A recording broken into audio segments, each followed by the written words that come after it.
I'll make it up to you. I'll make it. I'll make it up to you. I'll make it up to you.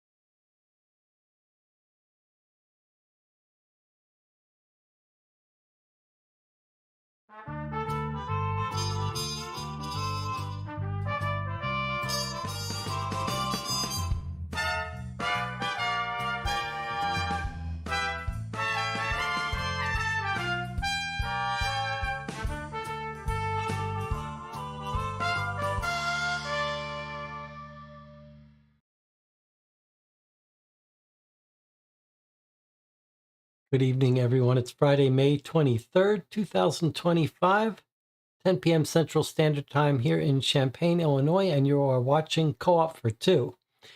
Today we're playing a classic. We're playing Sherlock Holmes Consulting Detective, the last case in the West End Adventures box. I've got the almost the first edition here, and then, as you know, Space Cowboys reprinted it, retranslated it, and added a couple more cases in the new box, this red box here. I'm told that the case is largely unchanged, so we're going to play the original as we've been doing lately. You can watch playthroughs of the previous 5 cases in the West End Adventures series on the channel, but this is a standalone case. You don't need to have any familiarity with those cases to play this one.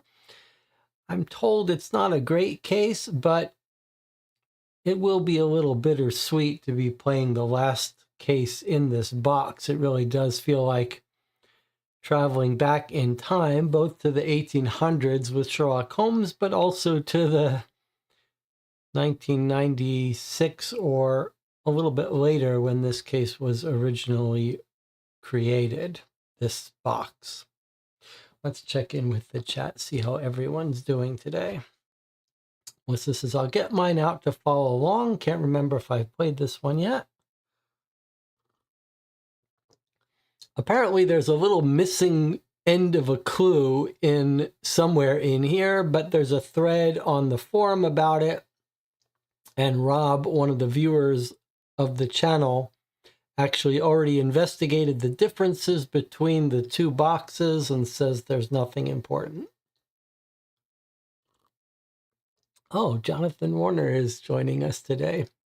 So let me tell you a little bit about why I'm particularly keen to play a Sherlock Holmes Consulting Detective case today. I just finished my 3rd case for New York Noir, the Sherlock Holmes Consulting Detective inspired game that I've been working on for the last 3 years now. It's a giant case, probably almost twice as long as my previous case, The Wrong Book, which was already taking players 5 hours to play. So I think we're looking at an 8-hour case. And I've been learning a lot more about how to write these cases.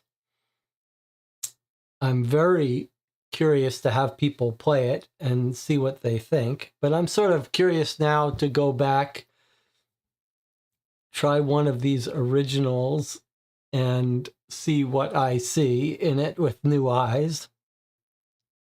There's lots of fan cases for Sherlock Holmes Consulting Detective, new ones being written every day. We'll get back to some of those soon, but I still am a little sad to be finishing off this box.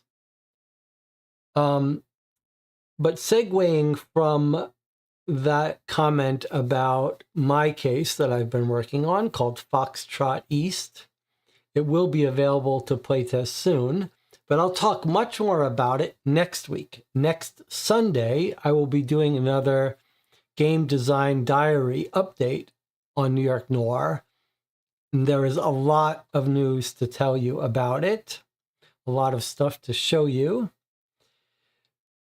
some books to discuss, some online tools to discuss, some new art stuff. So I do hope you can join me next week, next Sunday at 1 p.m. for the next Game Design Diary. I'll schedule that soon. This Sunday, in 2 days, we are not going to start a new case of Dear Homes. This is what we've decided to do, to have these breaks in between cases and do other stuff. So I'm not sure what we're going to do on Sunday, though. This Sunday in 2 days. But we'll play something. And I am open for suggestions. If you have an idea of something you want to play on Sunday afternoon, you can post it in the Board Game Geek Guild for this channel. There's a link to that on the YouTube. Last week we finished off a very odd Chinese game, we think, called Suzaku Detective Series. Very odd experience. Not bad, though. You might want to check that out. And then before that, we played a couple sessions of City of Six Moons, which is a very different experience. A game, but treated like a puzzle. And what else have we done? I guess that covers what we've done. Is there anything else to talk about, though, before we get started here? I did want to mention a couple of things for those of you who are... There must be a group of people who watches the beginning of these to see if there's any disasters or whatever, but doesn't really actually stick around for the games. During our last session, I recommended a movie, a German movie called Tony Erdmann. I think it's one of these movies that adults, when you're young, you don't really relate to your parents. Well, some of us don't relate to our parents in a full way. And then there's certain movies that resonate for those of us who come to appreciate our parents a little late in life. I do recommend you check out Tony Erdmann, Toni space Erdmann. I think it's on Amazon Prime Video and a couple other places. But I wanted to recommend a couple other things to watch. David Williams points out there's a new High and Low movie. So we've talked about it a couple times. Those of you who watch this channel regularly know that Akira Kurosawa's High and Low is one of my very favorite movies, a little film noir Japanese movie. And it's being remade by, of all people, Spike Lee. And they're not actually keeping the name. They changed it a little bit. It's called Higher to Lower. And starring Denzel Washington, who I do like. I don't much like Spike Lee, though. I don't like the what would you call it? It's not realism in his movies. It's sort of exaggerated stuff, stylistic stuff. But I have seen a couple reviews for it that are very positive. It doesn't always mean anything to me, but it gives me a little bit of hope for it. Although, honestly, I'm not one of these people opposed to remakes. Like, if you're going to remake it, go do whatever you want. You're not going to ruin the original for me. Okay, so I recommended Tony Erdmann. Has anyone watched Tony Erdmann since I recommended it? I'd be curious to talk about it. I just rewatched the trailer to remind myself what about it I liked. The trailer doesn't really convey the profundity of some of it. A couple other recommendations, though. I saw a YouTube video. Occasionally, there's a lot of YouTube videos I watch where I'm watching someone like test some ridiculous coffee device. And I'm like, oh, let me give this poor guy a thumbs up. He's probably got no subscribers. He's filming from the basement. He's just whatever. And then I go to click on it and he's got 500,000 subscribers and 100,000 views. And I'm like, what's going on with this world? I don't get it. But then there are other times when you watch a YouTube channel and you realize, boy, some people really are just, they know how to present and tell a story, and the subject matter is interesting, and you know that if you look, it's going to have 1 million views, whatever. And I saw a YouTube video yesterday. I saw a couple that I wanted to recommend. The first one was called I Spent 30 Days in an Abandoned Game, in a Dead Game. There's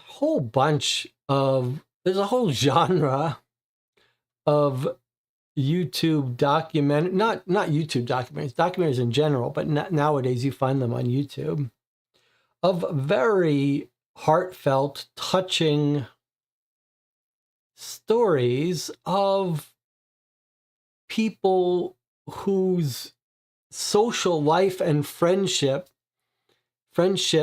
and ways that they connect with the world are through computer games, video games.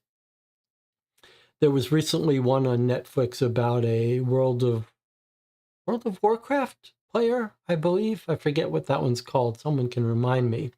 This is just a small little documentary about a guy who goes into an abandoned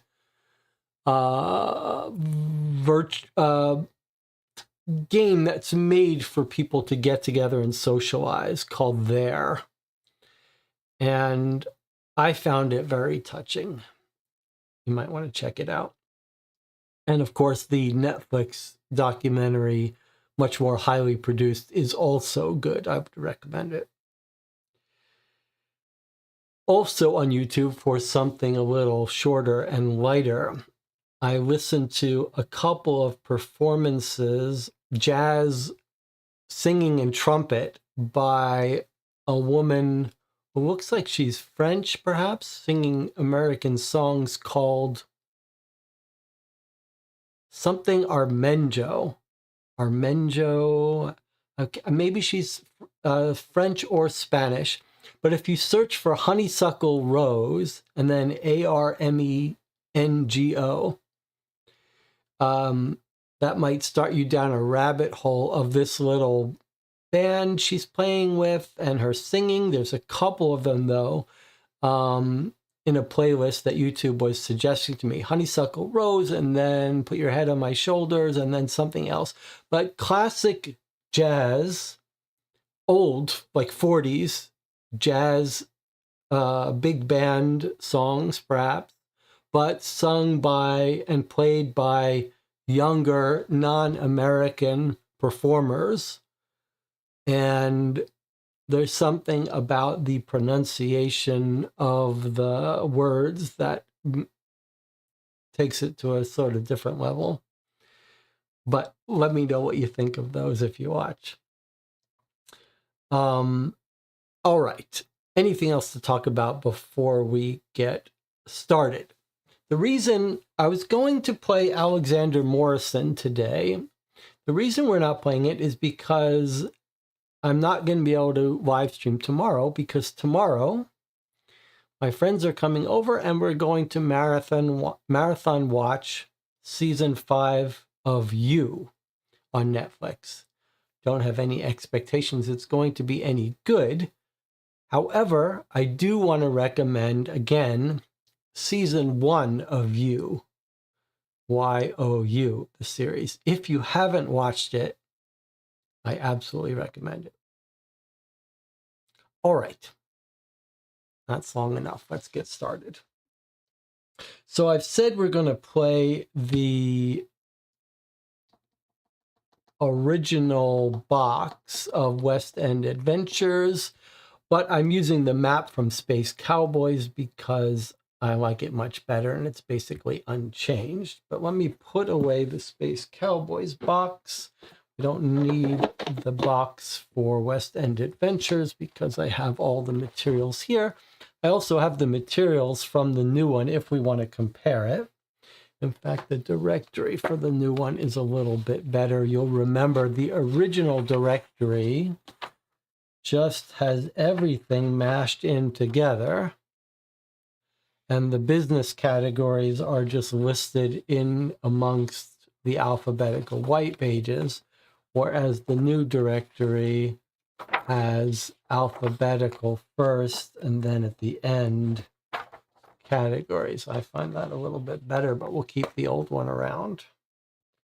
And then you'll remember that the original has a booklet of newspapers, and the newspapers are oddly one of the places that Space Cowboys made lots of changes for reasons we don't really understand. They removed articles, they added articles, and in the last case we played, there was definitely articles in previous newspapers that were used in the current case.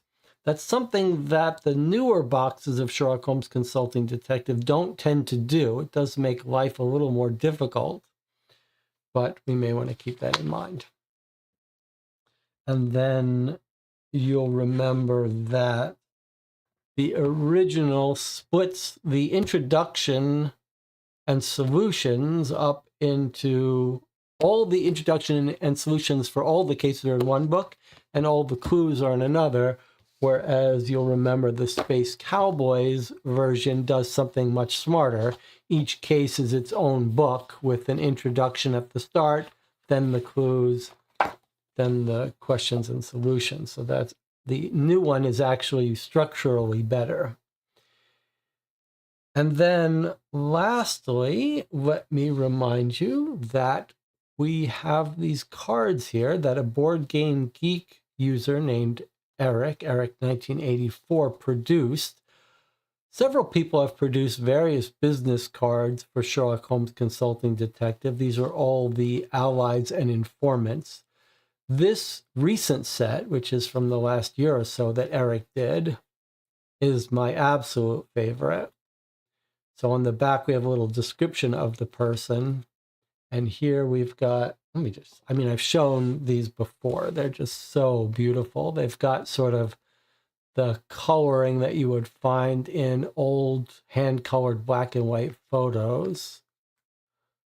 But they are just stunning.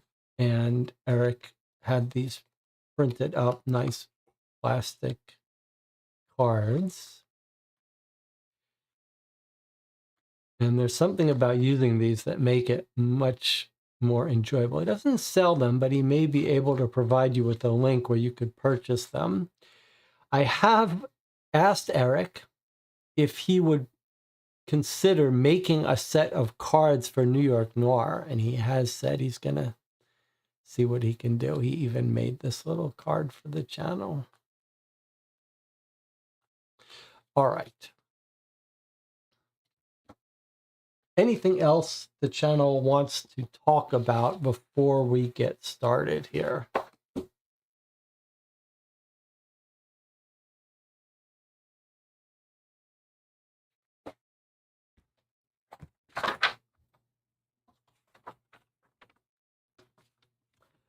Now, I'm hard on myself for forgetting the third person that helped design Sherlock Holmes Consulting Detective, but this is partly why I keep making that mistake. You can see in this box, he didn't get credited because I guess he wasn't involved in this expansion, just the original. I forget what his name is. I always forget.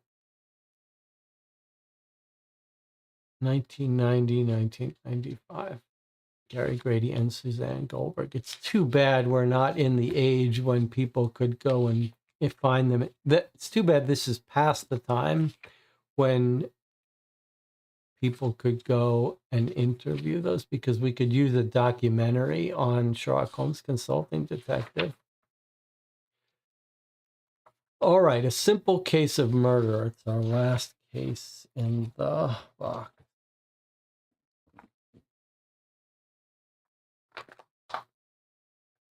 After this box, we still have the Mansion Murders.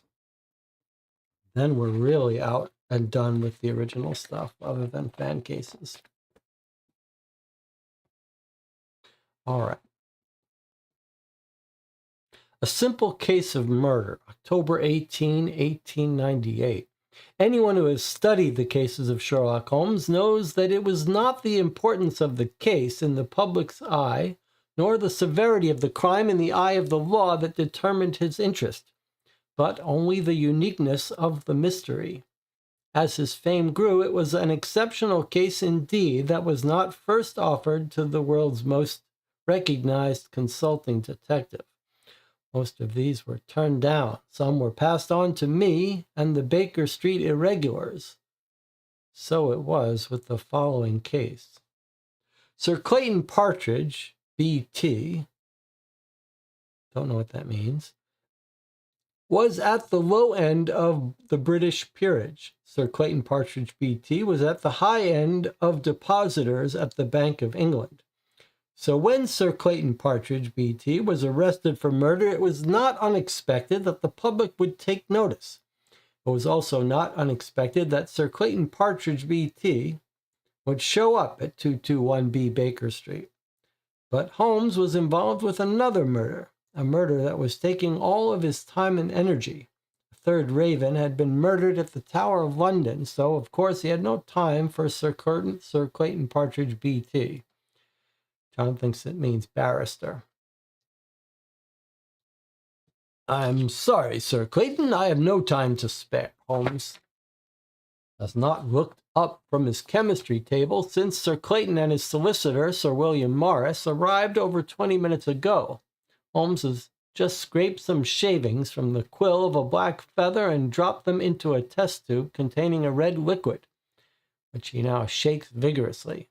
As he holds the tube toward the light, he continues to talk, but his eyes never leave the test tube. My friends here, under Wiggins' leadership, can handle your case. Aha! The contents of the tube have turned a light purple. Holmes places the tube in a rack and dashes for the door. He grabs his soft wool cap and starts to leave. Mr. Holmes, my client faces the death penalty. Yes, he does. Best of luck, Wiggins. I'll be at the BM. Tell Mrs. Hudson not to hold dinner for me. This is unheard of. Sir William Morris looks as though he will have a stroke. Oh, you're right, cries Holmes as he charges out the door. To use bees as a murder weapon, unheard of. Think of... His voice trails off as he heads down the stairs.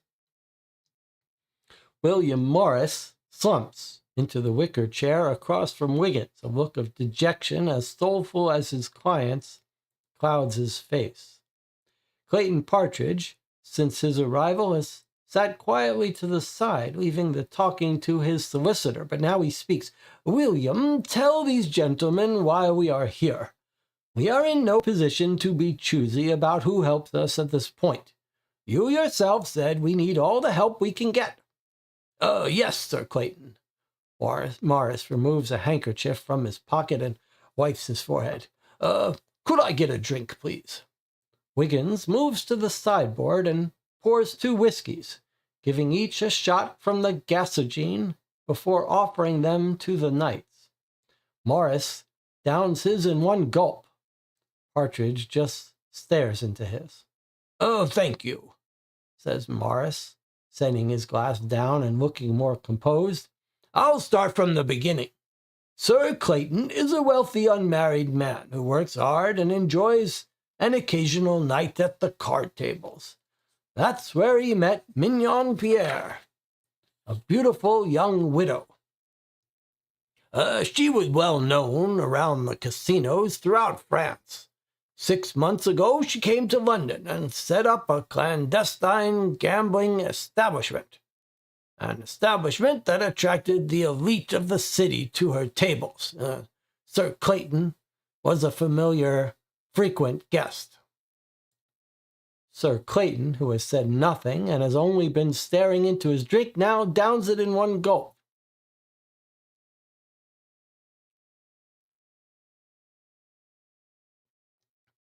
Wiggins takes the empty glass and pours him another.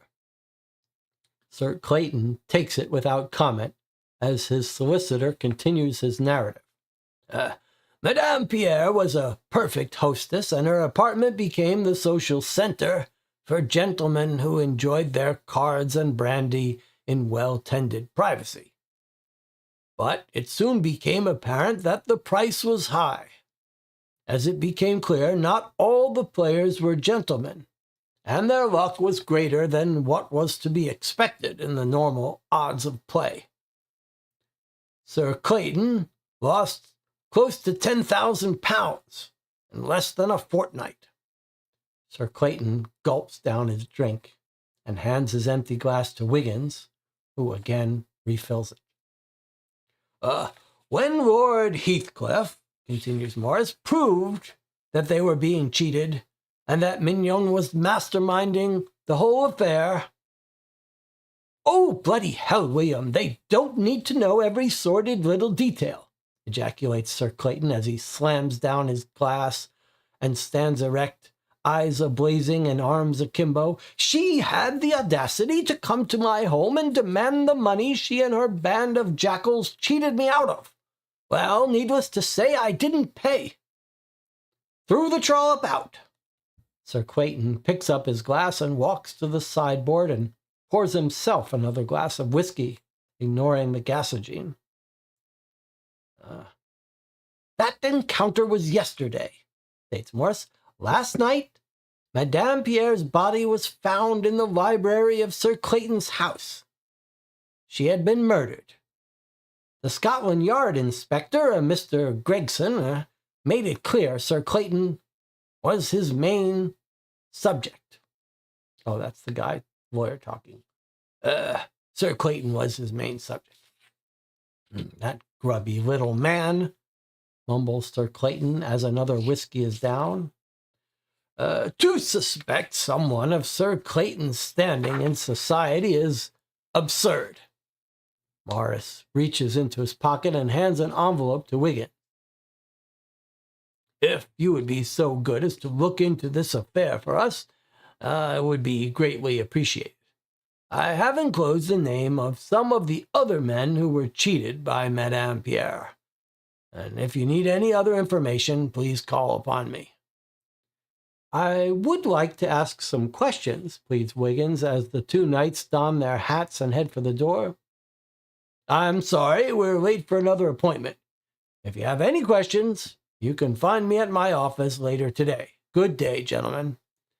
After the men have left, Wiggins opens the envelope Sir William had given him. The list contains the names of 3 prominent gentlemen: Maynard Sheffield, August Heathcliff, and Sir Edmund Richard. So there's our case. We've got a rich sir, whatever BT is, some kind of royalty or barrister or something, accused of murder, facing the death penalty. They suspect him of murder because he was visiting this lady's illegal gambling establishment. Her name is Mignon Pierre. And they were cheating him and other men and demanded to be paid. And when they found out they were cheating or claimed they were cheating, he said, I'm not going to pay. And Lord Heathcliff is one of the people that proved they were being cheated. So he said, well, they're not going to pay. And then her body is found. So they're connecting the two and thinking, all right, you killed her because she cheated you. Although if you didn't pay, why do you have to kill her? Just don't pay. And then we get the inspector in charge of the case, Gregson. Don't know why our guy, Sir Clayton, is the main suspect. There looks like there are other people that have been cheated. So we could talk to Gregson. We could talk to these other people involved, including the one who proved they were cheating. All right, let's get our list out of our leads. BT means he's a baronet. Okay, so some sort of royalty, a baronet, like a mini baron, whatever that means. All right, let's just get our keep a list. Maynard,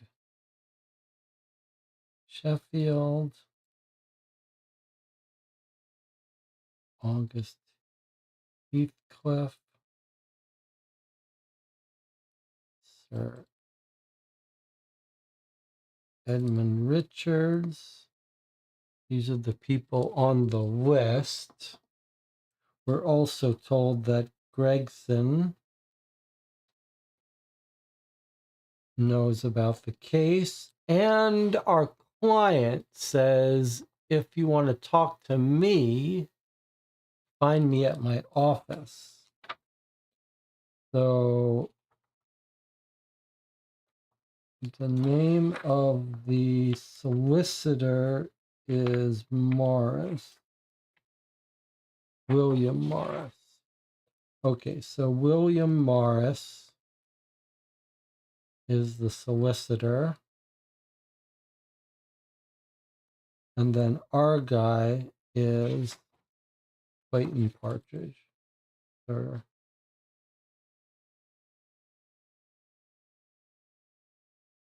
Clayton Partridge.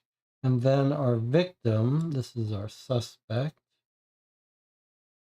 And then we have our victim, we're told her name, Mignon Pierre.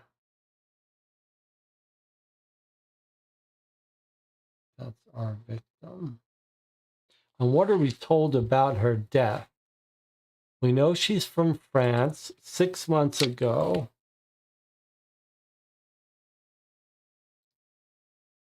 She arrived 6 months ago. And what's the day's date? October 18, 1898.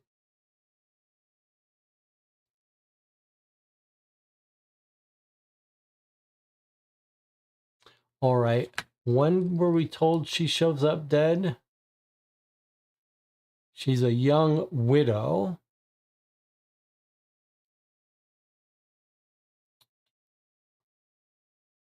Okay. Cheating. They came to ask for the money. That encounter was yesterday.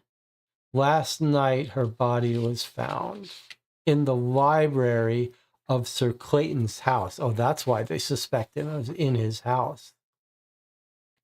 Okay. Body found night, October 17 in Clayton's library. So I'd like to go see the scene of the crime in Sir Clayton's house.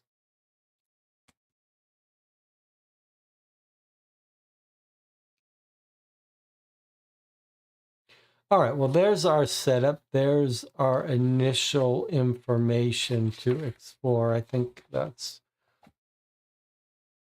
it. But now let's just take a quick glance at the paper for today, October 18, 1898.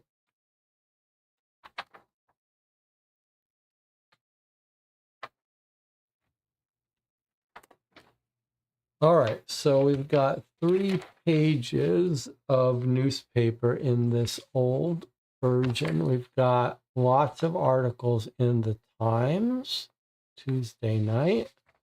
And we've got a whole second page. And then a whole third page. So actually quite a lot of newspaper to read. I was just talking about Martinez, about the density of newspapers in Sherlock Holmes Consulting Detective, which feels a little overkill to me. All right.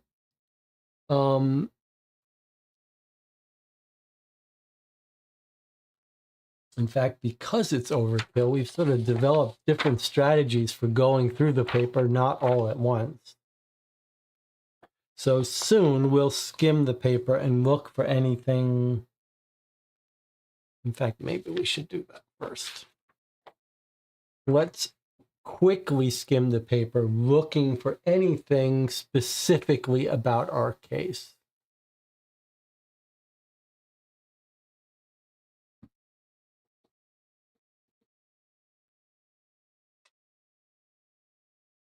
So we're looking for anything about our prime players.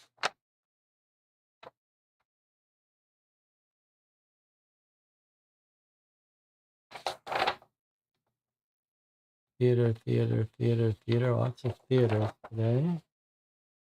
Police court, robbery, body discovered. Here we go. Body discovered. The lifeless body of Madame Mignon Pierre was discovered yesterday evening in the Belgravia home of Sir Clayton Partridge, BT. Servants made the grisly discovery in Sir Clayton's library while the baronet was away from home, spending the afternoon at his gentleman's club. Although the Metropolitan Police have as yet released no information concerning the cause of death, it is suspected that the French socialite was the victim of foul play. The coroner's inquest will be held Thursday morning at St. George's Hospital at 10 o'clock. So I suppose we might want to stop by the hospital even though the coroner's inquest is not scheduled yet. While he was spending the afternoon at his gentleman's club. Now, this is in Belgravia home, so I guess this is outside London, right? So we're not going to be able to go to his home. But can we go to his gentleman's club, or is that probably also in Belgravia and we can't visit that? And we can't visit his servants. It's unfortunate. And I guess we can't do those things. But he claims to have been away.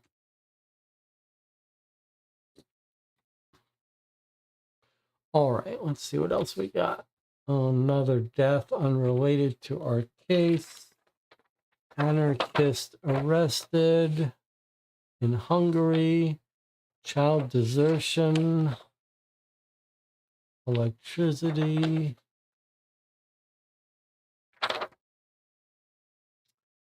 Correspondent in France. Well, she's from France 6 months ago. It doesn't jump out as being relevant for us, though. We'll look at these more in detail later, obviously. But for now, and here we have just a whole bunch of international stories. Stock exchange story, American Railroad, gold mining company, tramways, lead mining. Okay, so that's it. One little article is the only thing that jumps out as being relevant to our case.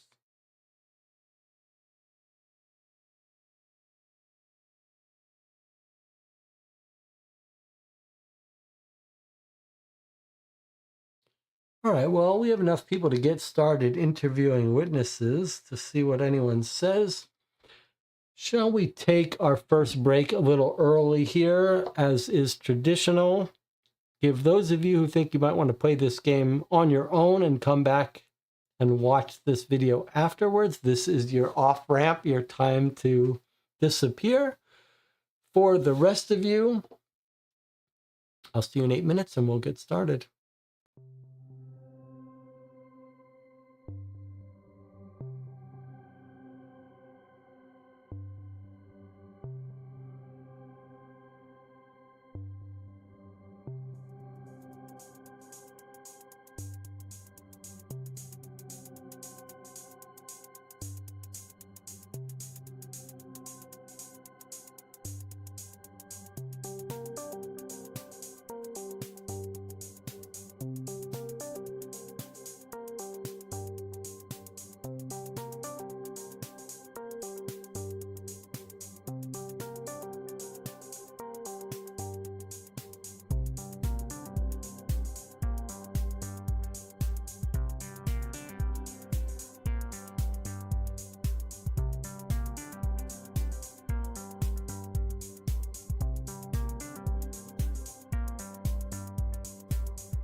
All right, we're back.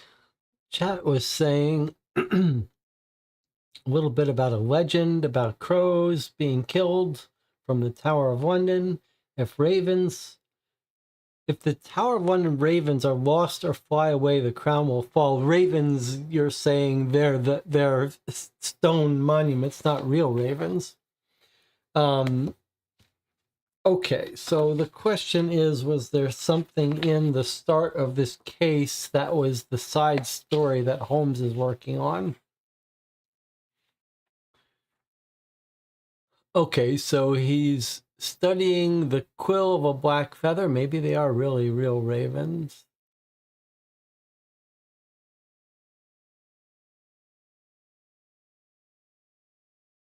And then he says to use bees as a murder weapon, unheard of. And then he's out the door. What is the gasogene, by the way? That sounds like an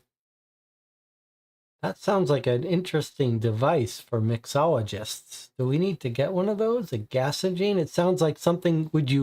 If they talking about something that I wonder if they're giving it like carbon dioxide, giving each a shot, like sort of like seltzer. You would is that what a gasogene does? Okay, and then, but I guess the channel was suggesting that in the paper there might have been stuff related to our case, related to this side case that Holmes is on. Lots of cab company stuff.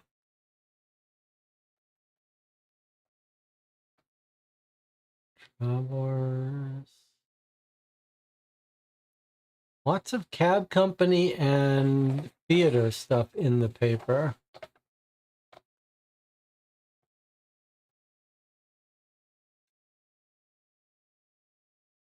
Robbery oil. There's our case body.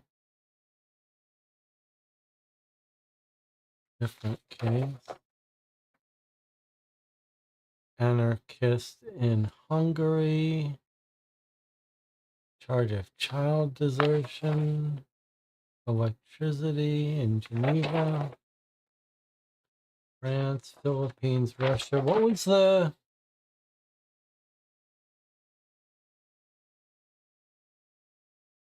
gold mining? What was the chat trying to alert me about, though? He tells Wiggins he'll be at the British Museum. Okay, so Tower of London that he refers to about the ravens, and then he says something about being at the British Museum. I guess I overlooked that.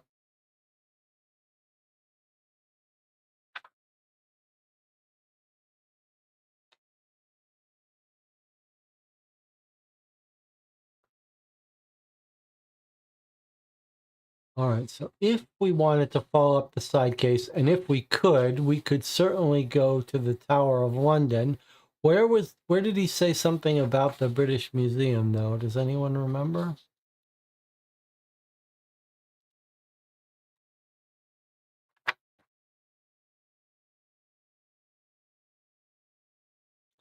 A third raven had been murdered at the Tower of London, and no time for this case. Grabs his wool hat, starts to leave. And he says, bees. Where's the part about, he tells Wiggins he'll be at the BM. Where is that? Where does he say? Oh, best of luck, Wiggins. I will be at the BM. And you think that's the British Museum. Okay. Let's just put a little thing about our intro for Sherlock Holmes side case. Tower of London and BM, which we think is the British Museum. Okay, well, we're not going to deal with these side cases yet. It's good to have everything on the record.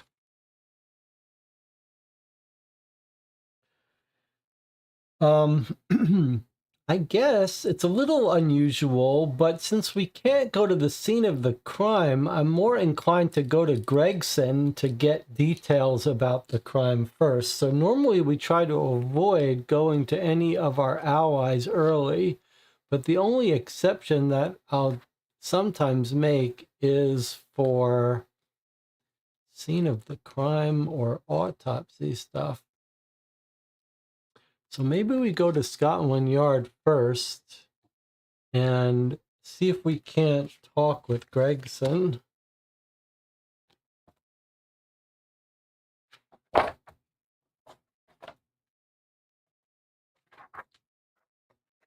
there's our list of allies, which are slightly different, slightly extended.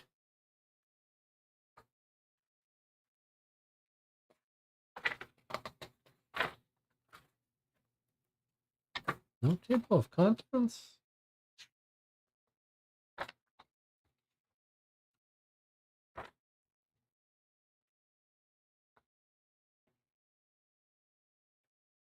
Okay. This really, I'm starting to doubt myself about if this is, I don't remember using this book. All right, 13 Southwest.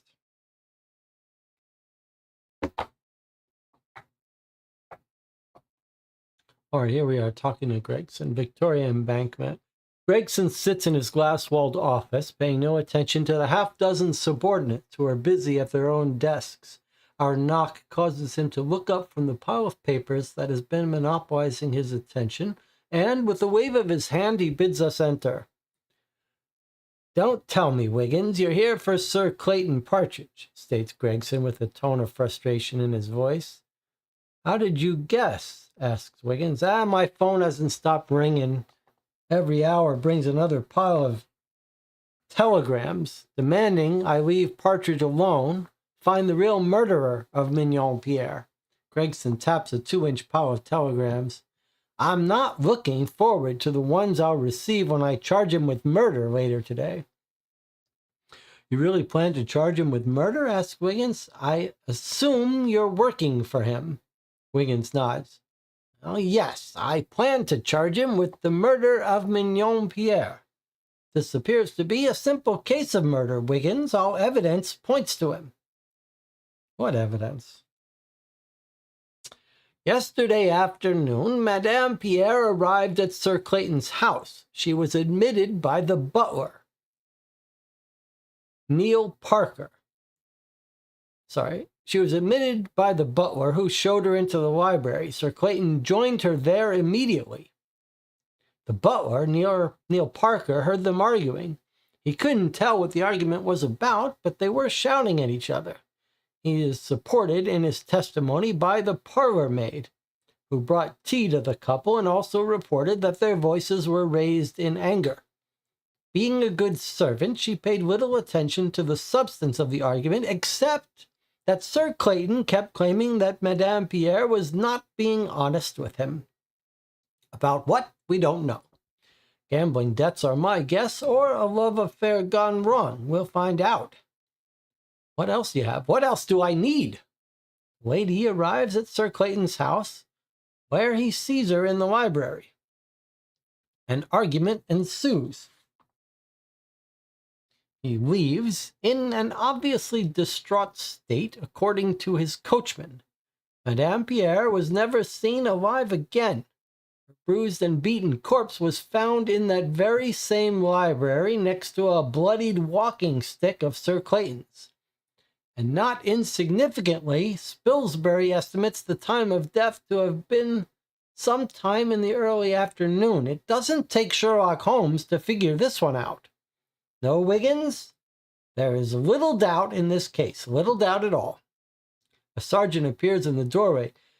"Excuse me, Inspector, they've just picked up Sir Clayton Partridge and taken him to the Old Bailey." Okay. So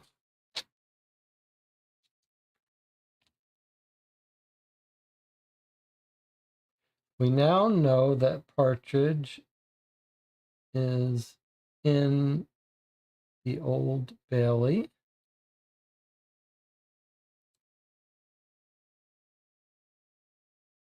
And we hear that the butler,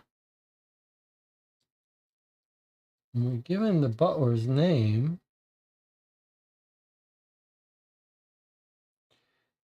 showed her in,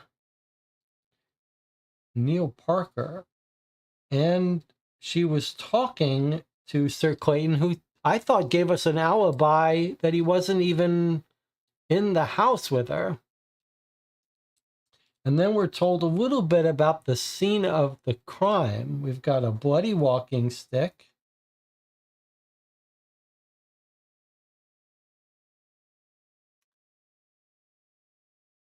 She's bruised and beaten. And time of death, early afternoon.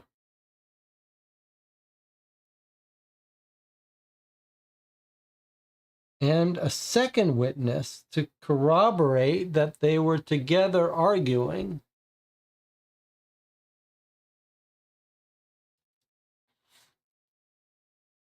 Butler shows her in yesterday afternoon. Must have been, if she was killed early in the afternoon, obviously soon after she arrives. In the library.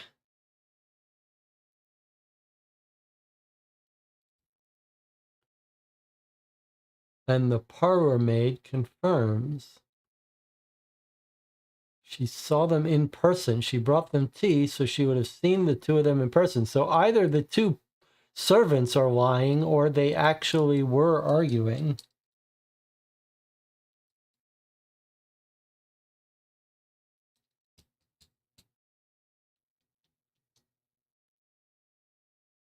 And Jonathan is just telling me that Clayton didn't claim he never met her. He just claimed that he threw her out and left.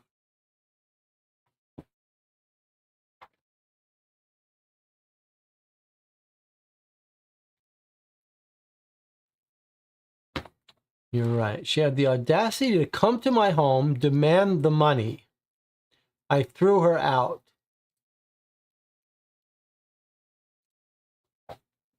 Okay. He says he threw her out. The clue we just read had him meeting with her, arguing,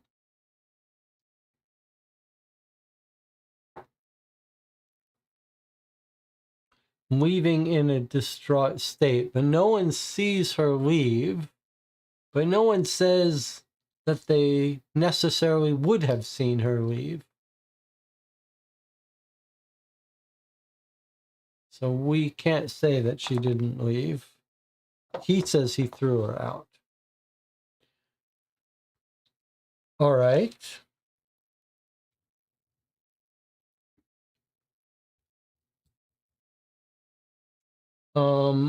I guess I'm curious to see if, so we do have an autopsy we could go check out, right? It's interesting. He mentions Spillman, who's not our normal autopsy guy, Spilsbury. But what you'll notice here is that in the old case, Bernard Spilsbury is sometimes the chief medical examiner. So 38 EC, we may want to go and see the body. Bruised and beaten, he says.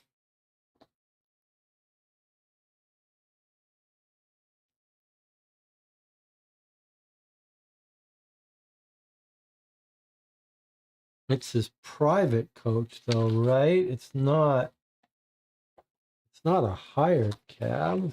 I mean, we got lots of cab companies in the newspaper for this case, but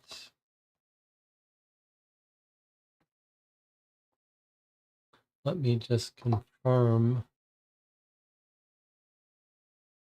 According to his coachman, So I don't think it's going to be a cab company that we could visit for that. Shall we go look at the body? Yeah, let's go look at the body.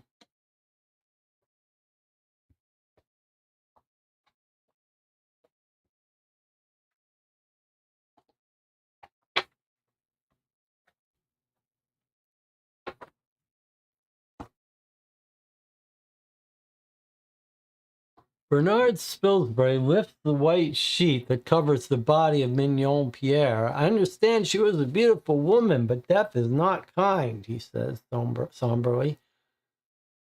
I think you will find this interesting, Wiggins, he continues. There were bruises on the victim's throat, which would indicate strangulation, but that was not the cause of her death. She was actually killed by a blow, or rather blows, to the head. How can you tell she wasn't just beaten after she was strangled? The blood, Wiggins. If she had died of strangulation, there would not have been such a great loss of blood from the head blows. Is there anything else you can tell us? I'm not able to estimate the time of death more accurately than to say she died in the early afternoon. That is, several hours before the police were called to the scene.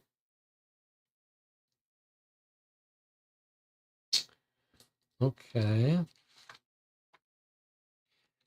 So, strangled, but killed by blows.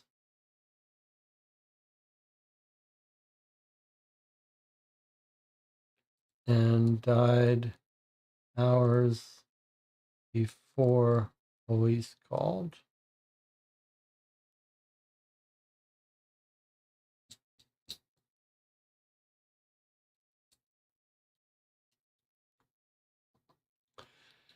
Nelson thinks Belgravia might be in London, so you might want to double check we can't go there. Well, that's a good point. All right. Well, let's do that then. Let's see if we can find our guy's house for Clayton Partridge.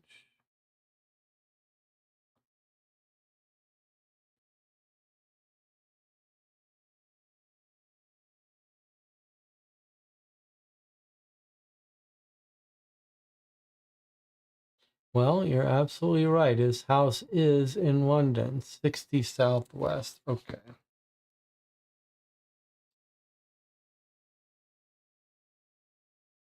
All right, so there's his house. Guess while we're here, let's try to look up a couple of addresses. We went to Gregson's. Let's find William Morris's office, he said. Let's find our solicitors and barristers.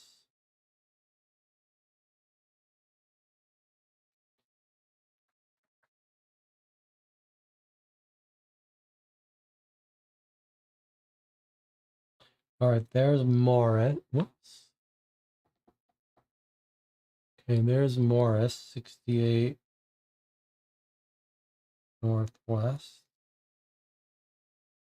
The solicitor.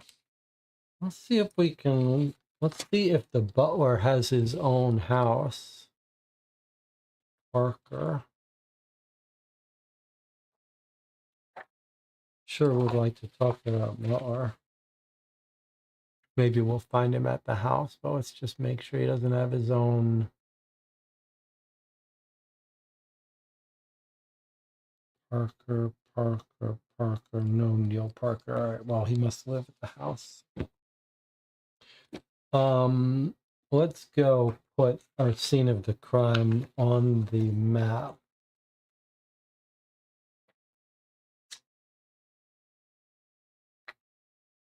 Sir Clayton, 60 Southwest.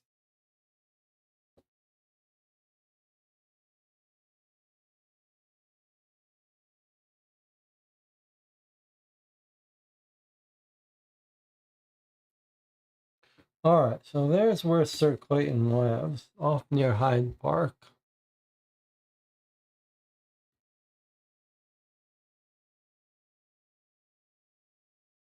So that means we also want to find Sir Clayton's club that he went to, right? He mentions he went to his club, but doesn't tell us what club that is.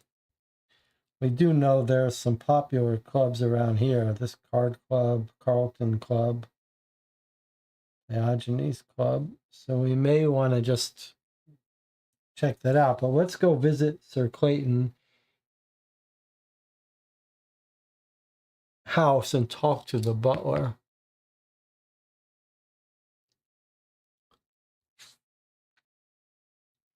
60 Southwest.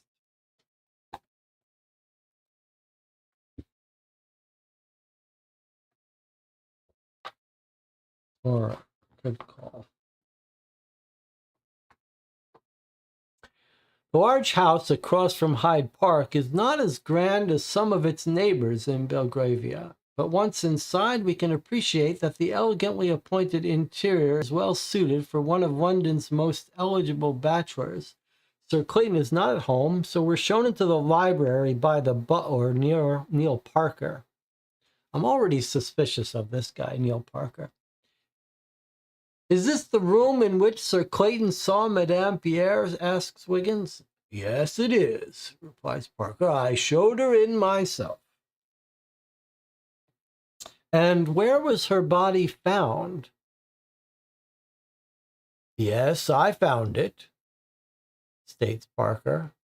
Oh, he says, is this the room in which he saw her? And then he says, and where the body was found? He says, yes, I found it. I certainly hope the police allow us to clean the room soon. He's obviously referring to the brownish blood stains which sully the large room's appearance. It's cluttered with horse racing memorabilia. Every square inch of the wall is covered with paintings of horses. One wall is made completely of French windows that look out over a garden. The garden consists of a well-manicured lawn surrounded by shrubs and trees that front the red brick wall topped by wrought ironwork. Can you tell us anything about the meeting between Sir Clayton and Madame Pierre? No, sir. Sir Clayton was not pleased to see the lady, and began shouting almost as soon as I had left the room.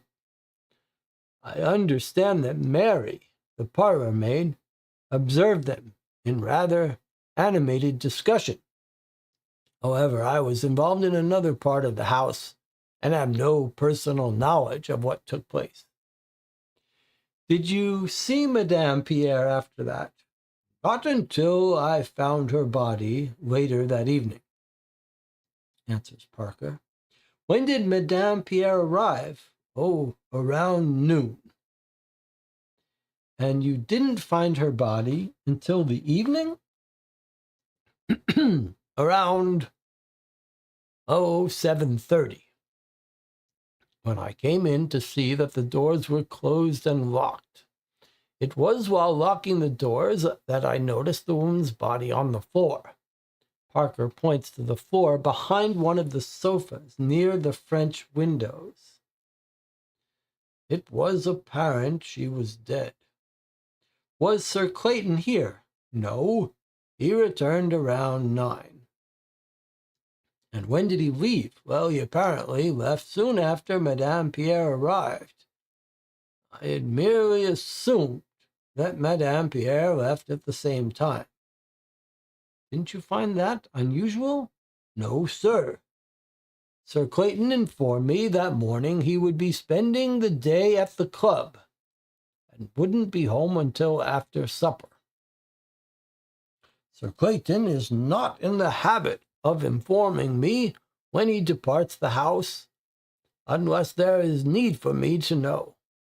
I was informed by the coachman he had taken Sir Clayton to his club and would pick him up at 8:30. How many servants are there? Well, 6 inside. Myself, Mrs. Anderson, the cook, Molly, the kitchen maid, Mary, the parlor maid, Kendall, the valet, and Hannah, the laundry maid. And then 5 outside: Rudd, the gardener, Jimmy, his journeyman, Wells, the coachman, and the 2 Tommies, the grooms who take care of the mews. That's all. There's a trace of sarcasm in Wiggins' voice. Whoa, this is a long lead. Yes, we run a small staff while in London. There's no trace of sarcasm in Parker's voice. And they were all around the day of the murder. Yes, it was a normal workday. And you informed the police when you found the body. No, I waited for Sir Clayton to return. He called his solicitor, and I believe it was he who called the police. I understand a gun was found near the body, and that it had been fired. We do? Where did we learn that? So I've been told, responds Parker. All during Wiggins' questioning, Parker's face has remained expressionless, but the intonation of his voice indicates he's not going to be very forthcoming. Okay, I like the butler. I suddenly like the butler. This is a good butler. Like, this is the butler you want in your house, right? He's like, did you call the police when you found the dead body? He's like, no. I waited for the guy to come. I waited for my boss to come home. I told him, hey, if he wants to call the police, he calls the police. If he doesn't want the police called, it's none of my business. All right, this is a big, long lead. So actually, I think we're going to need to make some notes as we go. Otherwise, I'm going to lose the details. I did want to make the note of who's arriving when. So this is our scene of the crime, which is 60 Southwest, which is Clayton's house. And he tells us that he finds the body at 7:30 p.m.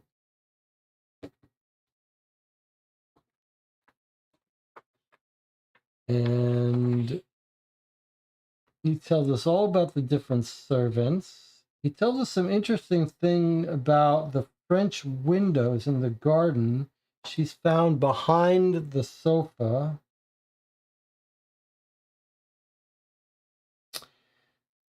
Okay, when does she arrive? She says he finds her body at 7:30.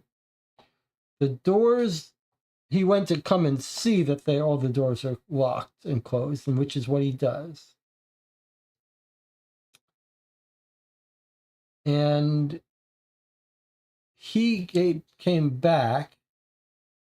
Clayton returns at 9 p.m. So Clayton doesn't come back until 9. When did he leave?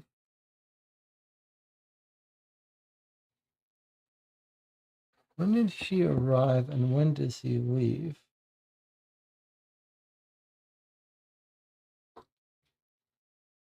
There's more to read of this lead. I just want to catch leads as we go, catch clues as we go. So he comes back at 9. He left soon after she arrived. And we ask about the servants, but when does she arrive?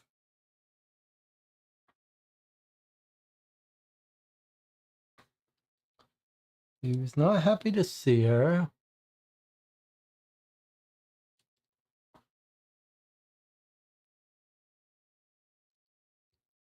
Near the French windows, which look out over the garden. Bodies found near the windows. Someone have come in through the windows and killed her? She arrived at noon. Why am I overlooking at that?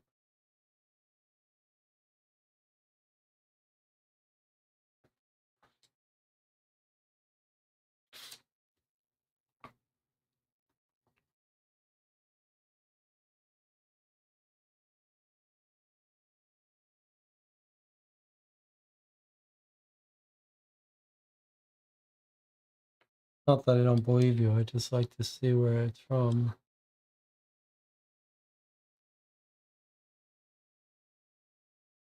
He leaves at 9. Somewhere it must tell us that she arrived at noon, though, but I don't see it.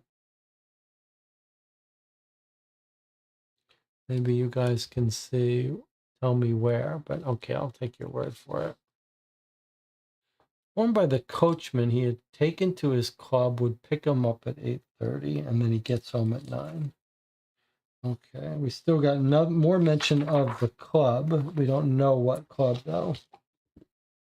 Okay, now, since there's a gun near the body, top of the page. All right, well, I'll just take your word for it for now. We ask who was around the day of the murder. Yes, it's a normal work day. Says I didn't call the police. I waited for the boss to get home. Then there's a gun. Did you hear any shots? The gun had been fired. Okay, gun fired. Well, this is an odd situation. A gun that was fired, but she's not hit with any bullets. Did you hear any shots? No. I did hear them arguing in the library, but I did not linger by the door. There's a large house. I spent the afternoon downstairs making arrangements for our move to the country. Did any of the staff hear anything? Not that they have said. How did Sir Clayton react when he arrived? As I said, he called his solicitor. Yeah, what I mean, interrupts Wiggins, is what was his emotional response? Sir, bristles Parker, I have served Sir Clayton all his life, and his father before him, and I have never been so vulgar as to concern myself with their emotional responses. If you wish to examine the room, please do so now. I must return to my duties. Parker's duties at this moment apparently include keeping an eye on us, as he lingers in the doorway while we proceed with our investigation of the crime scene. There certainly was a lot of blood, says Wiggins, examining a large stain near the desk. Is this where the victim's body was found? Parker has been studiously ignoring us, but he answers with a laconic affirmative. There's blood here by the door, too, and there by the French windows. What about the murder weapon? Where was it found? It's obvious that Parker would prefer not to answer any of our questions, but he relents. It was one of Sir Clayton's walking sticks. It was found here by the window. We take another quick look around the library before Wiggins says, now, if we may, we'd like to speak with the other servants. Of course, sir. I will have the maids join us in the kitchen. Come this way. A few minutes later, we're in the kitchen with all of the indoor servants. It does not take long to determine that only one of them saw or heard anything when Mignon Pierre came to the house. The parlor maid, Mary, has little to add to Neil Parker's story. Aye, sir. I came into the library with tea for Sir Clayton and Madame. I've never seen the master so upset. His face was red as a beet, it was. He stopped his shouting when I entered. He told me just to put the tray down and I would not be needed. Mary, I know you'd never try to hear what Sir Clayton was shouting about, but perhaps you heard something important, Wiggins asks gently. The young parlor maid hung her head and answered quietly, Aye, sir. I did hear something about her not being honest with him. That's all I heard, sir. I left as quickly as I could. Thank you, Mary, says Wiggins. Thank you all. Now, if we may, I'd like to speak with the outside servants. There's something suspicious about this part about not being honest. It makes me think that Clayton is It's not about the money, like some other love affair between them that she wasn't honest about. Okay, he wants to speak to the outside servants. Parker takes charge and leads us to the stable, where he introduces us to the coachman. We assume the two youths to be the two Tommies. Wells, Sir Clayton has instructed us to cooperate fully with these people. I will be in the house if you need me. He turns on his heel and leaves us. We're investigating the murder of Madame Pierre. Did you see or hear anything unusual that might shed light on the events of yesterday? We glance from one to the next. Finally, Wells speaks. I don't know what I can tell you. I did see Madame arrive by cab. Tommy and I were just bringing the brougham around to take the master to his club. He came out of the house a few minutes later and we left.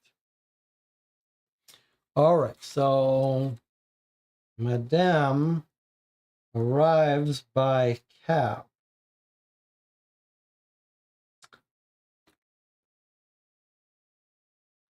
We turn to the grooms. Did either of you see anything unusual? They shake their heads in unison. We thank them all for their help and ask where we might find the gardener. Watch your step, young man. Don't be trampling me flowers. Rudd's face is well weathered from a lifetime of gardening. Mr. Rudd, the police believe Sir Clayton murdered Mignon Pierre. We're investigating. Perhaps you saw something or somebody yesterday that could aid our investigation. Young Jimmy speaks up. The police asked us these questions, so we already thought out what we was about.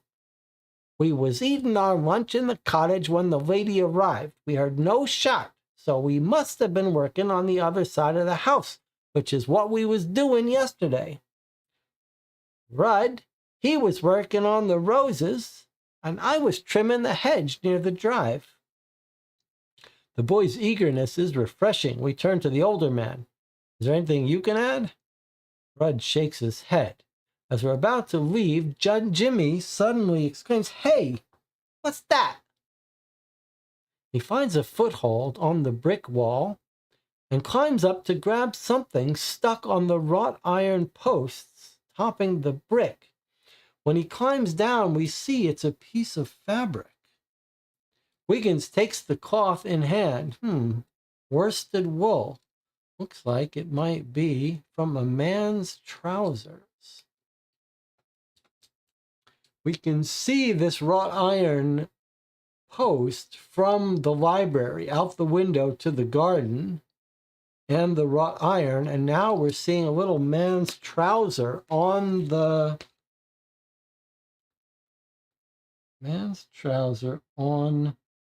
wrought iron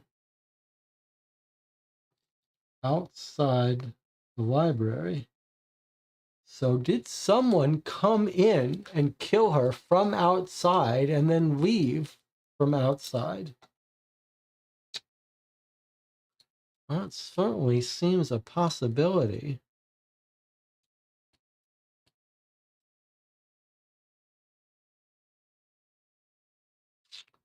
He says they heard no shot. Gun fired, no shot heard. They can't know that the gun was fired in the house, can they? Just that it was fired recently.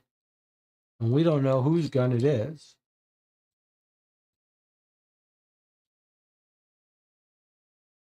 Could have been her gun. Definitely could have been her gun. All right. That was a big, long lead. I doubt we're going to get another lead that long in this case.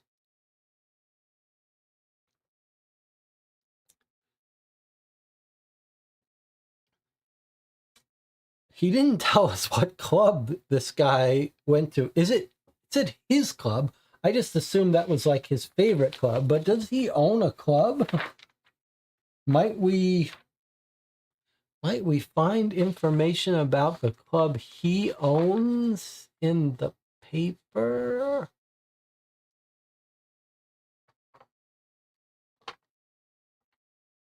Why won't they tell us what club he went to? I guess it's not so much, though, that he's got, like, it's not his alibi, right? The theory is he killed her and then he left. So whether he's at the club the whole time or not isn't really going to give him an alibi. Although if he wasn't at the club, that's telling. Lots of carriages, though.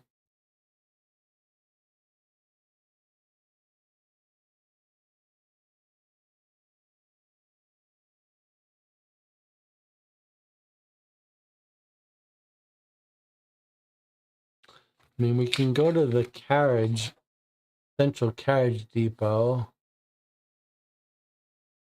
and see if anyone can remember taking a cab.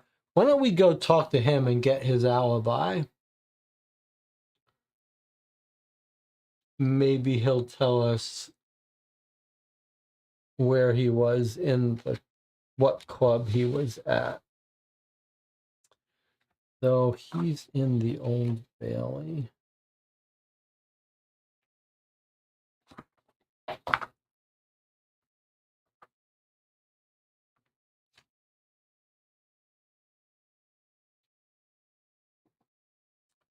Old Bailey 36 EC.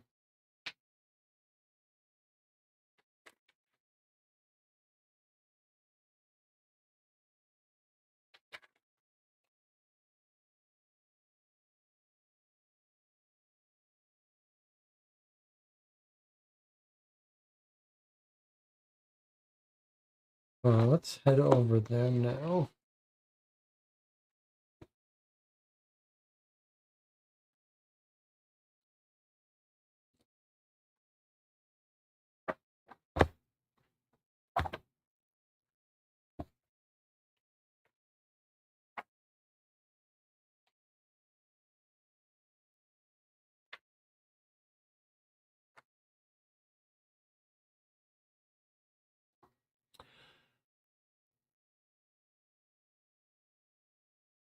Wiggins, I hope you have found evidence to clear my client.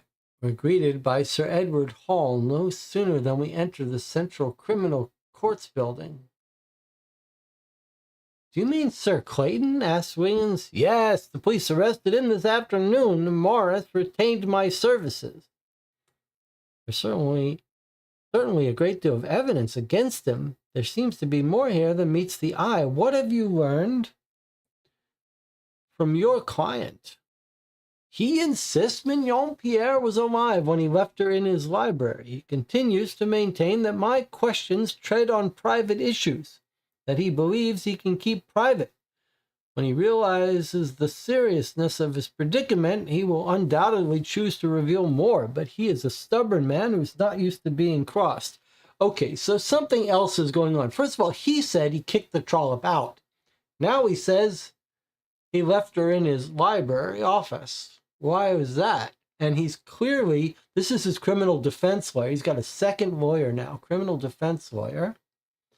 And this lawyer says, hey, he's not telling me everything. We need to talk to him, but I guess they're not letting us talk to him.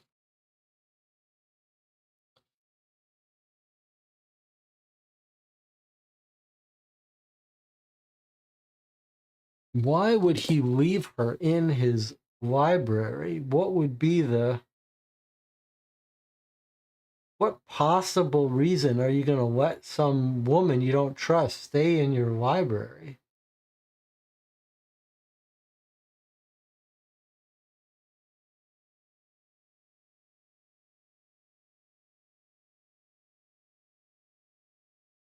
In what possible circumstance does some woman who's cheated you out of thousands of pounds comes to your house? In what world do you leave her there?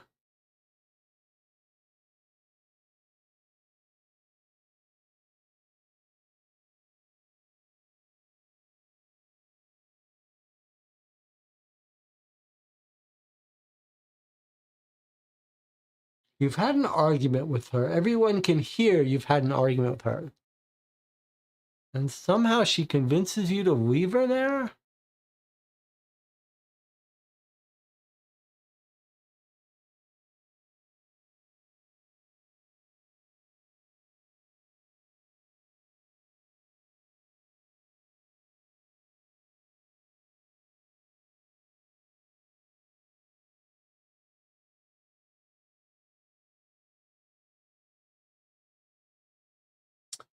The only, the one thing, well, I mean, you could imagine a scenario where he's setting her up to be killed. So he's like, you wait here, I'll be back in an hour. And then he's given himself an alibi while she gets killed. That's a terrible plan. Like you don't have a hired killer come kill someone in your house.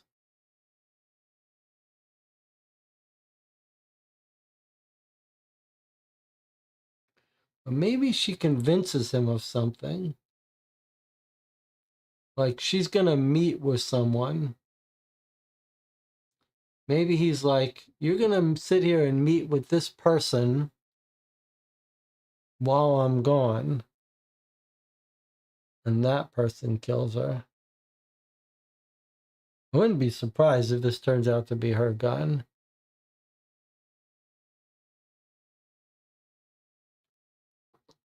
Didn't he claim he threw her out? He certainly did claim he threw her out. He absolutely claimed he threw her out. And yet, here, the defense lawyer is saying that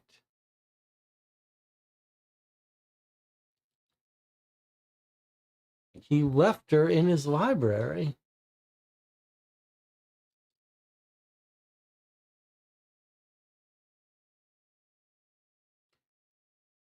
That's very strange. Okay. Tony Granat suggests that we visit the French embassy. I'm not going to visit the French embassy yet until we have a reason, but I absolutely do think that's a reasonable place to put on our to-do list. Just not until we run out of normal leads.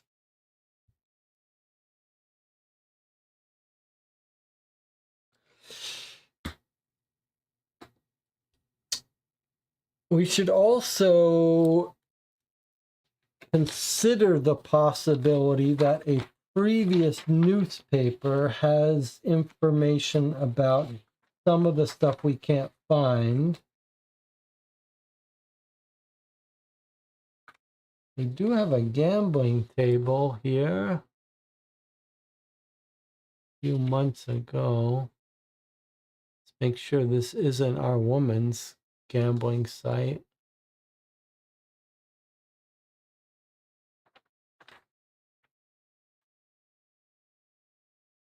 I just want to see in the again quickly for the possibility that Clayton's club is mentioned.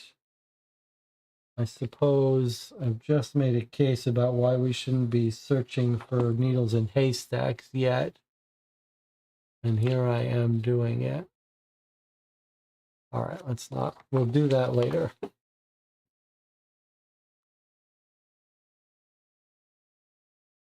I want to find his club. Maybe it's time to start checking the people he asked us to check. And, of course, his lawyer's office.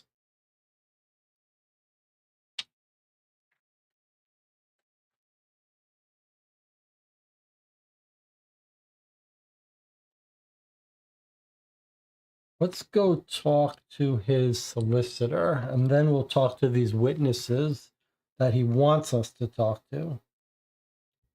But let's go talk to the lawyer, William Morris, who must be his personal lawyer, 68 Northwest.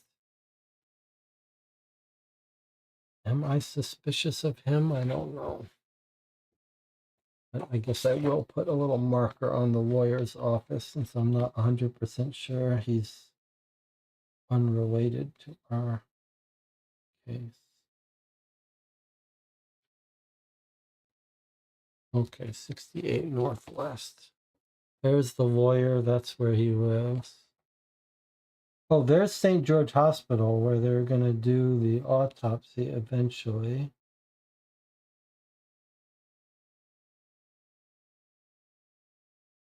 Okay, one thing at a time, 68 Northwest.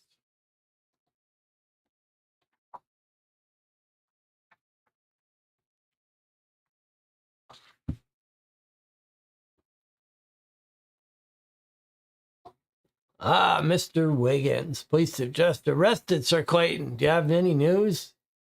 Nothing very encouraging, I'm afraid, sir. We were hoping you might have learned more from your client. No, the old fool believes he's invincible. He claims he's innocent of this murder, and he believes if he says it, no one should doubt it. No one should dare doubt it. Mr. Wiggins, I've known Sir Clayton for many years. The man has a ferocious temper, but I find it difficult to believe that he killed this woman. I think he might have strangled her and left her passed out in his room. Difficult to believe he killed this woman, and the Clayton Partridge I know would admit it if he had. Now I must go down to Old Bailey. Be assured, Mr. Morris, we're doing all we can. Okay, well, that's that. I think he may have been the one who strangled her, just not killed her. Let's say he strangled her and he leaves her passed out in his library and figures that when she comes to, she'll just leave. Or maybe he strangles her, she passes out, or hits her head. I mean, that's a more likely case, right? He strangles her, and she accidentally falls, hits her head. He panics, and then he hires someone to come in and finish her off, or make it look like a... No one made it look like a break-in, though. But maybe the windows were left open. It was supposed to look like a break-in, but the butler locked everything up. All right, let's go talk to the people that Sir Clayton wanted us to talk to. People that know about this woman. Now, he gave us a letter. He wants us to talk to these people. So let's go talk to them. We'll start by looking them up. Maynard Sheffield.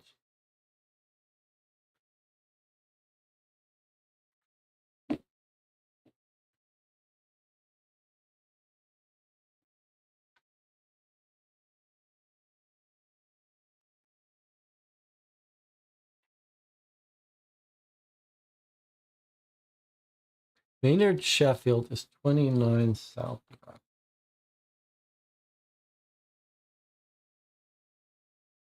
Okay, and then we have August Heathcliff.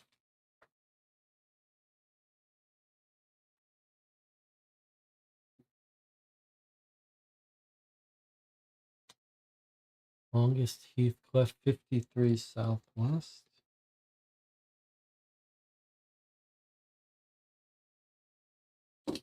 And then we have Sir Edmund Richard.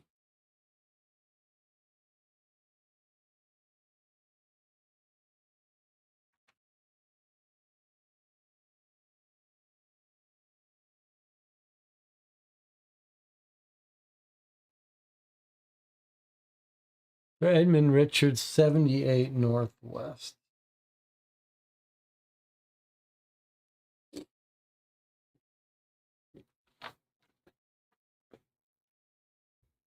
All right, let's mark those places and then go visit them. Or I guess we'll mark them as we visit them. 29 Southwest.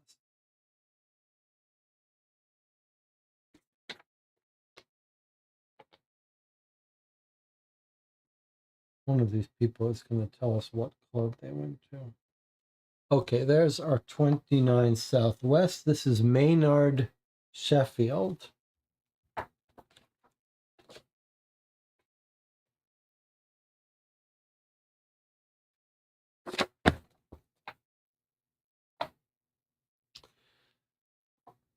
It's taken most of Wiggins' not inconsiderable skills of persuasion to gain an interview with the stern Maynard Sheffield.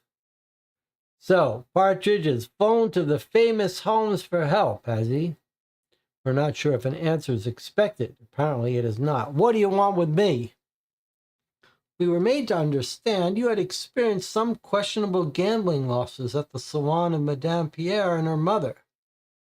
Did you actually accuse them of cheating? I did, and I do.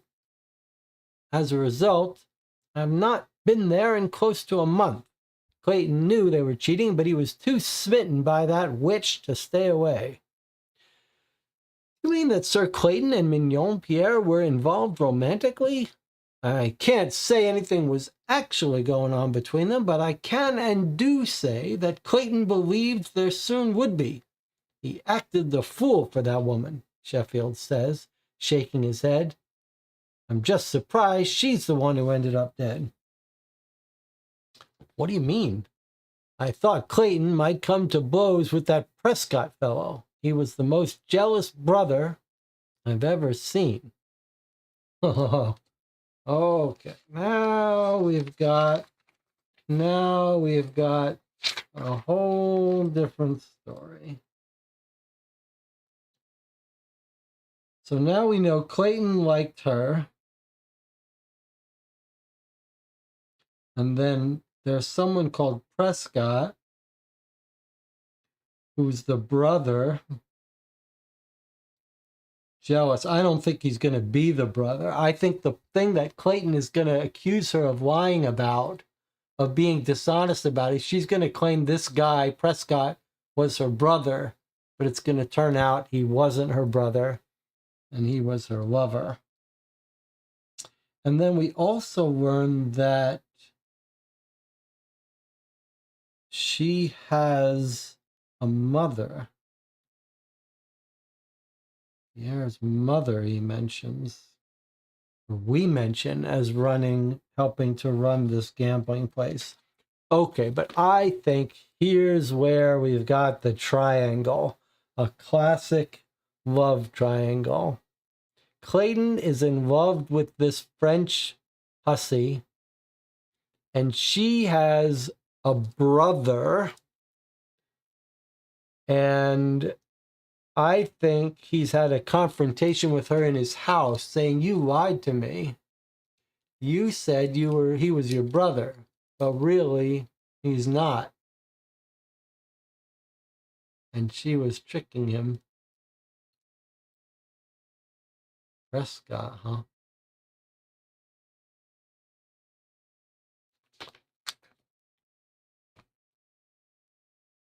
I'd like to talk to this Prescott.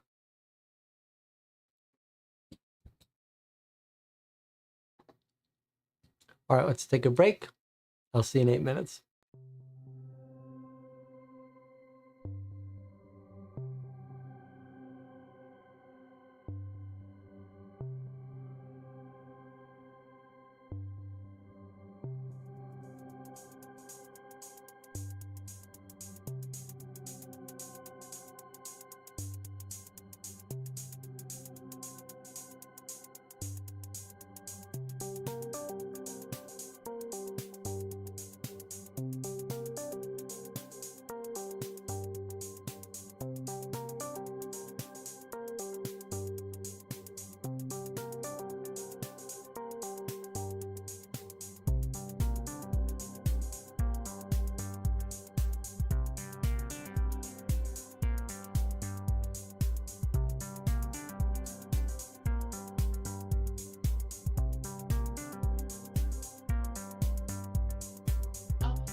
All right, so our plot is thickening here from our first witness.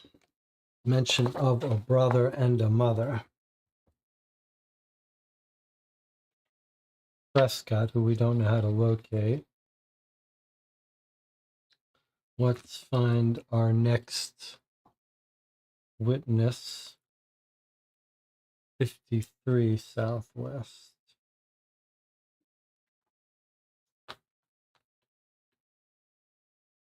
One of these people is going to be at the club, aren't they? And there's our 53.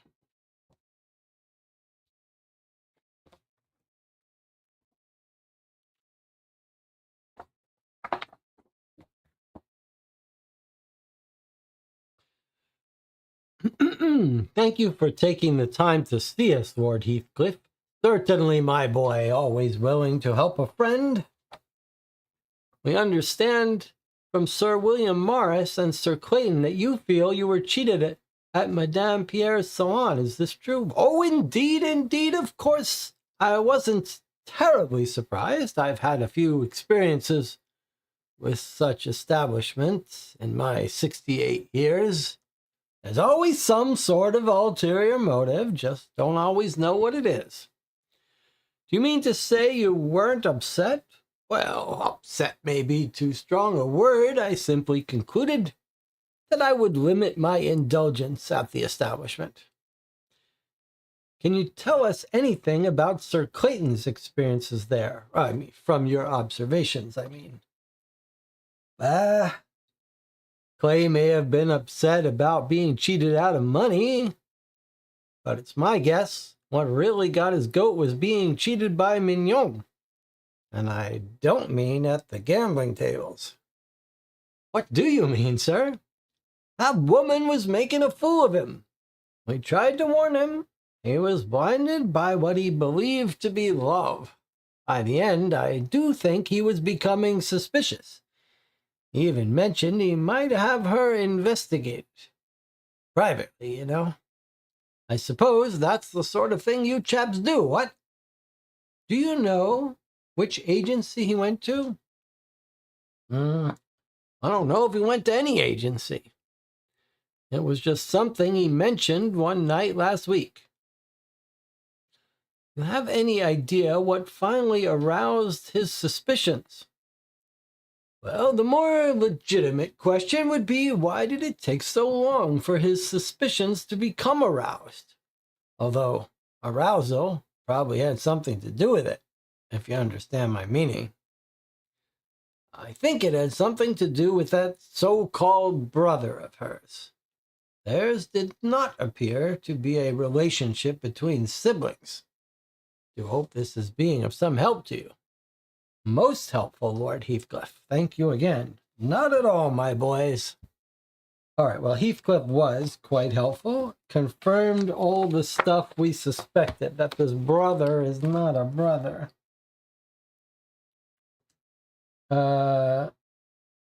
Yes. Okay, last person, Sir Edmund Richards, 78 Northwest. Go talk to him. These witnesses don't seem to be helping our guy out all that much. Although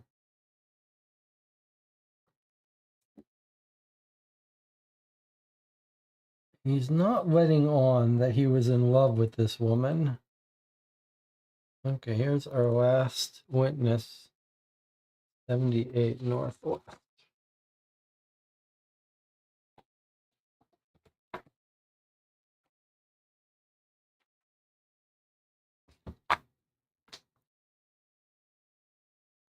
Okay, I took a blue off. Where did I take it from? Maybe I just took it. 78 Northwest. After a wait of about 10 minutes, we're shown into the dark wood and leather study of Sir Edmund Richards. The room exudes maleness, and it's easy to imagine it has been the setting for countless nights of brandy, cigars, and conversation. Sir Edmund's countenance bears some resemblance to leather itself, and the wrinkles are exaggerated by the smile he offers us as we enter. Yes, Sir Clayton mentioned you might be by, and that he would appreciate my cooperation. I fear that I have nothing to offer, however. One is often not aware himself of the usefulness of his observations.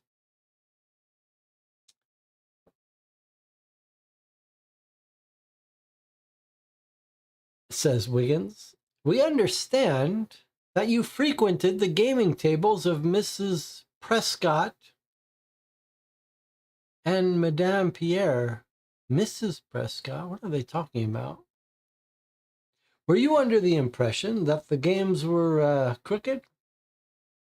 Yes, I had become aware of that the odds were a bit more one-sided than one has reason to expect of such an establishment. I had curtailed my visits quite significantly. Clayton, however, continued to go several nights a week. I had the distinct impression he was a bit smitten. Here's a mention of Prescott again, although this time it's Mrs. Prescott. But, well, can I just point something out? Is something else going on at this gambling club, like prostitutes? Because they're all, like, talking about how they're cheating them at gambling, so they're, like, not... These other two guys are like, we didn't go as often. I mean, if you're getting cheated at by a gambling establishment, you'd stop going completely, right? Unless it's like half gambling, half prostitutes. And then you're like, all right, we won't go there 3 times a week. We'll just go twice a week.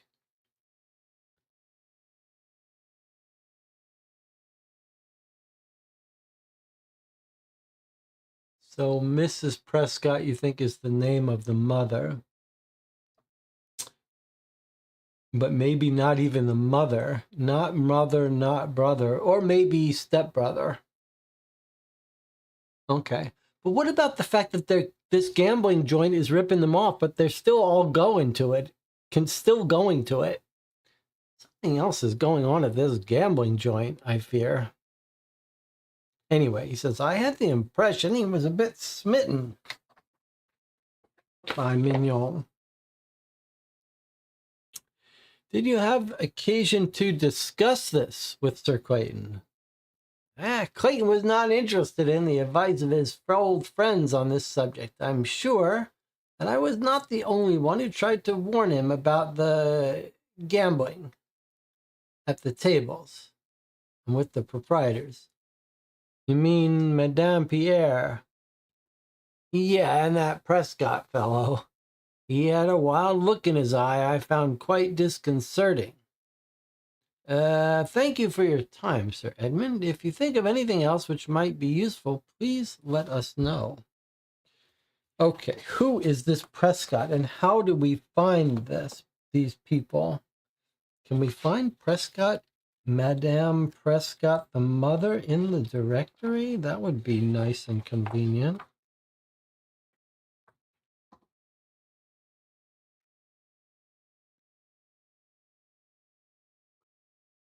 Well, there's 2 Prescotts, an H. Prescott and a Roger Prescott. I mean, 2 people. I don't mind knocking on 2 doors.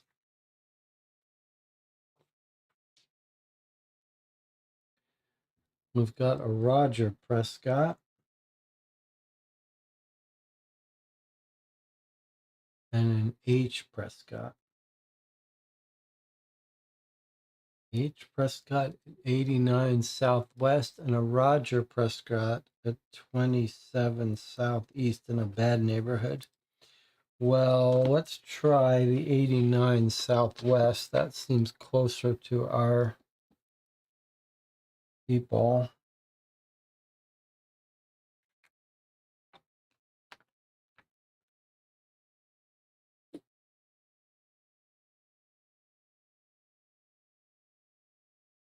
There's 89 Southwest. Let's see if there's anyone there.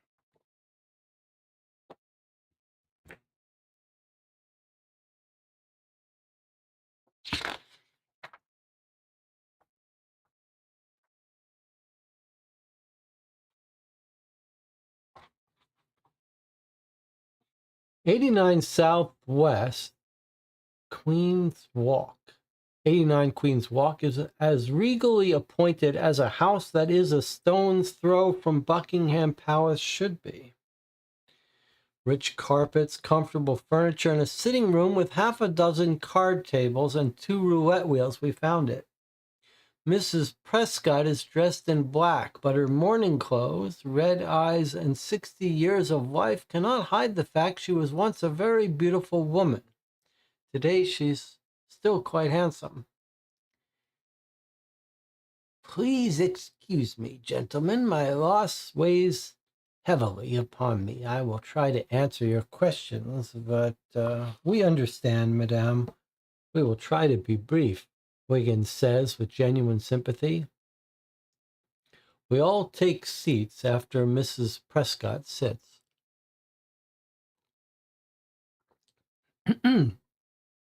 I realize this is a difficult time for you, Mrs. Prescott, and that these are delicate questions, but they must be asked. We understand that gambling takes place here in the evenings. It's like they're looking at the roulette tables. Wiggins makes the statement sound like a question, hoping that Mrs. Prescott will not force him to be more direct.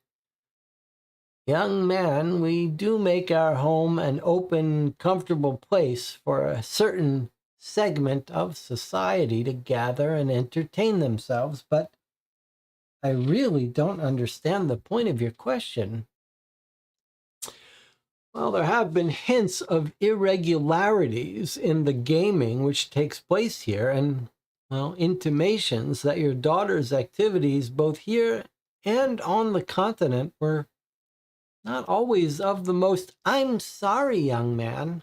I'm not going to sit here while you besmirch the memory of a fine young lady. I will have to ask you to leave.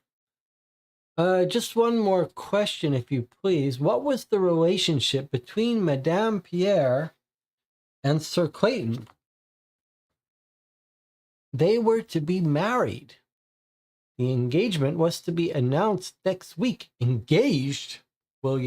Exclaims Wiggins. Yes. Mignon was so happy. Mrs. Prescott dabs at her eye with a black lace handkerchief. Now, you must excuse me. Wow, engaged. That's a twist. Engaged, and according to this woman, who we think might be the mother, happy about it.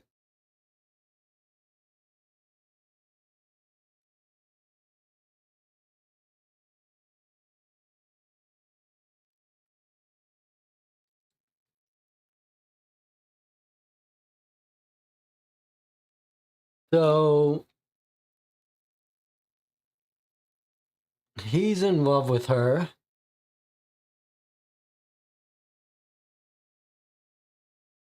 His friends think that she might not even like him, but apparently they were planning to get engaged in the next week. And she's got some other guy on the side, Prescott, her supposed brother, who's very jealous, who would not have liked to hear that they were getting married.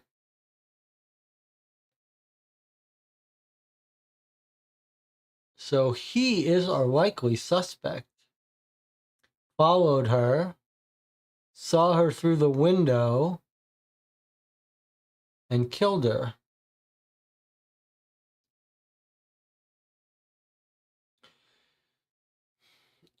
So here's the part I'm struggling with.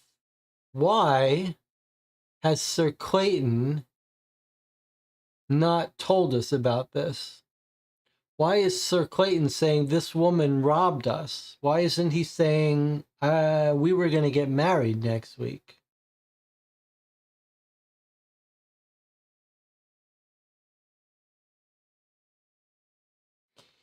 We shouldn't take this woman's word for it, right? She says that her daughter was going to get married to Clayton, but that doesn't mean that it's true.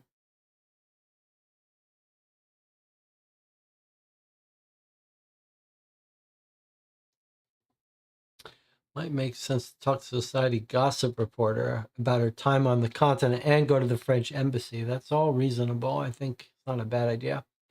They actually said back at the beginning that Madame Pierre was a widow. Yeah, right. That's it. Okay. I guess if the investigators found out the brother was not really a brother, he wouldn't want to admit he had been tricked by her about to marry her. Or she's a black widow after his money. That's not a bad idea.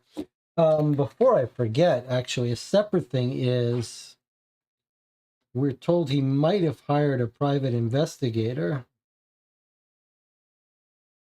We don't want to forget to check that out. That's certainly possible. Now, before we go off thinking, hey, we found the Prescott house where the gambling is, we found two Prescotts, but we're looking for two Prescotts. So perhaps we should go to that second Prescott and see if it's not the brother. 27 Southeast. That feels like something that might easily be overlooked, but could be important.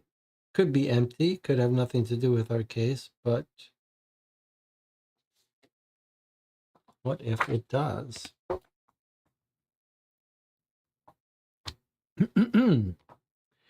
We easily find the door to Prescott's flat, but there's no answer to our knock. Wiggins draws the familiar small tool case from his pocket, and after a rather furtive glance around, he opens the door for us to enter. Our initial perception is of a rather typical apartment, but within a couple of minutes, we realize this is not the typical bachelor's digs we expected of Roger Prescott. The woman's touch is omnipresent. Wiggins, look at this. The object of our attention is a framed photograph of a young couple. The man fits the descriptions we have had of Prescott, and the woman is none other than Mignon Pierre. However, if the two people in this picture are brother and sister, their relationship appears to be of a rather scandalous nature. For the couple have the unmistakable look of young lovers. Somebody sure cleared out of here in a hurry. The bedroom is a mess. Clothes are strewn about. Looks like the woman's stuff is still here. It's just the man's items, which appear to have been hastily packed. I wonder where Roger Prescott has gone. Okay, so the plot is thickening up just as we expected it to do. We do have a little bit of a love triangle here. 27 Southeast is where Roger Prescott is, right down there. So 27 Southeast, Roger Prescott living with Pierre Mignon. But was she planning to run away with Sir Clayton, possibly to get his money? Or was she scamming Clayton and never had any intention of leaving Prescott? But Prescott seems like our very likely suspect. He's looked through the window. He's followed her to Clayton's house. He's looked through the window. And he's gone and killed her when Sir Clayton left. That still leaves unexplained many of the circumstances around it, but he does seem like our very likely suspect. She arrived by cab. He would have had to follow by cab. So cab records seem useful to us.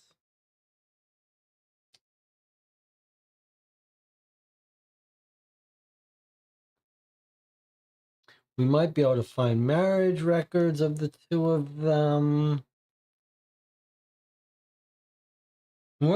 What's our plan of attack here? What's our plan of attack? Let's look at our outstanding places to go and figure out where do we go next? So we have talked to the solicitor. We talked to the man himself or his house. We talked to the three witnesses. We haven't been to St. George's Hospital where her body is. We haven't been to our Sherlock Holmes side case places. We went to the Old Bailey. We talked to the butler. We haven't been to the French embassy. Strangled, killed by blows. This is an attack of anger by Prescott, we think. We haven't found the club that would have his alibi. There's our timeline.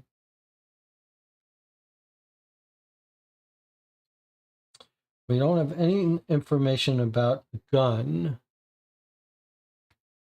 And we haven't tried to lock down cabs. Men's trouser on the outside of the house. That's probably going to be Roger Prescott.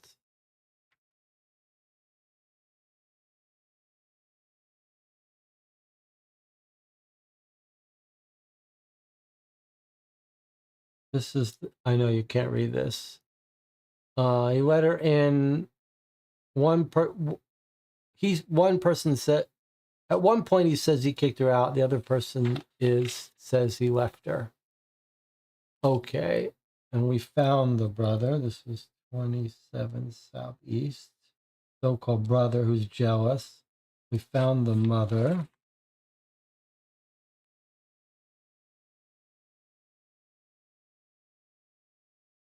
They're related. That's telling. I do think we should try to look her up, maybe at the French embassy now. She says they're engaged to be married next week.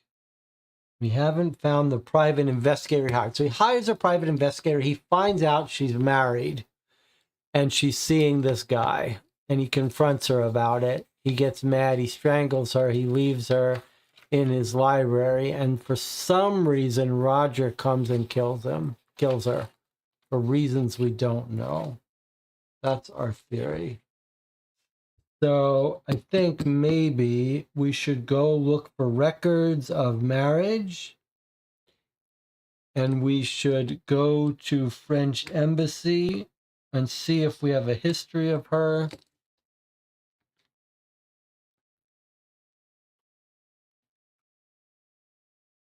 And maybe it's time to go to the carriage depot and see it,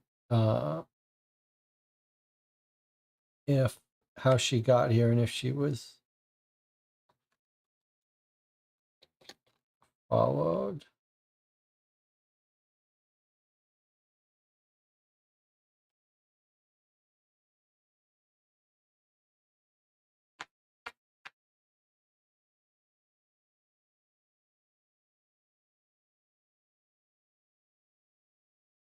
There's our social columnist.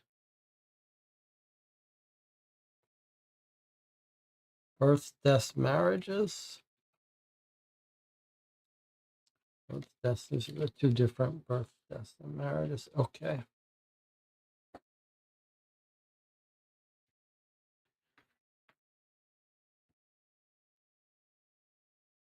We never found his club. We haven't found his club yet. We could try to guess what club he might have gone to, but we haven't found it. Let's try to go to Somerset and see if we can't find anything about births or marriages.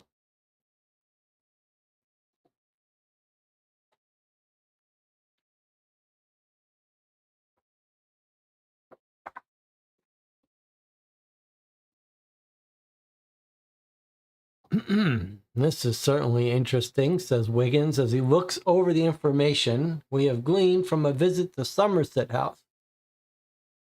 It appears Hilda Prescott is using her maiden name. Birth records reveal she was born in Dorchester in 1837. She was married in 1859 to Carl Philip Sanders. They had a son, Roger Prescott Sanders, born June 19th, 1864. There's no record of a divorce. It was certainly a stroke of luck. We asked that clerk about records of recent marriages, remarks Edward. Yes, Clayton Partridge and Mignon Pierre were married just a few weeks ago. What on earth? Now they're already married? What kind of craziness is this? All right, we got two pieces of information here that I need to reread to understand the significance of. So Hilda Prescott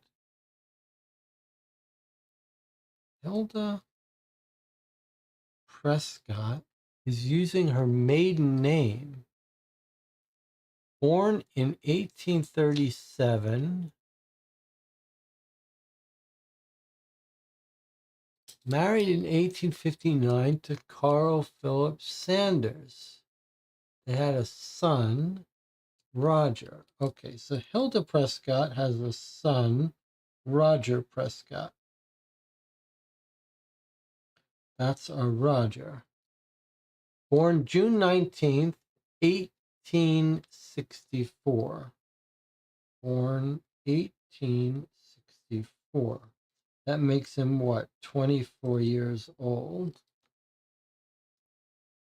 Since it's 1888 now. No record of divorce.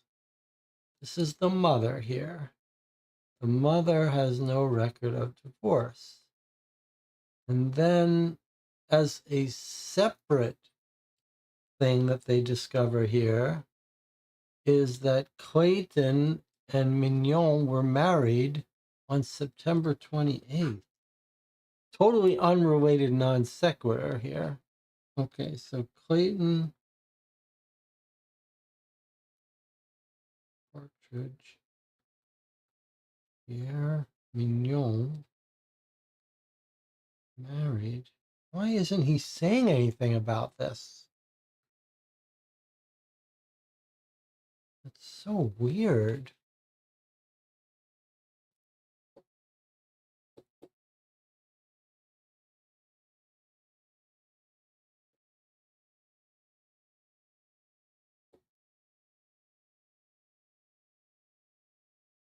It appears Hilda Prescott is using her maiden name.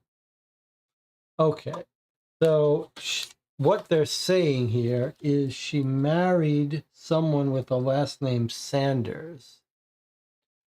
Carl Phillips Sanders. And the point about her maiden name is just that she's married this guy, but hasn't taken his name and hasn't gotten divorced. So we should find him and ask what is going on with this insane family.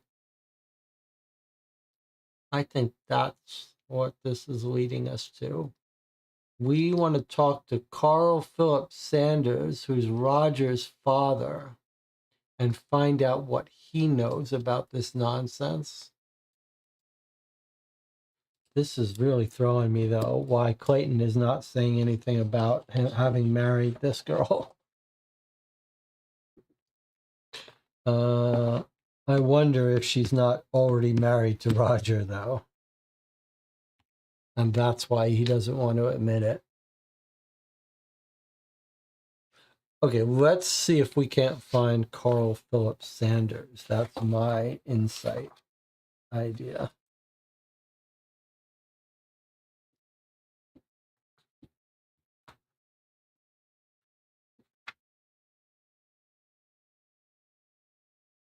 Yes, there he is, Carl Sanders, 73 Northwest. That's what I'm talking about. That's tricky. 73 Northwest.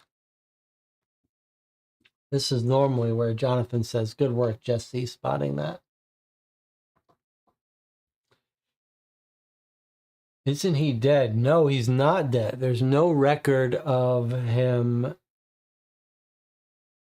getting divorced, of her getting divorced. Okay, here we go. 73 Northwest. Jonathan says, "Good work, Jesse."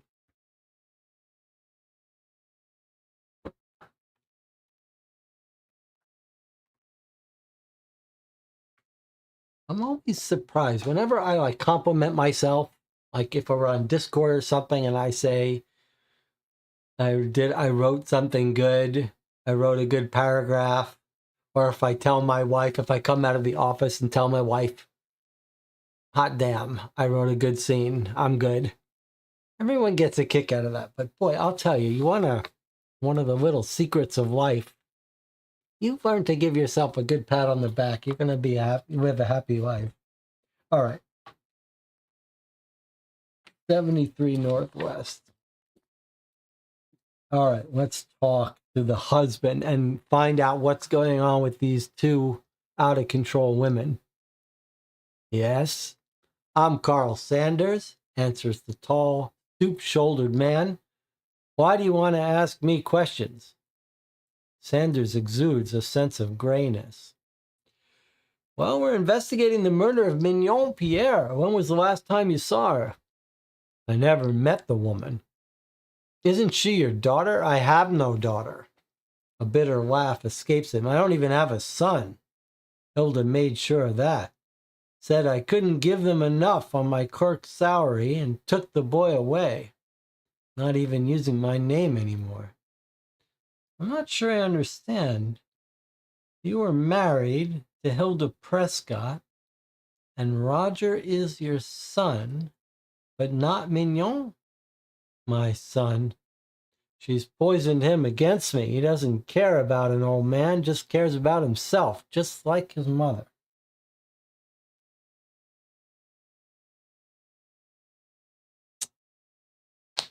Hmm.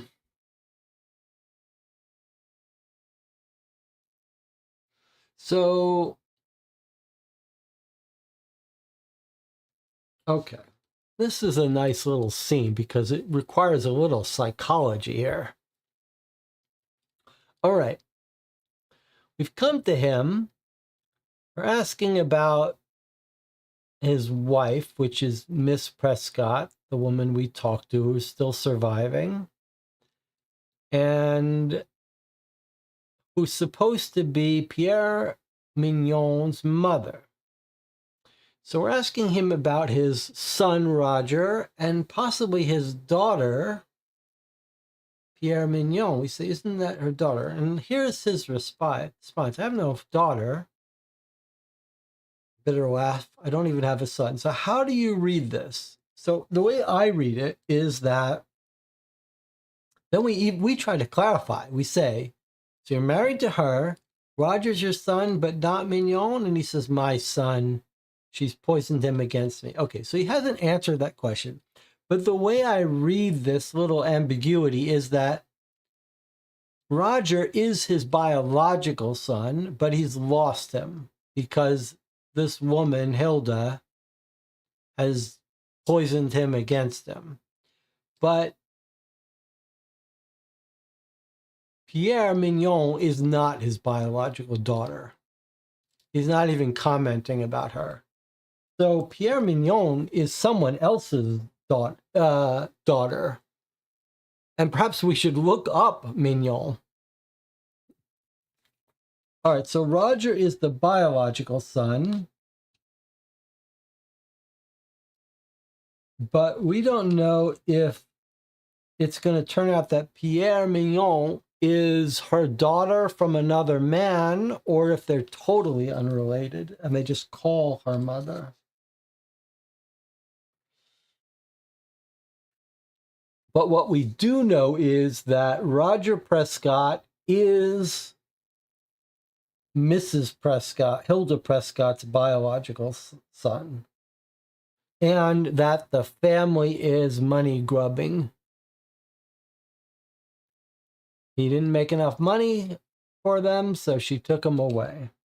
It could be like mother, like daughter. Now, having seen that, let's ask ourselves if Pierre Mignon has a father in London or in France. And if it's in France, French embassy may be the way to go. So let's just make sure if Carl is here in town, maybe Mignon is here in town too.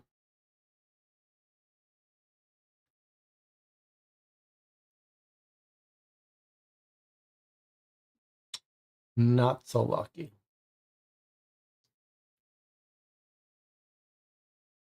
Okay. I think French embassy is really not a bad idea. It was suggested quite a bit earlier in the chat. And now is where we really would like to learn if anyone has any information. And perhaps we should do another scan of the newspaper at this point, because we do have some international stuff. All right, 59 Southwest is the French embassy.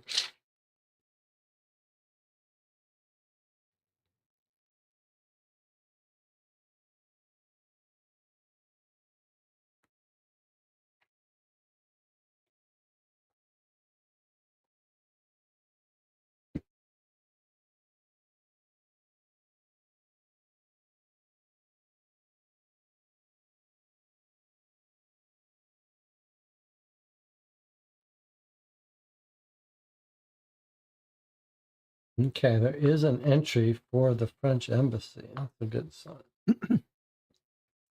Alfred Daudet ignores Wiggins' outstretched hand and greets us instead with a click of the heels of his highly polished boots and a slight nod of the head.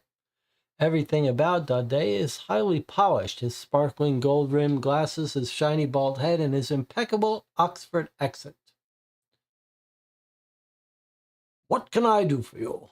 asks Daudet. We are all standing in his office, which has a number of chairs that Daudet pointedly ignores. "Can you tell us anything about a woman named Mignon Pierre?" "The murdered woman?" "Yes. At the request of Scotland Yard, I have checked into the matter and found that she had a rather notorious reputation in my country. She is wanted for bigamy. She has married at least 3 wealthy older men, and after stealing what she could, she has left them." Okay, so now we know her game. She marries them, she steals their money, and she leaves, and she's still hooked up with her true lover, who's Roger Prescott. Except something's gone wrong this time. She's made Clayton fall in love with her. They did get married, but he's got a private investigator investigating her on a hunch. He's found out what she's up to. Be nice if we could find that private investigator. But he's obviously found out and confronted her. But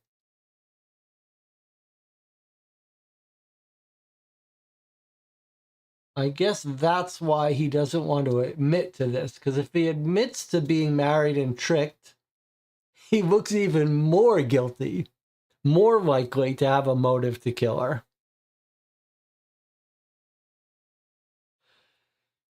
But now the odd thing is, why would her lover kill her? That was our backup theory. If she really is running a scam on Clayton, like she always does, then the lover has no reason to kill her. Is it possible that this time she fell in love with Clayton, and that's why the brother killed her? Is that what's happened?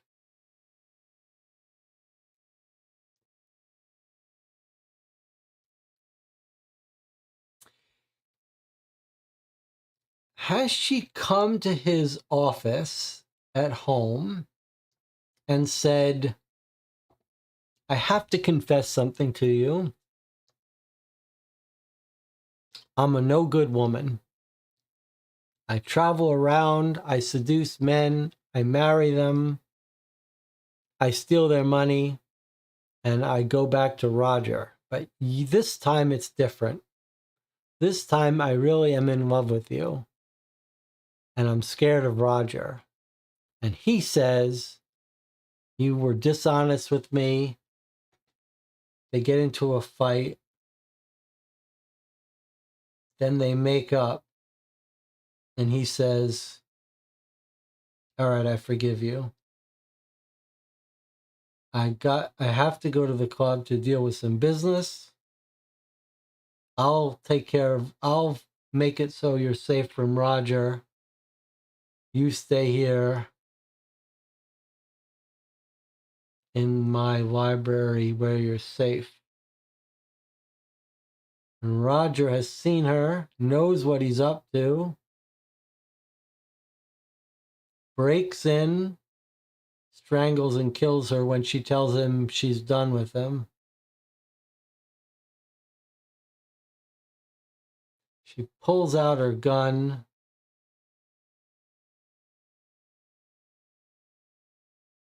and he kills her.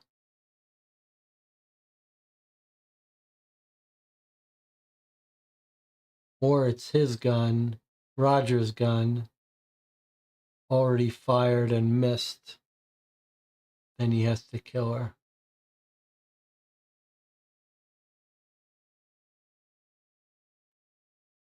All right, I like this as a theory, but now how do we chase down this theory?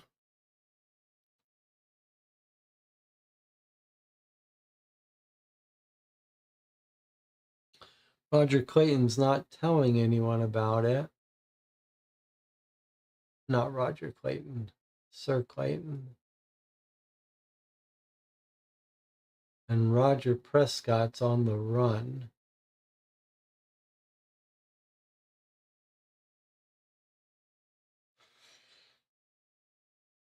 So I'd like to find the club.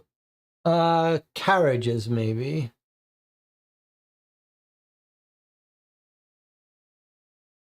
Have we found where she's living? Yes, she's living with Roger. Her women's clothing are in Roger's house. So that's where she's living. Down here in the southeast. I wonder if we shouldn't check a cab and see if we can't find the cabs.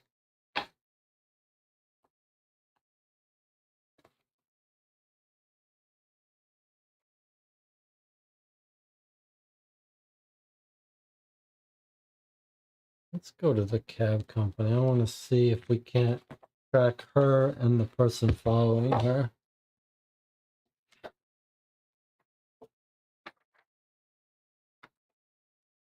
Okay, no cab entry in our case.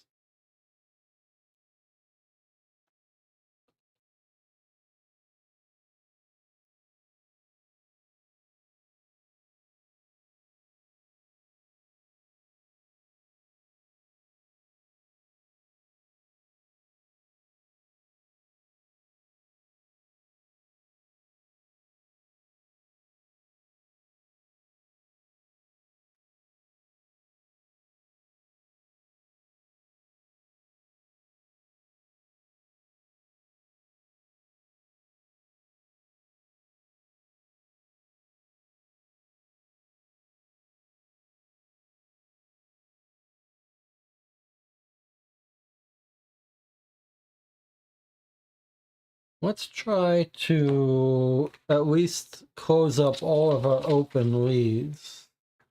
Not sure what the best place for us to go, but we do have a couple of open leads.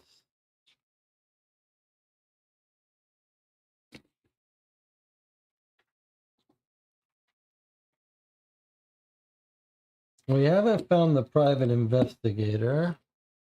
Let me make a little to-do list here. We know we think he might have hired one.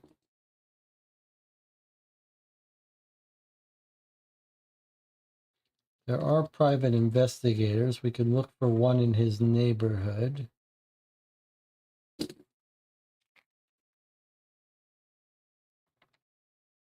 They were married.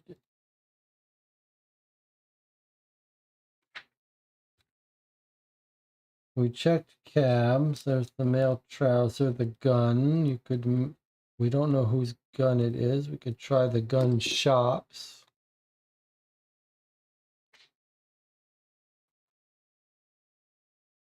We haven't found Clayton's club.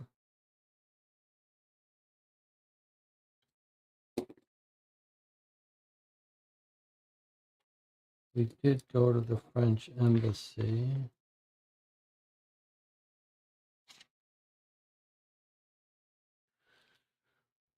We haven't been to St. George's Hospital. I'm not sure if there's any reason for us to go there. That's where her body was going to be interred or studied. Maybe we should check that. And then, of course, the Sherlock Holmes side case places. Okay, so those are my outstanding leads. And then we could check the newspaper again for anything we might have missed. I think there's a fairly reasonable chance that there's something else in the newspaper for us.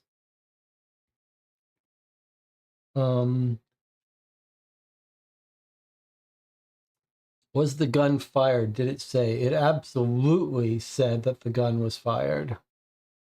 It absolutely said that the gun was fired. I want to go to St. George's Hospital first. I want to clear up any of these easy ones we can solve.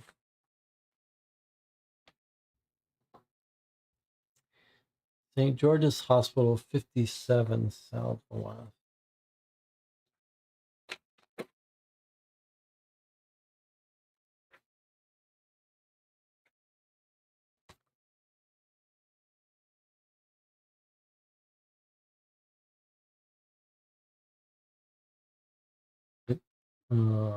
It was right near them, right near where Clayton lives is the hospital.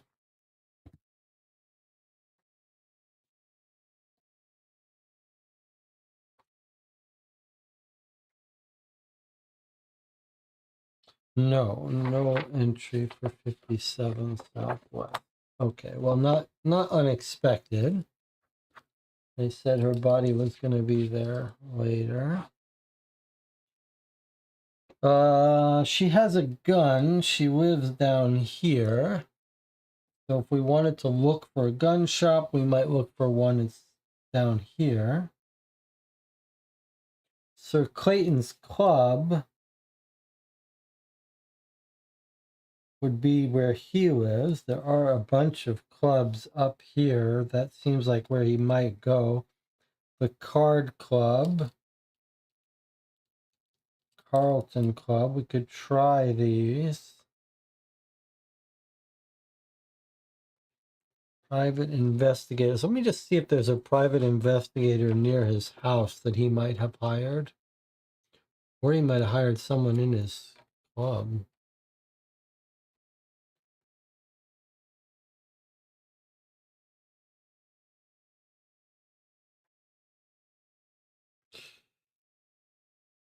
So it's interesting that I don't see private detectives, private organizers in this directory. I don't know what they would be listed under, but I absolutely know how to find it in the new directory. It's under detective agencies. Let's see.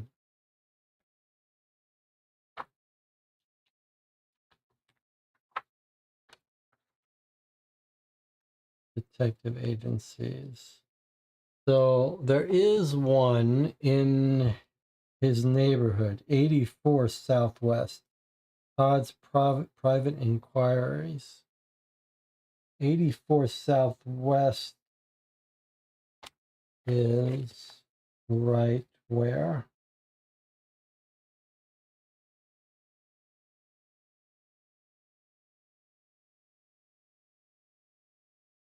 '85, '88.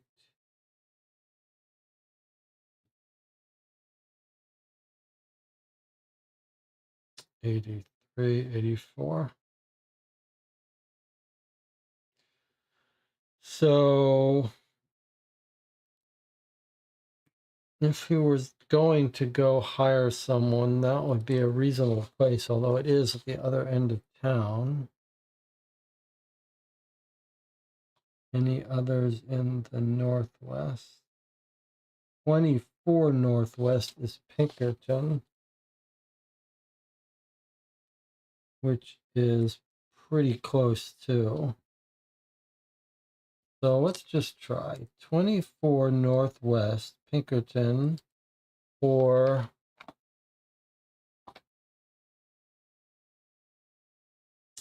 84 Southwest. Let me see if we can get lucky and find the detective that he might have hired. Because if we can, that person would know a lot about what Clayton would have known.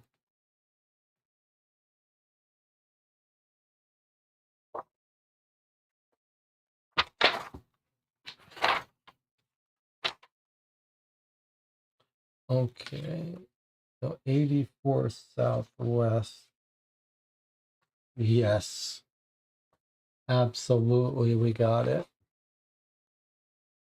Absolutely.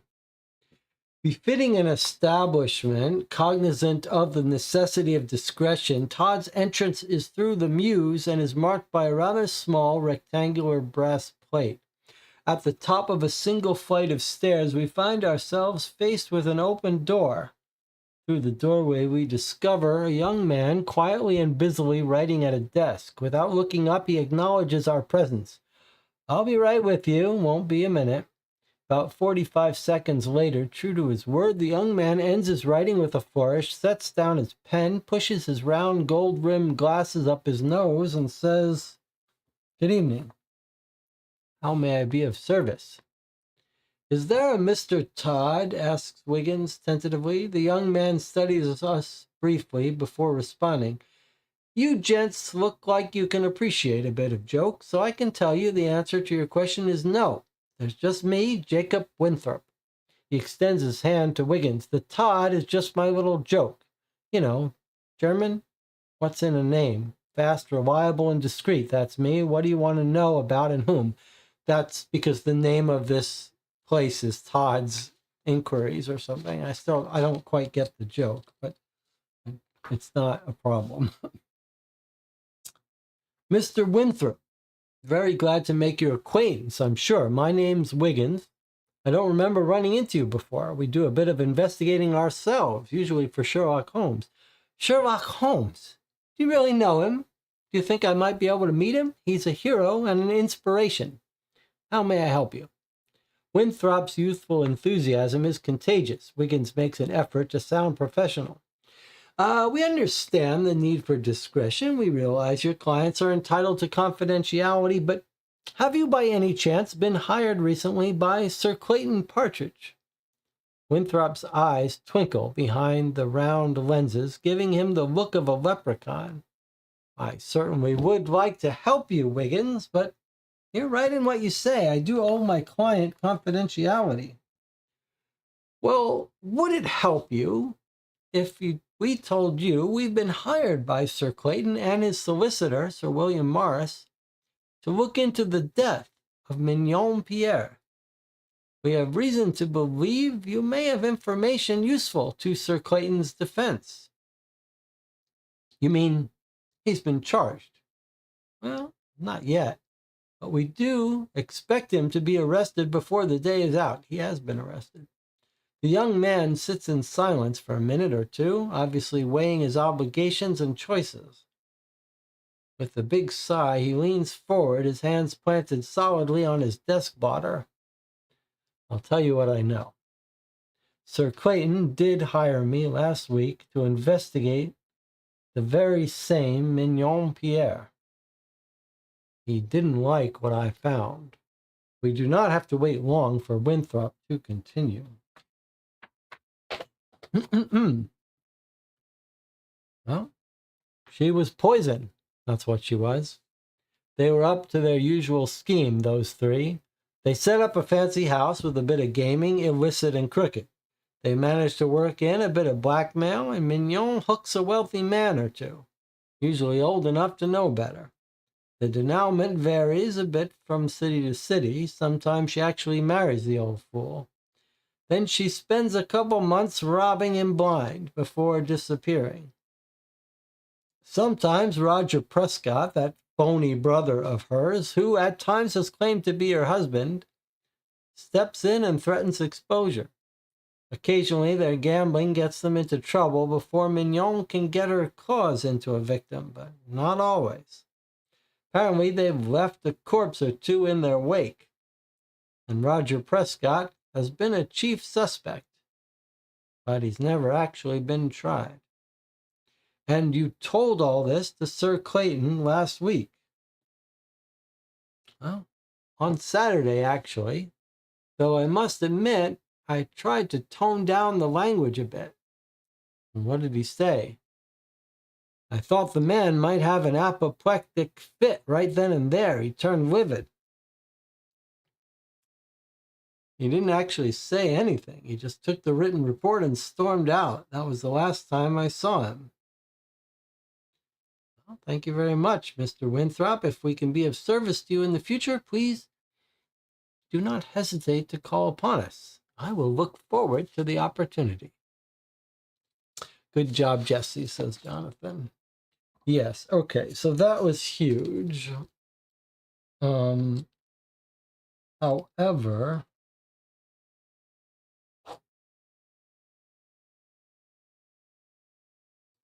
so as we suspected, Clayton has hired a private eye. The private eye has figured out that there's a scam that the three of them are running.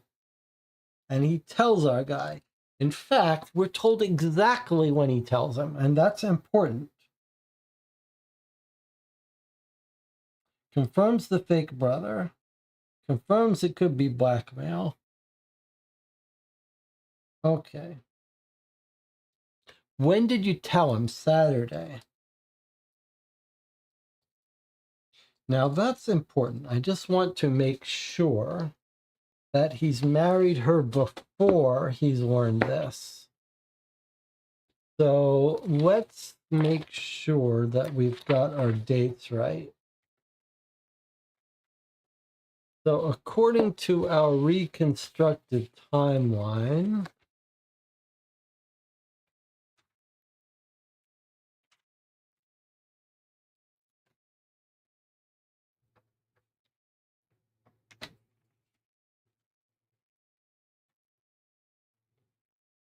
body is found killed at 9. Body's found at 7:30. Killed somewhere in the early afternoon yesterday. And our case starts Tuesday, October 18th. Okay. Our case starts Tuesday, October 18th. Body found Monday the 17th. Sunday, Saturday, 16th, 15th. Okay, so the detective tells him October 15th.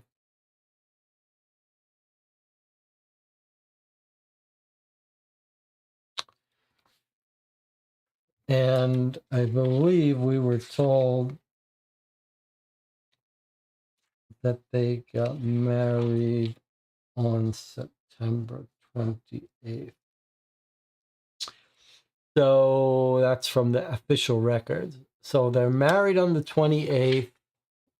2 weeks later, he finds out she's a scammer. He confronts her. But I think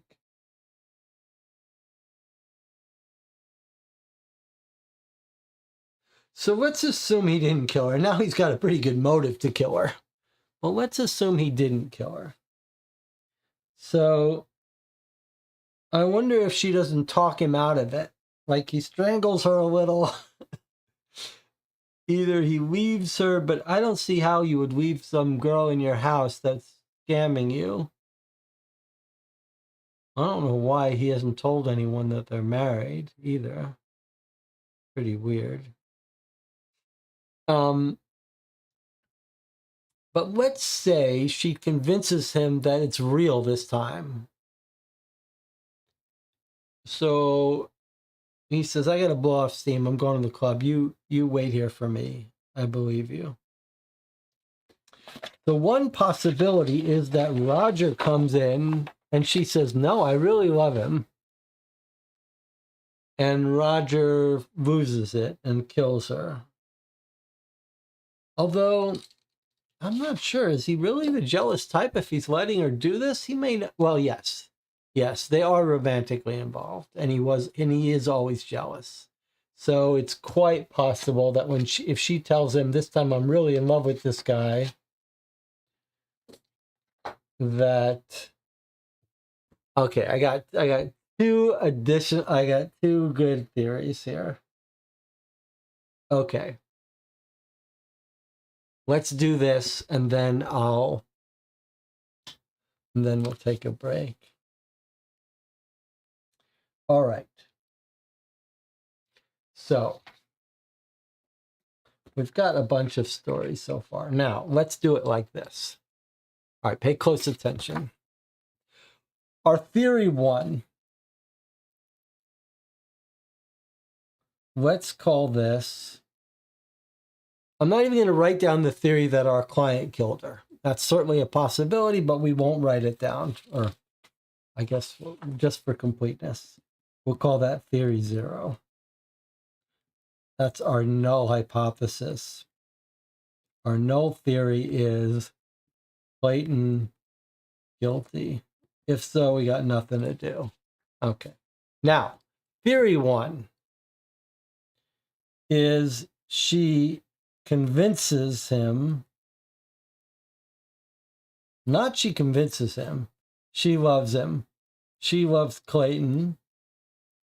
And then Roger kills her in jealous rage. Now that matches the brutal killing, right? If it was a murder of jealousy. That is very consistent with everything. And he left her, this explanation for why he left her in the house is he leaves to blow off steam after he confronts her, but he believes her that she loves him, and she does. Then Roger comes in. She tells Roger she doesn't love him anymore, and he kills her. Now, I have 2 other theories that have occurred to me.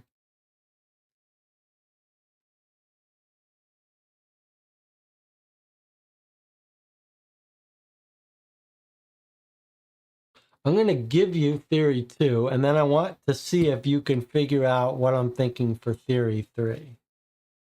Okay, here's theory 2. We're told that she's got past men she has scammed. Married and scammed.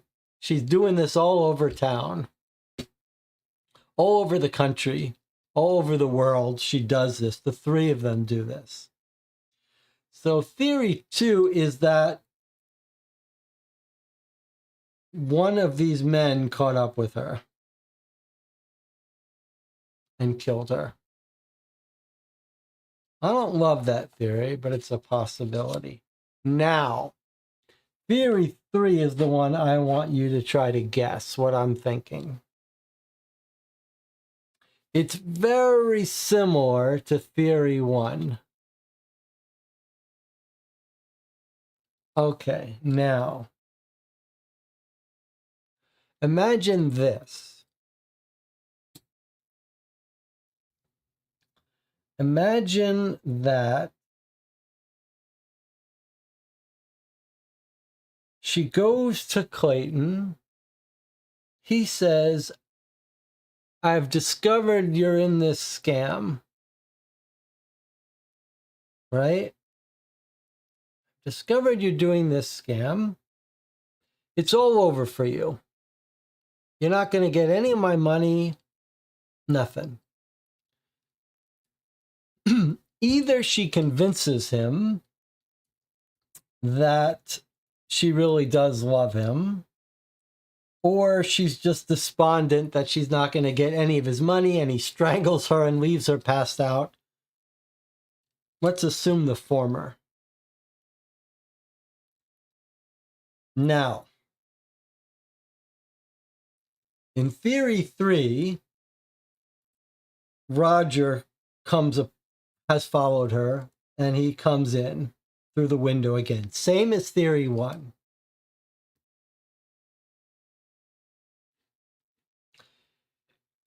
But in theory 3, he doesn't kill her in a murderous, jealous rage.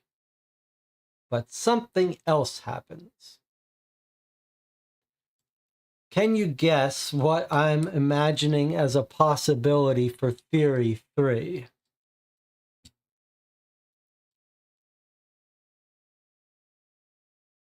I'll give you a clue. The clue has to do with what we heard from the detective.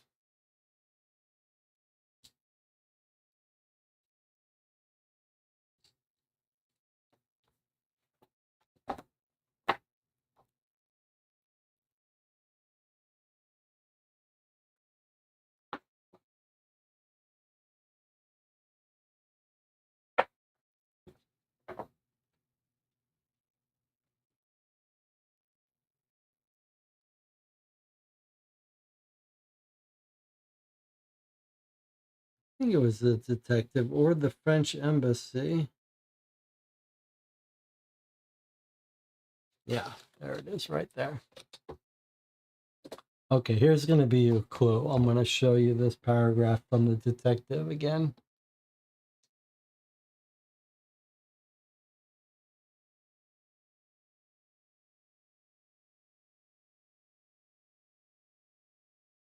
Okay. Now,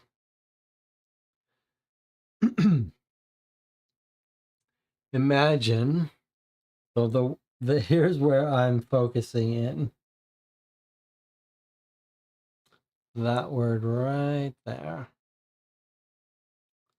So imagine our theory 2 is that Roger confronts her, or maybe doesn't even confront her. What if Roger has figured out, I'm just going to frame this guy, Clayton, kill the girl, make it look like Clayton has killed her, and then blackmail him? That would be an interesting possibility, and it would explain why they worked so hard to use Roger Clayton's walking stick to kill her and kill her in his house. Like he's waiting for the opportunity to get rid of her. Maybe she said, I'm done with this plan. I'm not going to go along with it anymore. I'm either going to really marry him or I'm done with the scamming. And Roger's like, well, I'm going to get my one last payday by killing this woman, framing Clayton, and then blackmailing him. Of course, it all goes wrong because the police get called, but maybe he was hoping the police wouldn't get called. I still think it's more likely jealousy, but it is interesting to think about that me explaining why it's made to look like Clayton did it. All right, we have to take a break. I'll see you in 8 minutes. We'll decide what's left for us to do.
All right.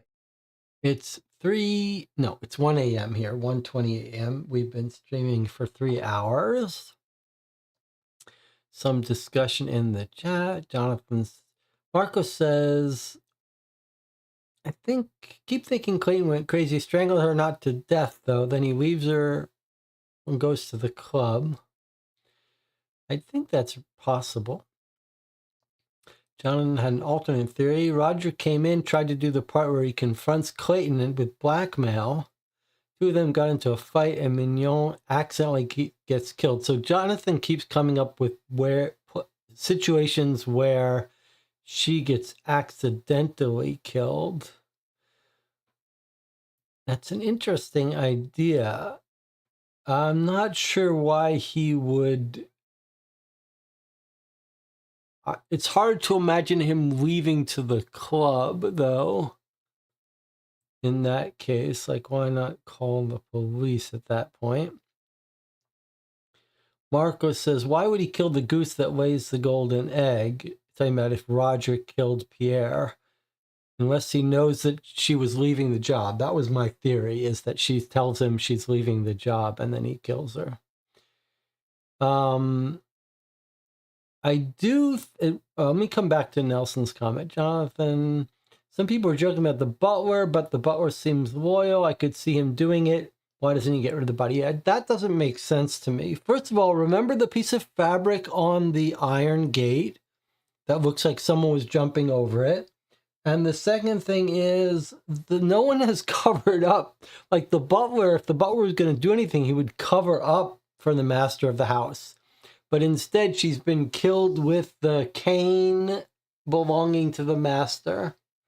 So that doesn't make sense. Mignon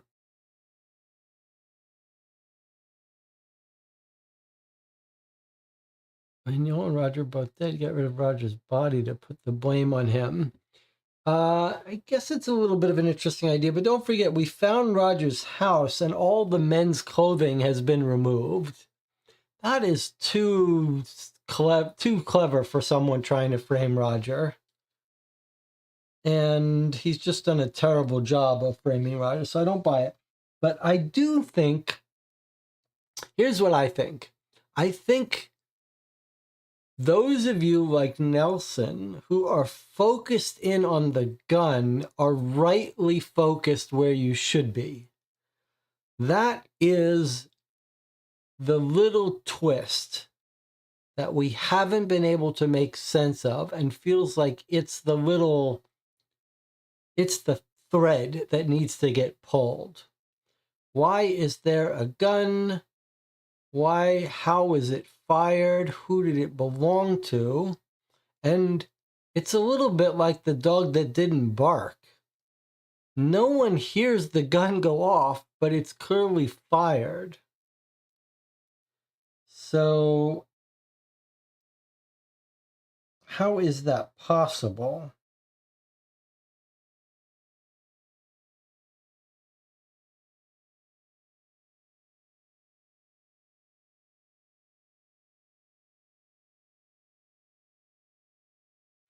I do think we need to track down this gun angle, see who owned it.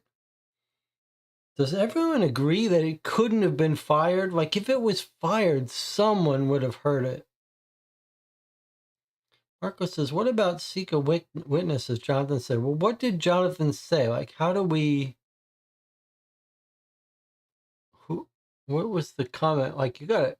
If you can think of how we would find a witness, we do have two things we could do. That we could try to find Clayton's club and hear what he said when he got there. And we can find a gun store, and we can check the newspaper. Okay, so someone is saying it's across from Hyde Park. Okay, let's make our little to-do list then. Everyone will get something. So there's people who want to go to Hyde Park, which is right next door to the house. Okay, fine. That's 95 Northwest. I want to check gun shops because to me, the gun is the thing that's the thread that needs pulling. And then we've got clubs. And then we've got newspapers. And then we've got our allies.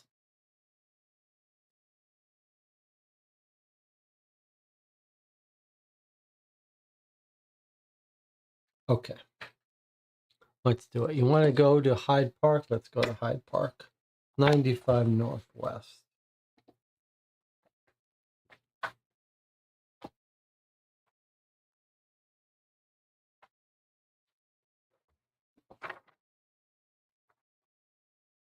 Okay, no entry for Hyde Park.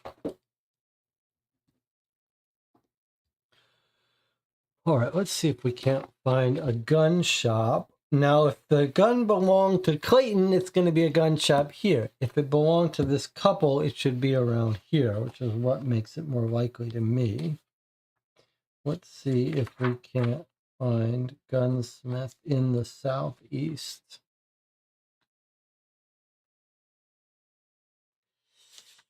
What have we got? Any gunsmith in southeast? No. Okay. EC would be the closest. 5 EC. That's reasonably close. I don't think that's going to be our thing, but let's put it down. And then 1 Southwest would be if it's in the neighborhood of, if it's Clayton's gun.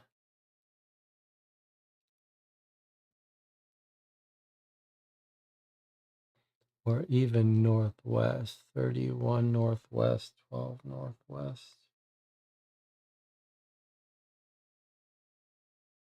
Okay, I don't think those are going to be in there, but let's just give them a try. The clubs seem more likely to be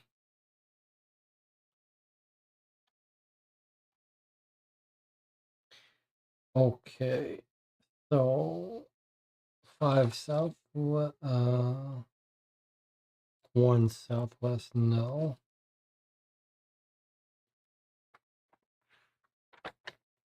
31 and 12 northwest, no.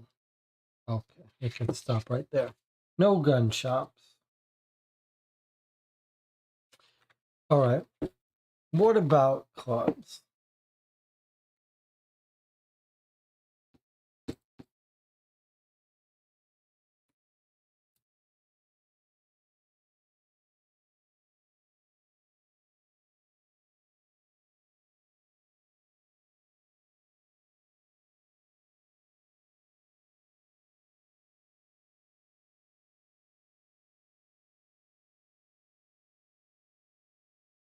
All right, let's try to look at our main clubs in the neighborhood because there are some popular ones.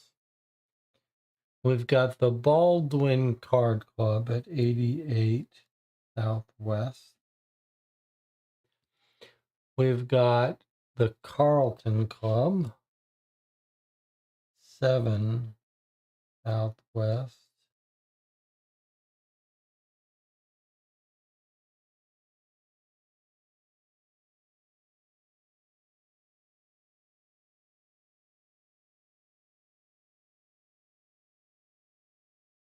And then we've got the Criterion Club, 3 Southwest. I guess those are our main clubs.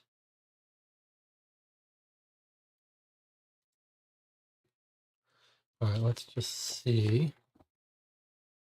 if any of those clubs or might be where he went.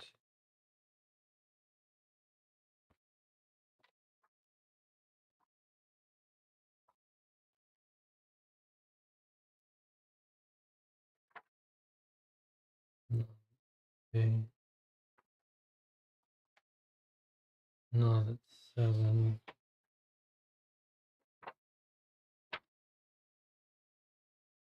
Okay, so not at 3, not at 7, but there is an entry for 88 Southwest. I'm sorry, sir. This club is exclusively for the use of members and their guests. This information is delivered with equal degrees of firmness and politeness by the club's manager, who has been summoned by the doorman.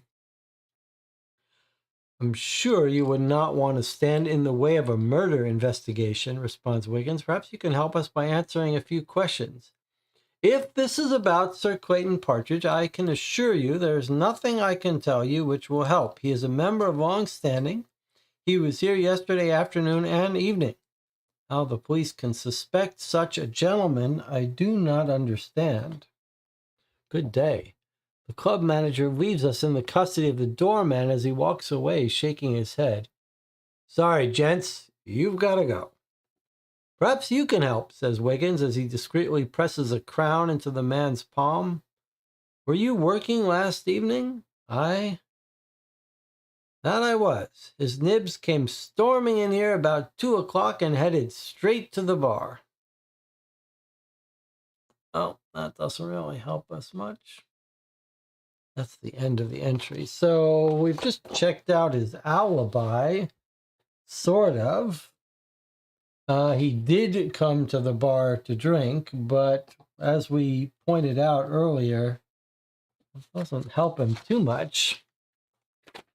I suppose it helps a little bit. At least we found the club. And he is telling the truth about heading here. I think maybe the next step for us is newspapers. A little closer look at the newspapers. Let's work backwards. Now we're looking for anything with our girl, Pierre. I just also want to make sure that when I looked up Pierre Mignon, that I didn't look up Mignon and skip Pierre. or vice versa.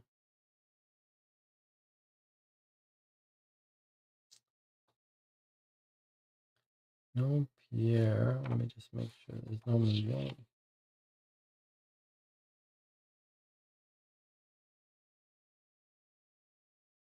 Yeah. Okay. All right. Let's look for newspaper articles.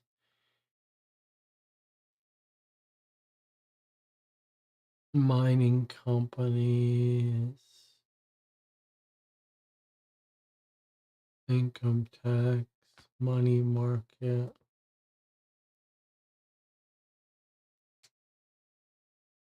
Stock exchange. Railroad. Johannesburg. Can't imagine that would be relevant for us. Vaccination Act.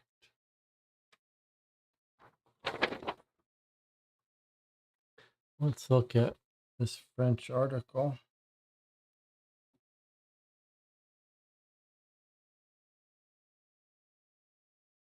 No, not relevant for us.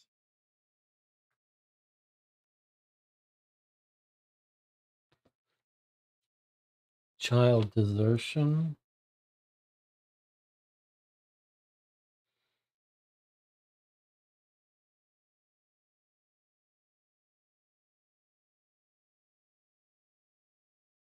No. Anarchist. No. Police courts.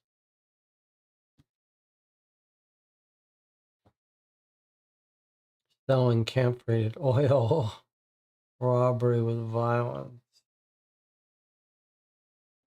There's our girl.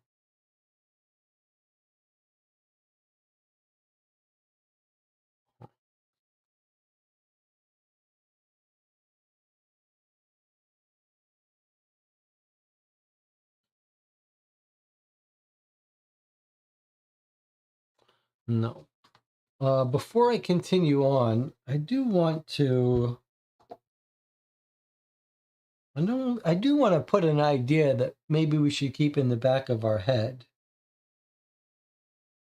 It's very clear that our client is lying dramatically about things. And it's not really clear why. I think we should keep that in the back of our head. Like, is there some reason he's lying so much? If we assume he's not guilty of the murder, could something else, like why isn't he saying I married this woman? I think maybe you could make the case that it'll make him look more guilty, but surely he should know it's going to come out that they got married.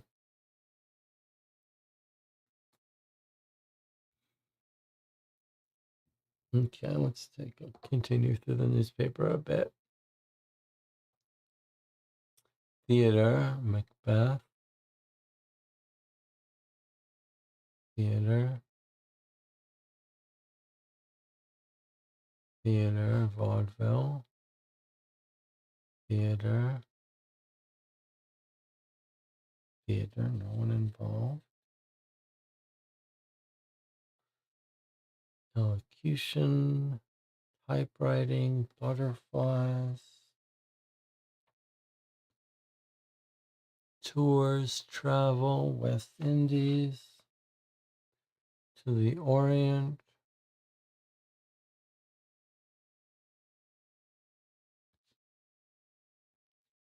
Got a whole bunch of stuff on carriages.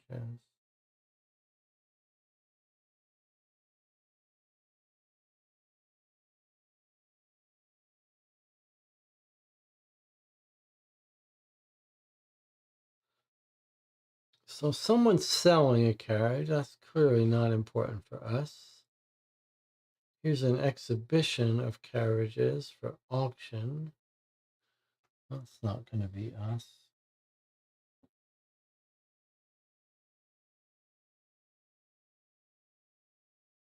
Someone's selling their cab. Someone's selling their cab.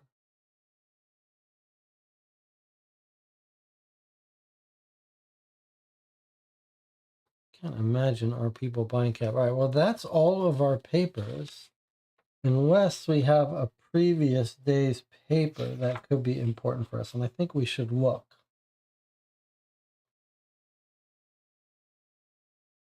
We should look.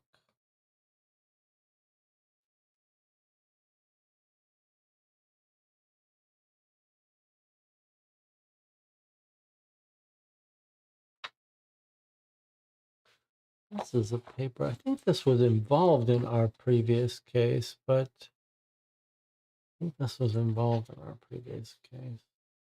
Sister of the dead man. Found stolen by monkey.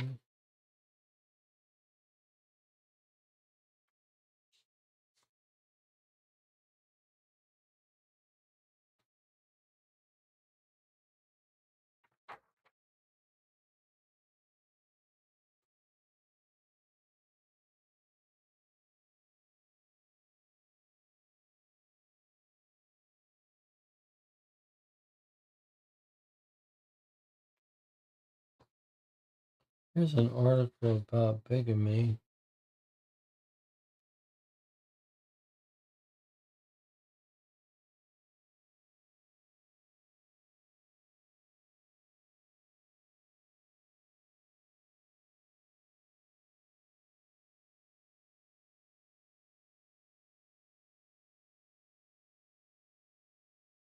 Hmm.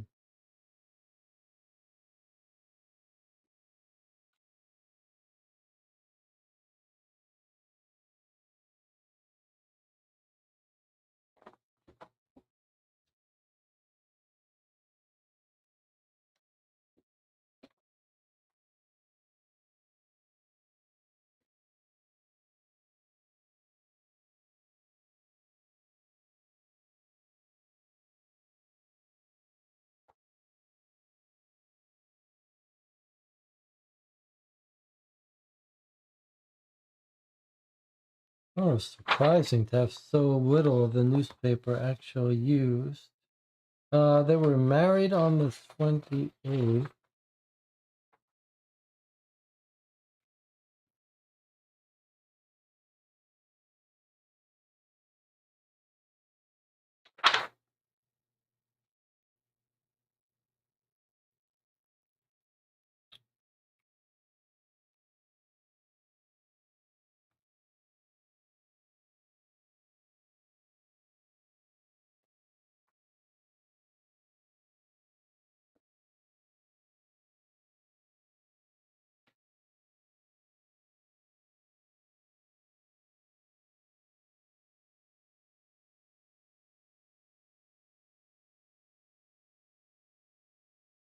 Certainly doesn't seem like there's anything else in the paper for us. Okay.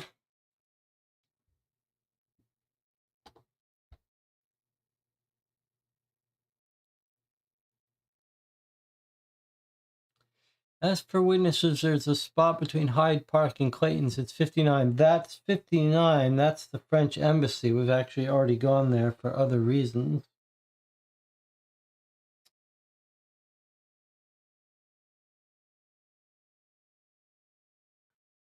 There's a gun. There's something else weird about the gun. Like, we were told about it. We mentioned it to someone even though hadn't read anything about it. So it almost feels like we've missed a lead that was supposed to tell us about it. What if we go to the Police Gazette or the Times and see if we can hear in the Police Gazette about the scene or what the police think?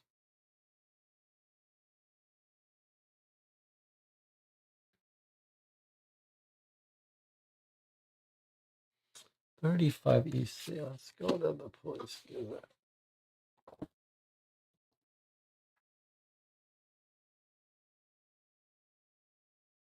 Okay, no 35 EC. How about Henry Ellis at the Times, 30 EC? Nope.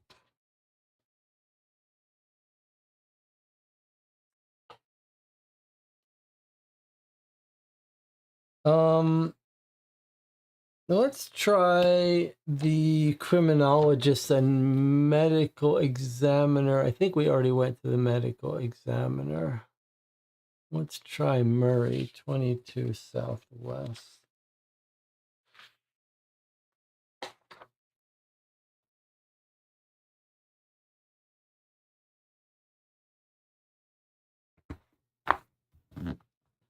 Okay, so here's Murray, our criminologist.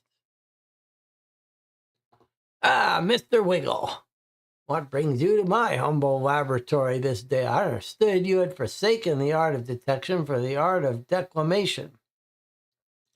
The wise old white-haired professor has apparently developed an anti-aging serum, for he seems no older today than when we first met him many years ago.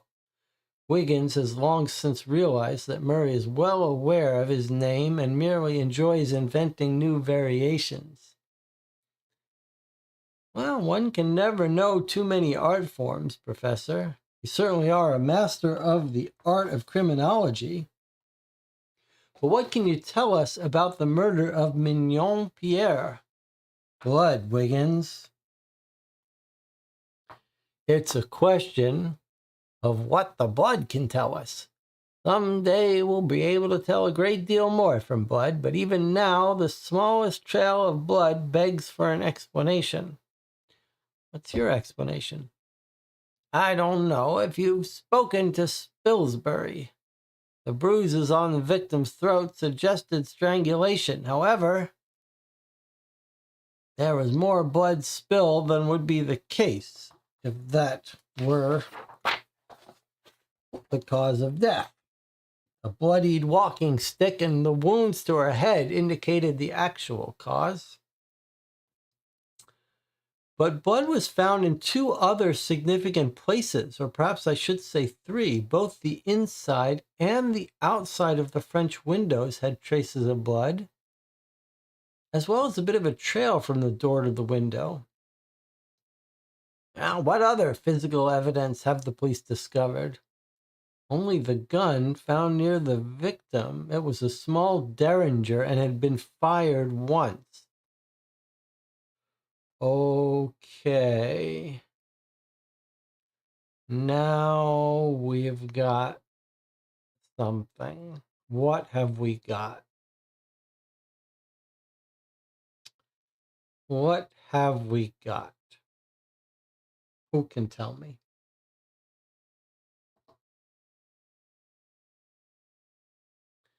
What have we got? Ciphered message. That's from a different case. That's not our case. Okay, what have we got here?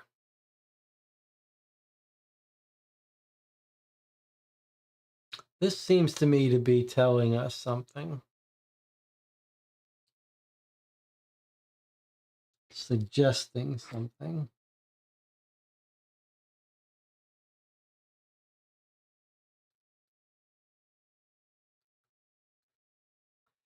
She shot Roger or someone else. Roger was wounded. Yes, I think that's exactly right. Or to be more explicit, it's a small Derringer. This is a gun that a woman might carry for self-defense. It's tiny enough that you could shoot someone and they could run away. And it may be tiny enough that you wouldn't hear it.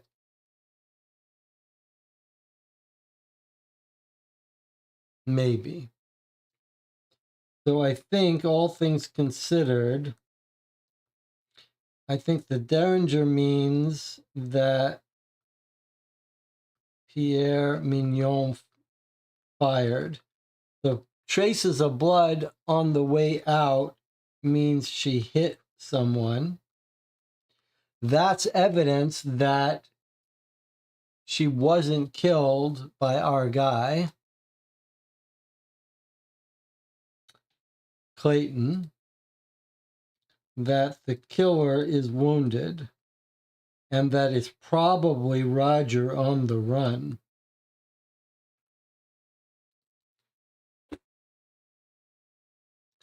I think that means it's Roger on the run.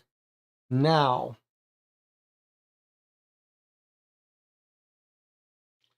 Who can be smart and figure out how we would find Roger? Any ideas?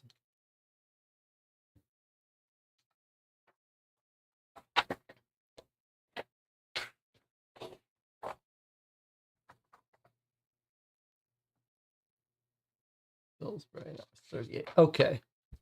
Okay, Marco is thinking smart. That's what I was thinking too. If I told you that your criminal got shot while fleeing, and then you wanted to find him, you might check his house. He's not in his house, though. The fact that he was shot suggests that you should be looking for someone who possibly sought medical treatment. So, let's ask ourselves, if he went for medical treatment, where would he go? Well, he was shot hopping over the fence here, so you might imagine St. George Hospital. But we tried that, no one there. We know he's probably not dead in the park. Enough time has gone that they wouldn't find him dead, and he's gone and picked up his clothing. Now, where does he live here? So it's possible he would be going to a hospital near here. We've got a lunatic asylum. That's not going to help us much. But the big hospital might be St. Bartholomew, St. Bart's at 38. But we've already been there because that's where our medical examiner is. So I'm afraid that we're not going to be able, that he didn't go to the hospital. But we could look up hospitals. The other thing is, he might have left a trail of blood, and we could try to look around and see if we could pick up that trail.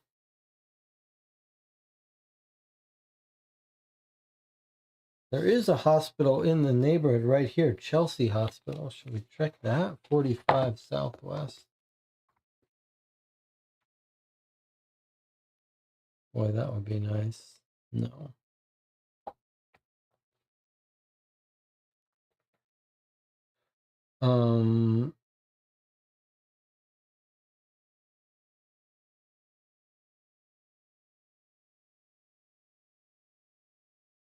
Let's look up hospitals and see if maybe there's another one worth trying. Southeast Hospital would be nice. 29 Southeast is St. Thomas Hospital. Where is that? Not labeled on the map?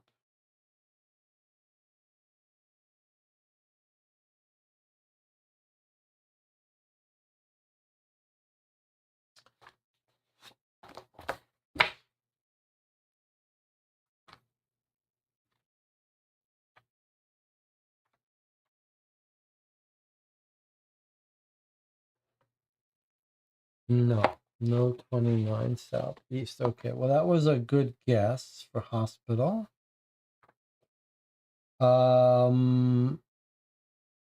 What about a doctor? Not a hospital, but a doctor.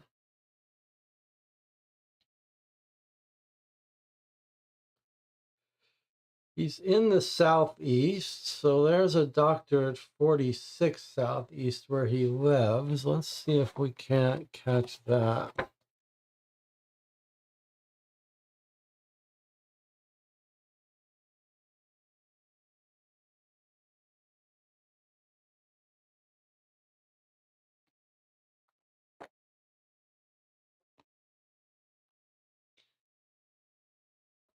As a matter of fact, I did remove a bullet from a gentleman's leg last night. Mr. Rogers claimed he had been attacked by an unknown assailant near the river. I told him I specialize in mental disorders and recommended that he go elsewhere. However, when I examined the wound to his leg, I saw it should not present too many difficulties. I relented in the face of his entreaties. Could you describe this, Mr. Rogers? Well, he's about 30, medium build, dark wavy hair, and a mustache. And what did you do with the bullet? Oh, I have it right here.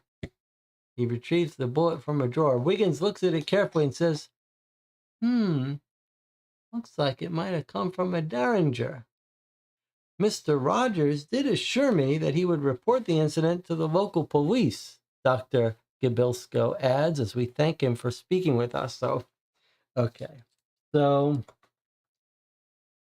boy, did we crack the case wide open with that one. Derringer bullet removed from Roger. And we have physical description of Roger. 30, medium build, wavy, dark wavy hair. This is enough to get him in jail. And a mustache. All right. We don't have a motive. We sort of can hypothesize that our original theory is probably right. That she probably went to Clayton, said, yes, it's true. You did catch me. This is the grift I've been running. However, it's different. I really do love you and I want out of this life. And he either forgave her or strangled her and then thought better of it. But Roger had followed her. She had already told Roger she was done with him. And in a jealous rage, when he saw through the window that they were going to make up and that they were going to stop this whole scam and she was leaving him, he broke in a murderous rage and killed her. She shot him out of self-defense, and then he lost it and killed her. She fell in love for real. Yes, that's my theory.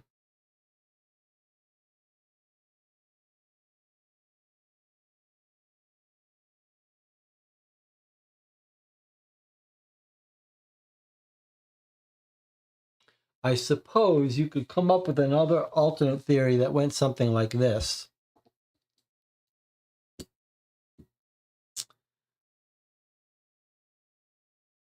An alternate theory would be that Clayton confronts her and she confesses, implicates Roger and the mother,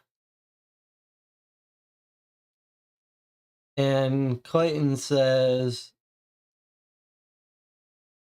I'm going to tell the cops and you guys are going to be all found out. And then Roger panics and he's like, I'll kill her. I'll frame Clayton, and then he won't be able to convince anyone that it's me. But I think she fell in love. That's what I think. Now, okay, we should take a moment to appreciate how smart it was to look for a doctor in a hospital.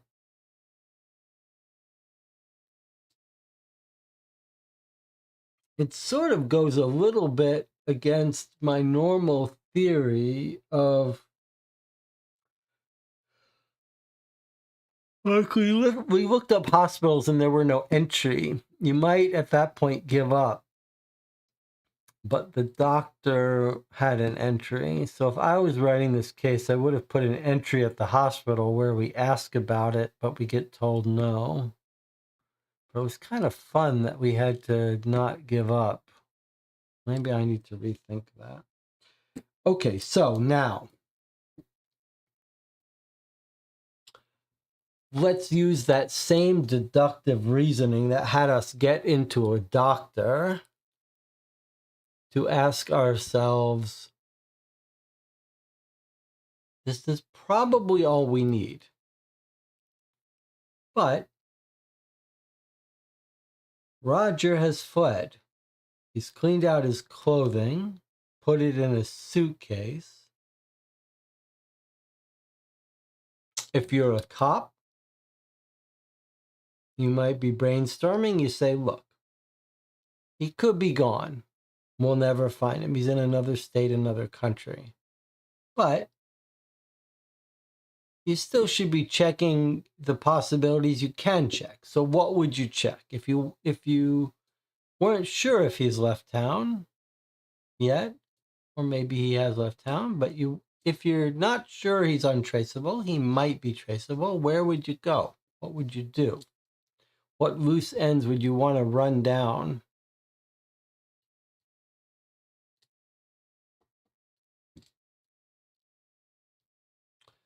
Train station, good. That's one possibility. What's the other?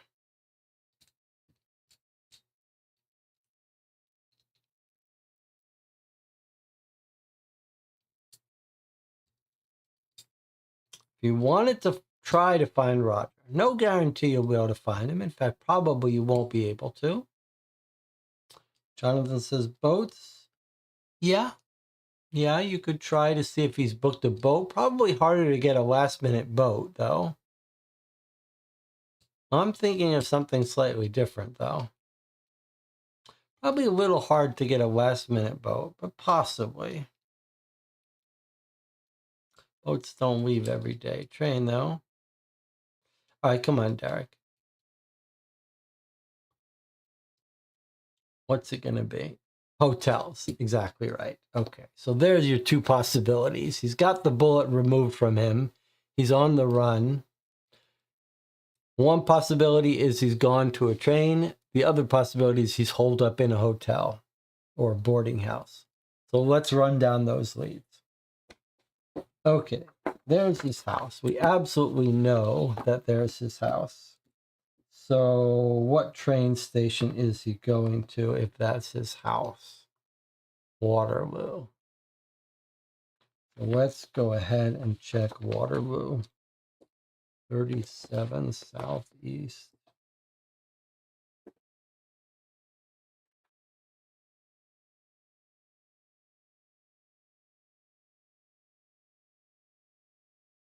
Okay, no 37 Southeast. So he hasn't gotten on a train, or, no one would recognize him on the train. Nothing that surprising about that.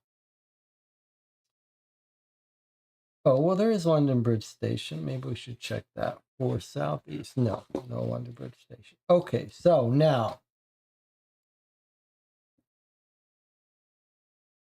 if that is where he lives, and he's going to try to hide out in a hotel, what have we got?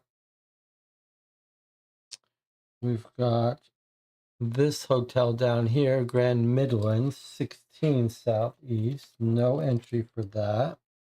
What about a cheaper boarding house? First, let's check out other hotels here in Southeast. So Bridges House, I think I looked for that.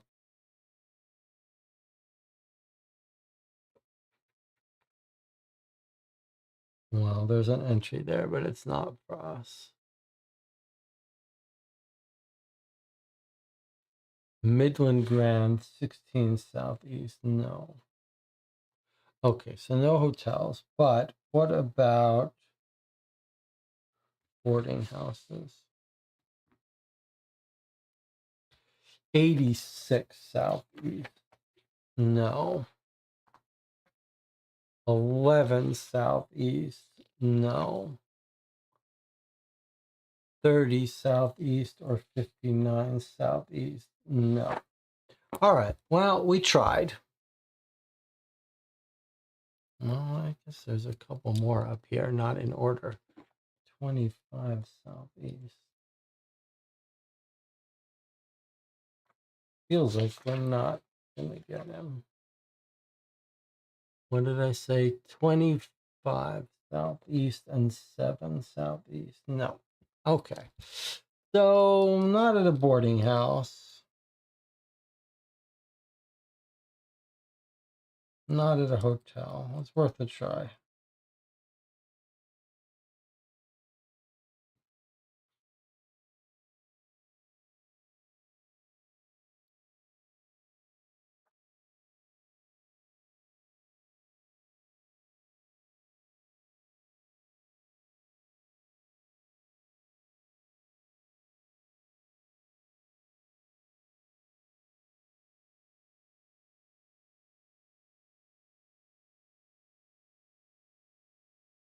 And the group did say boat, so let's see. It could have gone to the Thames Steamboat Company to try to leave. 40 southeast. No. Okay. So we've lost him. He's in the wind.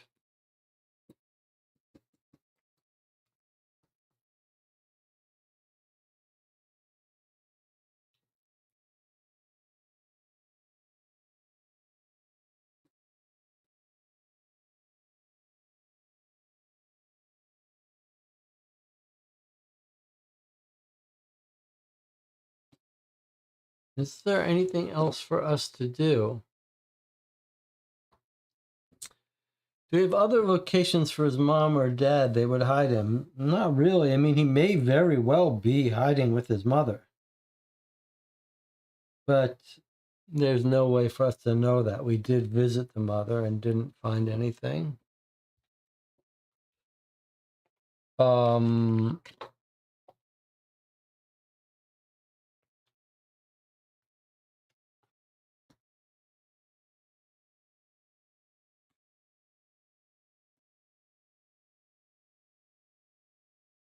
National Archives. No. Court cases, I don't see how. Pinedale Pike doesn't seem like he would know anything about it.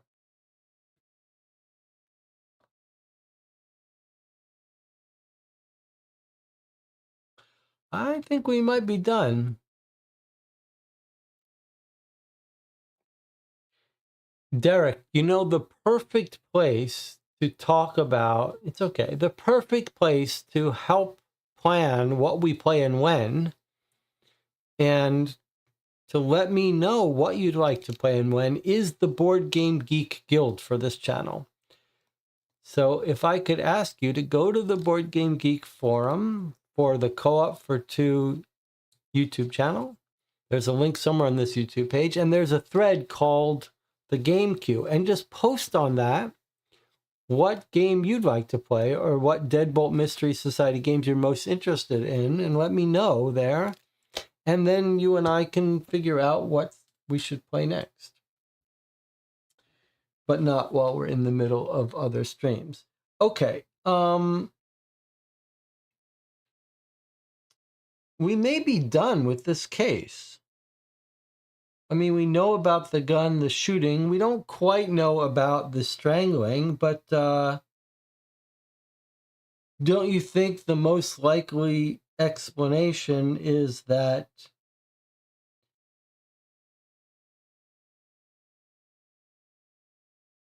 they've made up, that the girl, Pierre Mignon, and Sir Clayton made up? He said, I'm going to go have a drink. You stay here.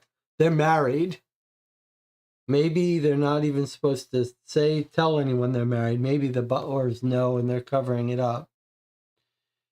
But anyway, they had a fight when he found out, but she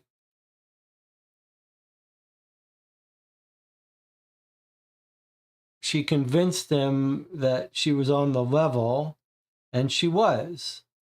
She broke up with Roger.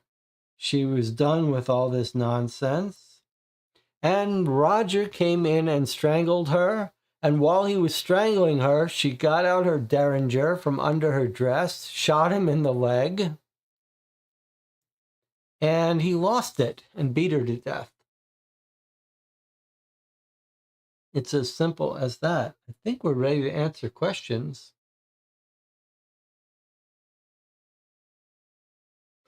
I'm going to go to Langdale Pike, which was the person Jonathan wanted to go to, the social columnist, just because why not?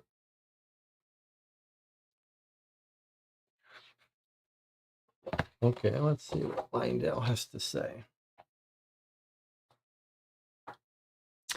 Sir Clayton Partridge might be only a baronet, Wiggins, but he can buy any two dukes and maybe even the Queen herself. In other words, he's not one you will find in my social circle. I was hoping you would have some gossip for us. My dear boy, of course I can give you some gossip. That is, information. I don't have to rub elbows with someone to keep tabs on him. Sir Clayton Partridge works hard and plays even harder. He loves to gamble. He has three weaknesses: baccarat, horses, and women, in that order. How does he make his money? Well, chose a grandfather who was in the India trade, robbed the Orient of millions. His father doubled it. Sir Clayton is in investments, as they say. You say women are one of his loves. Any particular women? Well, Amelia Lorenzo was a constant companion for a while. The singer? Yes. Anyone else?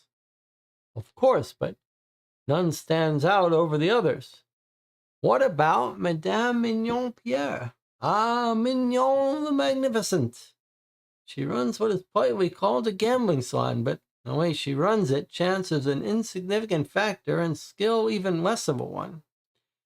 Games are fixed, but the players are chosen for their unlikelihood to complain. Rich men were willing to pay the price for the attention and the entertainment, and others who can't afford the publicity of public exposure. Mignon's mother, Hilda, is the brains behind the operation, and Mignon's brother, Roger, is the brawn. So Sir Clayton lost. So I heard. Well, didn't really give us any information except the name of Sir Clayton's previous paramour, Amelia Lorenzo.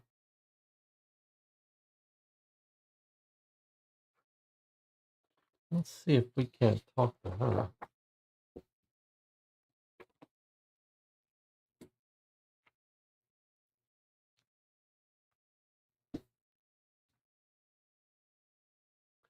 Okay, Amelia Lorenzo is in the directory. 26 EC. What's the chance she's going to have talked to Clayton and found out he was in love or something? 26 EC.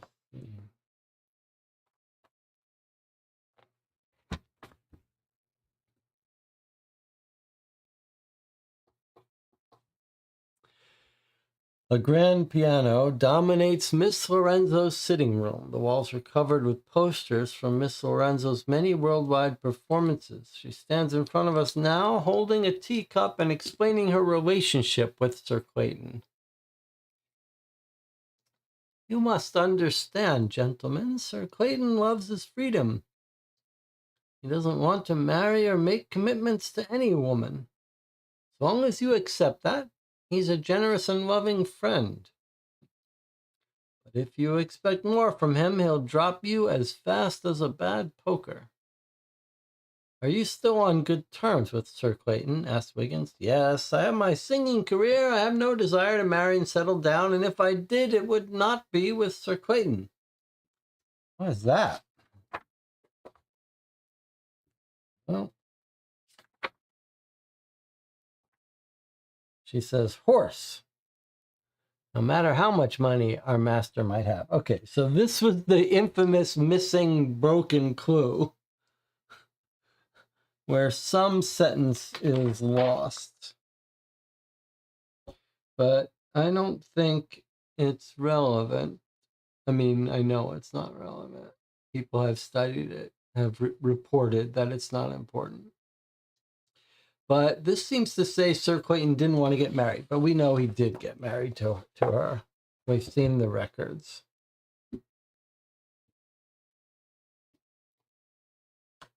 We have seen the records.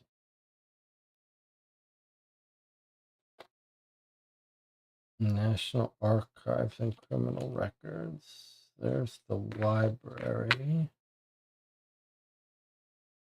Raven and Rat. I mean, if you did want to be completionist, we could go to a bunch more of these.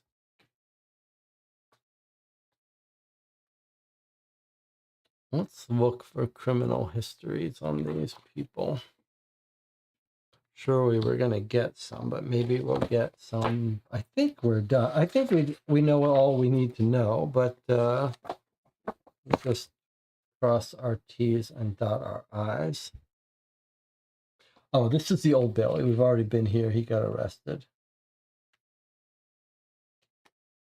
Okay. How about 14 WC, no entry? How about Lomax at the hospital, 5 Southwest, no entry? How about the Raven and Rat for criminals?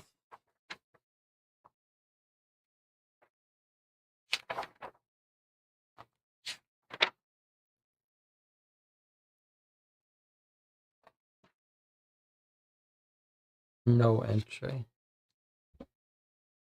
All right.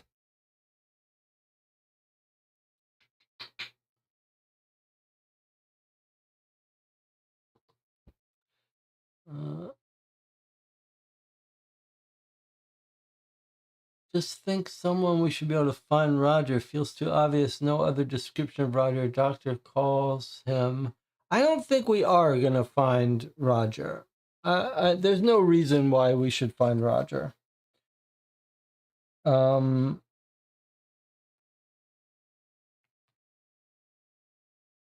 Let's try Mycroft. Maybe he knows something about our guy. Probably not. Don't know why he would.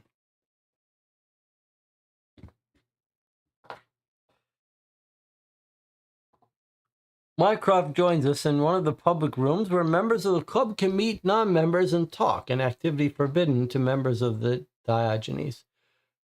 Sir Clayton Partridge is a well-known figure. He's not overly active in politics, although anyone with his wealth would have influence everywhere. I don't know much about the man's personal life, though I understand he occasionally plays cards with the Prince of Wales and has loaned him money from time to time. Loves to gamble, loves horse racing, pays little attention to politics. A perfect friend for His Royal Highness. Okay, lots of talk about horses. Our guy loved horses. I don't know why that would be relevant for us, though. Tower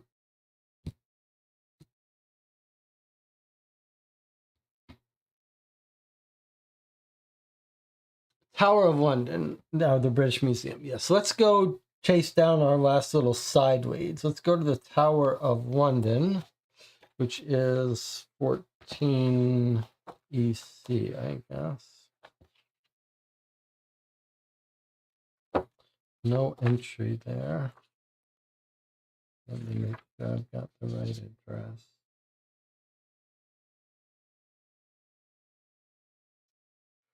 14 EC. Okay, there is no Tower of London entry. Let's see if we can go to the British Museum, the other place that Holmes was going.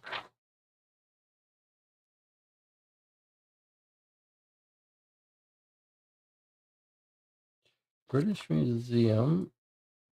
Like my eyes are getting worse these days. Can read fine on the screen though. 38 WC.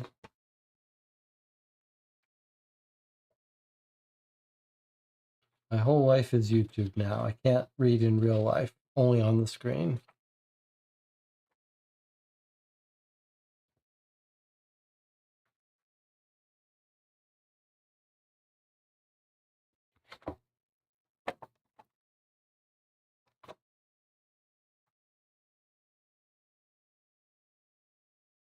38 WC doesn't have an entry. So that's it. No side cases for us.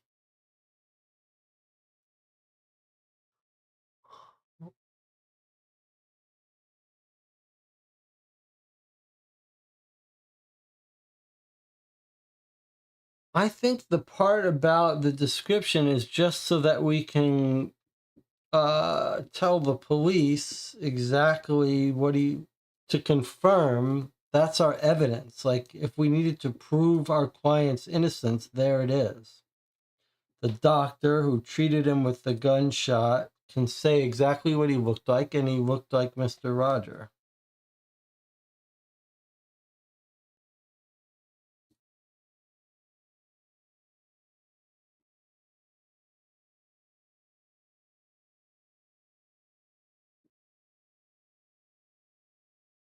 He's probably hiding with the mother. We did visit the mother, right? Let's maybe just reread the mother's entry again.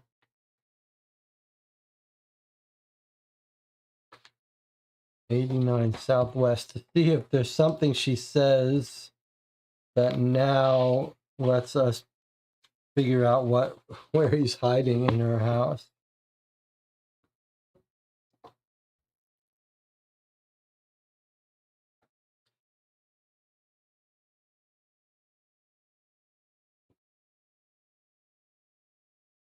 Difficult time, gambling.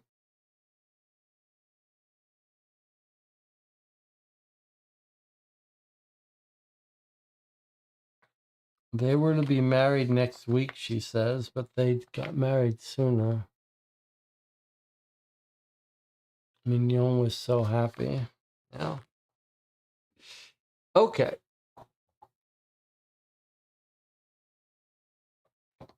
I think we're ready to read the solution.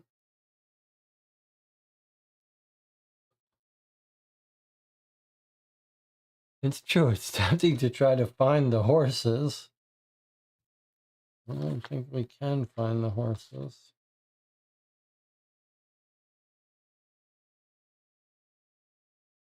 Okay, let's take a break. We'll come back. I think we'll look at the questions. You got 8 minutes to come up with any other leads you want to chase down.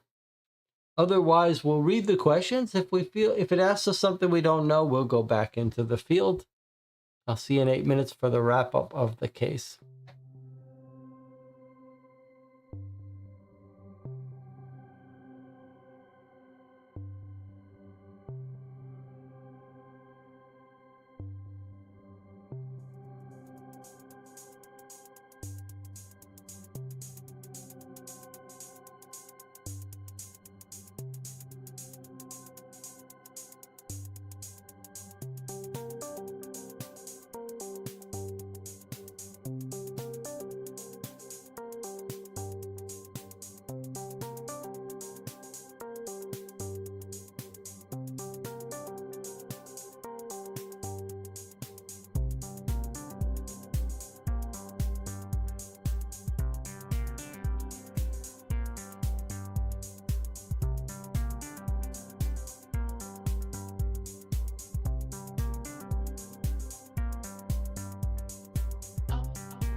Time for us to solve our case, a case of simple murder.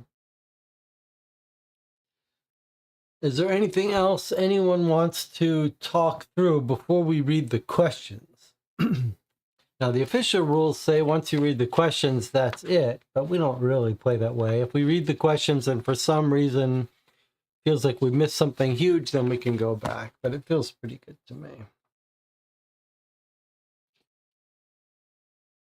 Okay.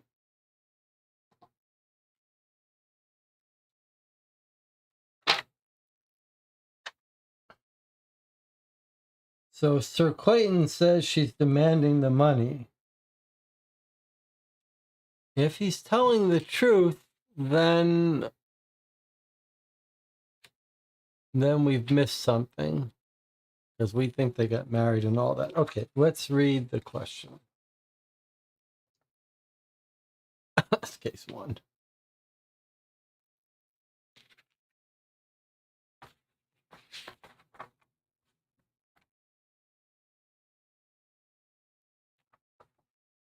Okay, who killed Mignon Pierre? Why? What was the murder weapon? How were Hilda Prescott, Roger Prescott, Mignon Pierre, and Sir Clayton Partridge related?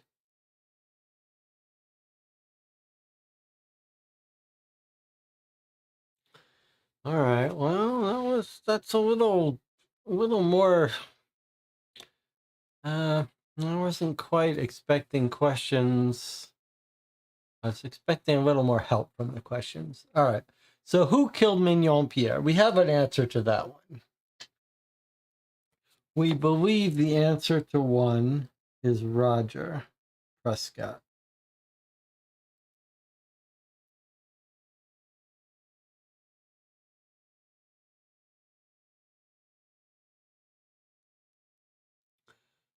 Why?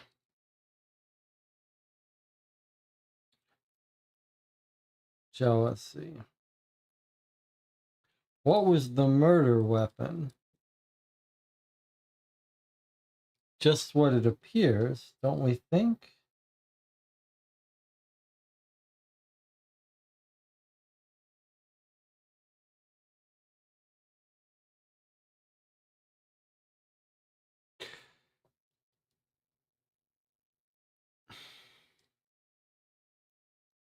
Yeah.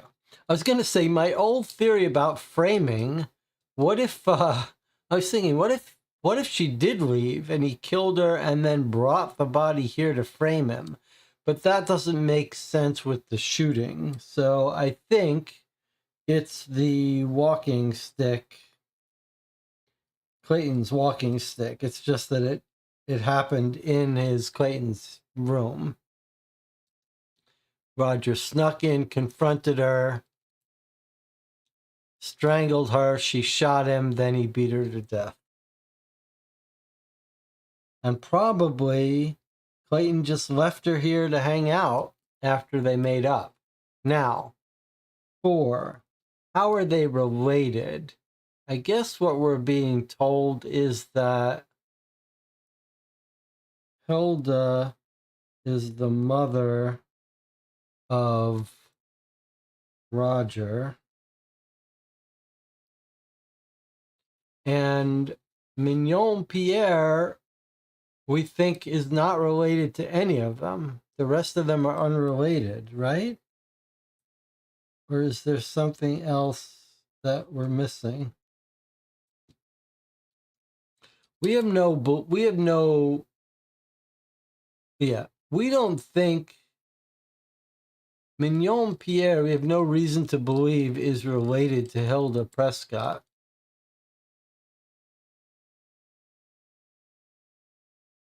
It's possible she's the daughter from a different husband, but we have no reason to believe that. It does feel like we probably should have been able to look that up. We should have been able to get that information.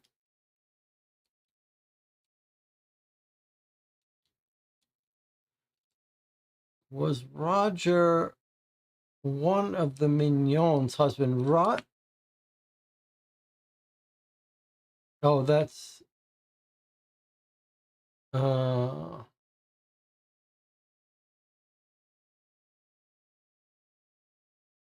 Mignon is Roger's lover, secret spouse, and Partridge had married Mignon. You're right. You're right that Clayton and Mignon got married September 28th.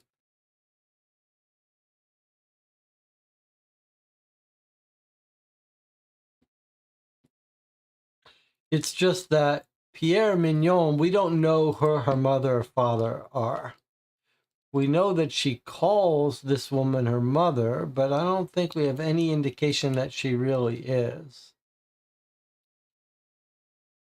No, anything is possible. All right.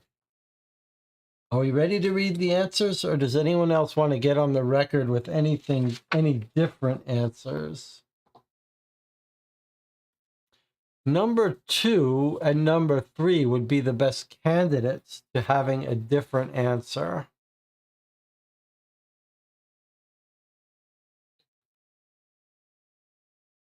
Does anyone want to get on the record having a different answer before we read the solution? Now is your time. You can't claim later that you thought of something different, but you didn't speak up.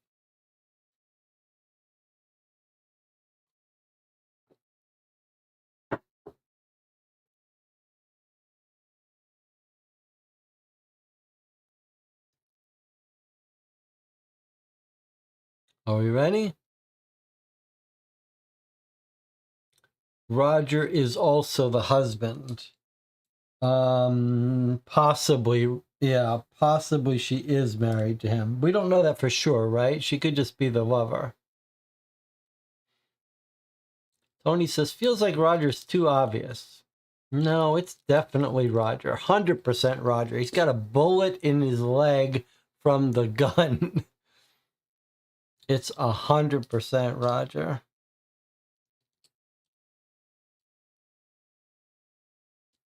All right, here we go. We're going to read the solution. Answers. Who's the killer? Roger Prescott. What's the reason? Jealousy. What's the murder weapon? The walking stick. Hilda Prescott is the mother of Roger Prescott. Mignon, Pierre, and Roger Prescott were lovers. They may have been legally married in France. We have no evidence. We do have evidence that Mignon, Pierre, and Sir Clayton Partridge were recently married. Although you could imagine that they meant that he was going to have it annulled. 100% correct.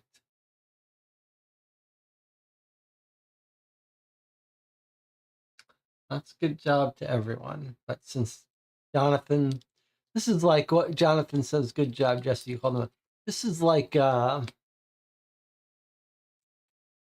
trying to say that basically Jonathan can get himself on TV by giving me praise because I'll always go right to it and read it.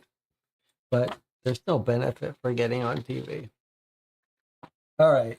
So we got it 100% right, all 4 questions. Now let's read the actual solution. I think we might, I'm still a little bit, I'll tell you what I'm not sure about. I'm not sure what it's going to say happened during the argument with Clayton and Mignon. Like, how is he leave this woman in his house if they've not made up? But let's see. Let's see if I'm right that Pierre Mignon convinces him she really does love him and she really wants to leave Roger. That's the part I'm not 100% sure about, and I'm really curious about. Is this going to be Julia Roberts? Is this going to be the scammer, con artist, bigamist woman with a heart of gold who's fallen in love with Sir Clayton or not? That's what we're going to find out. Wiggins paces nervously back and forth in front of the fireplace. We've all been waiting for over half an hour for Sir William Morris and Sherlock Holmes to show, but so far there's been no sign of either. Wiggins tosses the remains of another cigarette into the fireplace. He looks at us and shrugs his shoulders. I don't know what I'm going to tell them when they get here. Before anyone can answer, the door opens and Holmes enters. Well, friends, I hope you've had some luck today, says Holmes by way of greeting. He tosses his greatcoat onto the overcrowded coat rack and joins Wiggins in front of the fireplace. From your expression, Wiggins, I'd assume your day was unsuccessful. Unanticipated, sir, unanticipated. But before he can say more, the door opens again, and Sir William Morris and Sir Edward Hall enter. They've arrested Sir Clayton, informs the solicitor as he and the barrister take seats around the fire. I've engaged the services of Sir Edward. I hope you found something. All eyes turn towards Wiggins.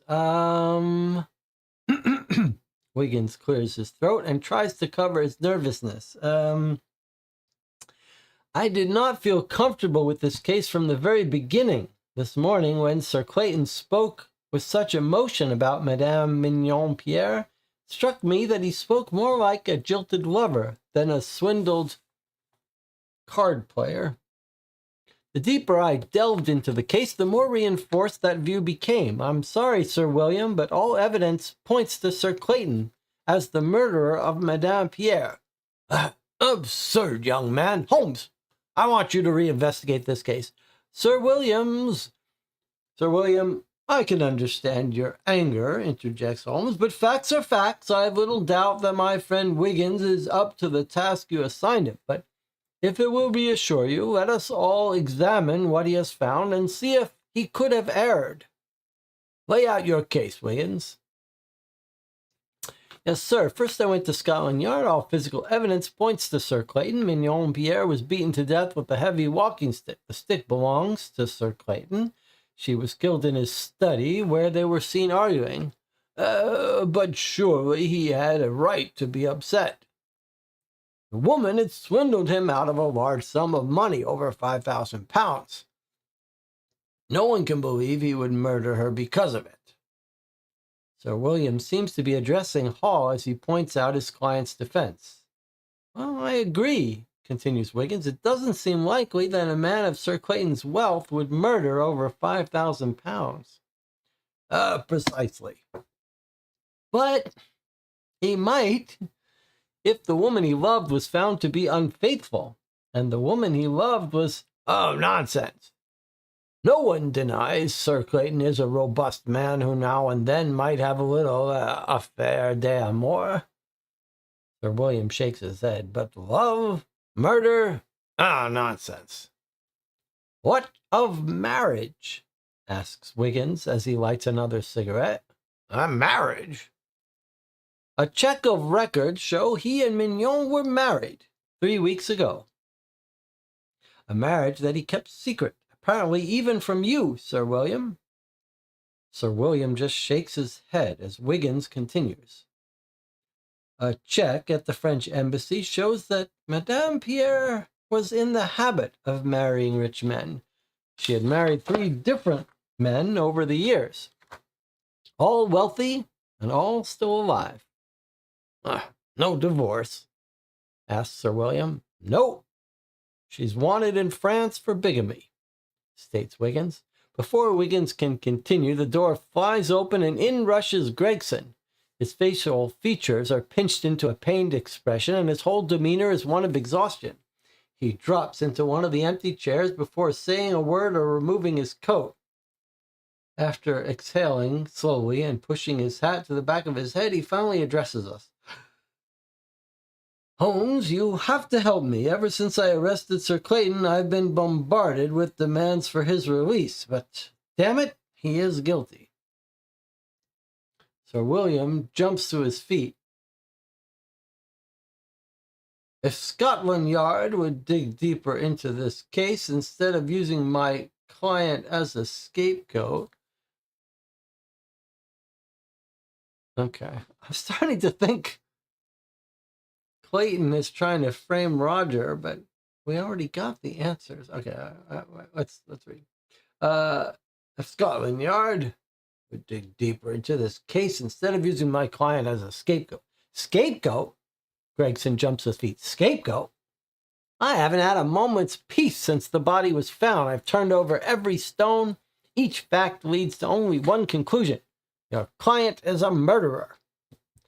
Gentlemen, please sit down and let's try to find a solution to this case, says Holmes. Holmes has been standing silently since Wiggins started his account of the case, but now he takes charge. I think, Wiggins, you've overlooked the main clues. You visited the scene of the crime? Yes, Wiggins replies. And did you pay attention to the blood? Well, yes, there was a lot of it. Seemed natural given the way she was murdered. And the gun. I assumed she tried to defend herself and the gun went off in the struggle, replies Wiggins. Was a bullet found, Inspector? Asks Holmes. No. Well, how do you explain that? It could have gone out the window. It could have been a blank. How should I know? What difference does it make? The victim was killed by a blow to the head. She tried to defend herself. She obviously wasn't successful.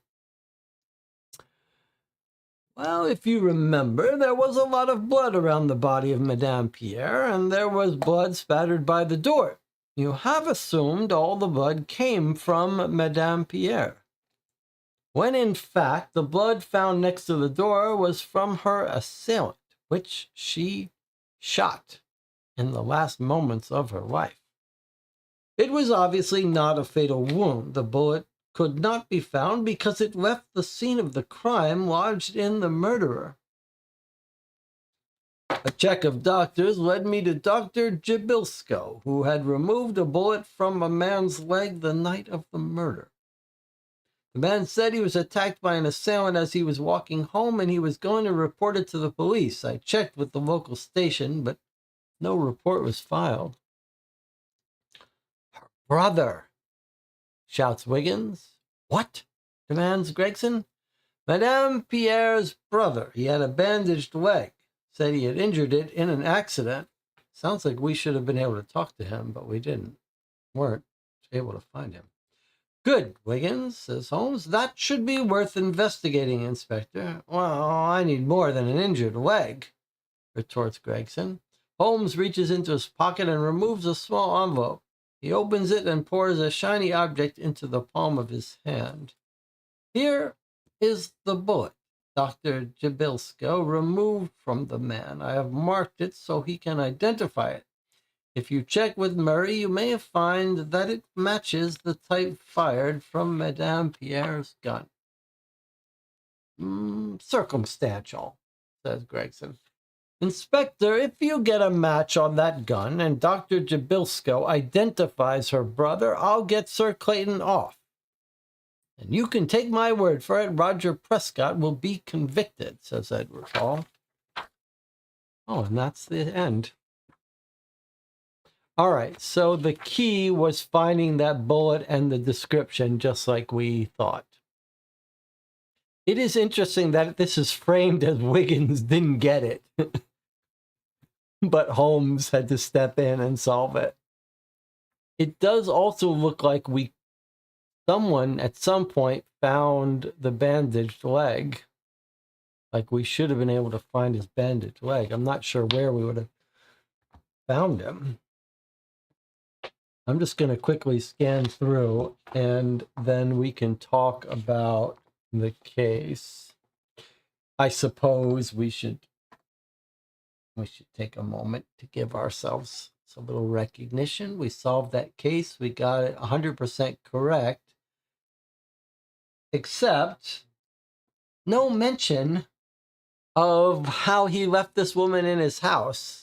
And no mention of what the confrontation looked like between Pierre Mignon and Roger and why. So it's completely unspecified what happened. I mean, I think my theory is as good as any, that she had a heart of gold in the end and Roger didn't like it. Let's see if the Space Cowboys version solution looks any different.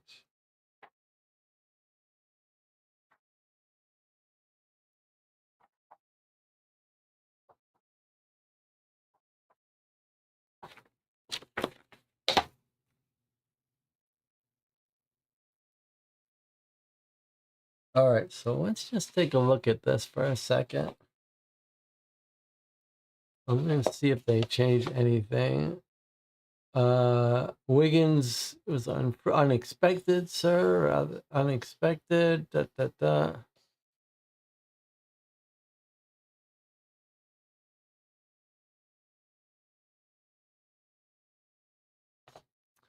There is a description of the scene here. Or sir. Okay, here it is. Look at this. This one gives us a full explanation.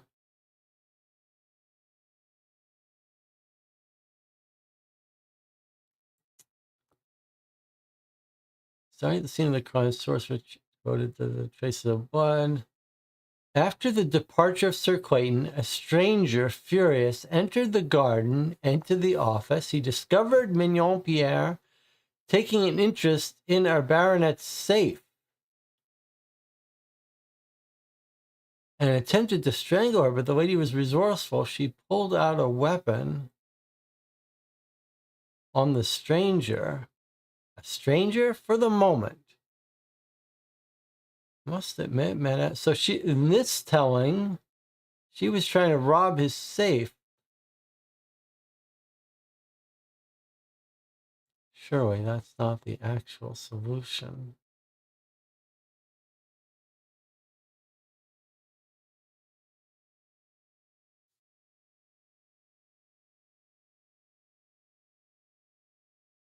It's telling us a little bit how they solved it by going to the private investigator.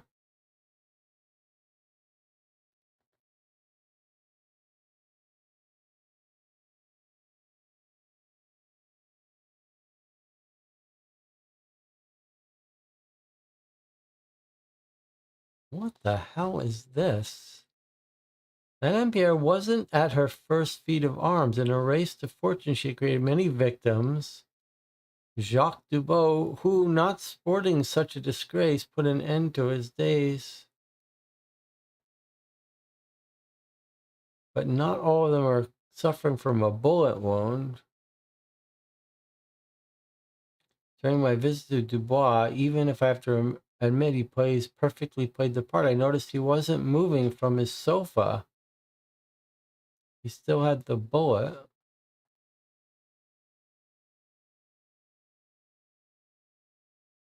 I don't understand why this young man committed the crime. It probably wasn't premeditated. Sir Clayton simply gave me an opportunity by leaving her alone.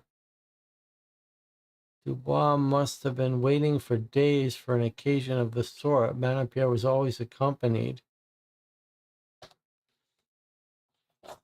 This is a little weird. In this case, it's not clear. They're saying this guy Dubois did it, entered the garden, while she was trying to open a safe.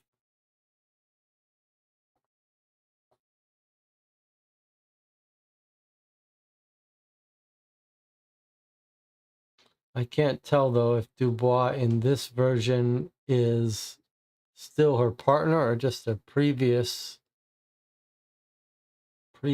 killer, a previous person that she wronged.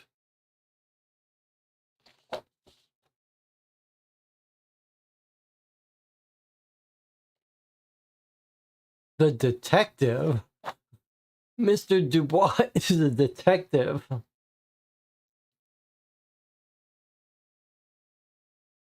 And the private eye says who's following her.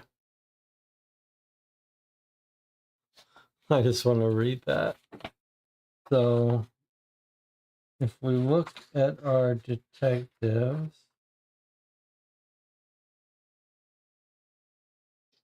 84 Southwest, let's just take a look at that scene.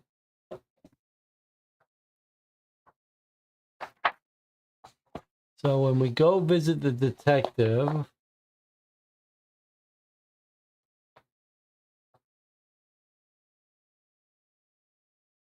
he hired me to find out.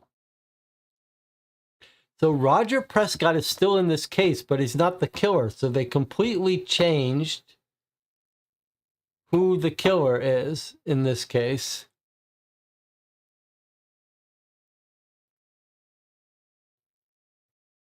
Same idea. Roger Prescott is still in this case.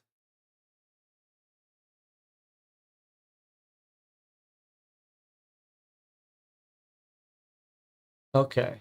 And you found that out in less than a week. You see, you need talent and luck. I realized as I was telling her that Madame Pierre was being watched by another detective, Mr. Dubois. I talked to him. He gave me his information in exchange for mine. He's lodged at Madame Charpentier's boarding house, if you want to meet him.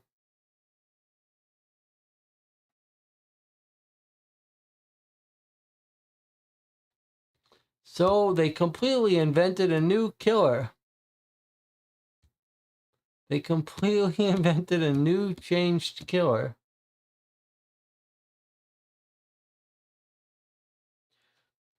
Very strange. The other really strange thing, though, is that none of the solutions explain how Clayton would leave her in his house.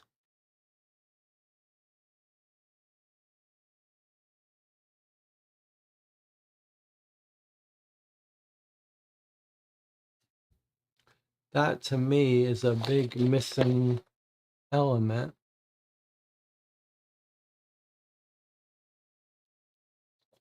Fascinating. It's almost like a little remake. That's fascinating that they changed it.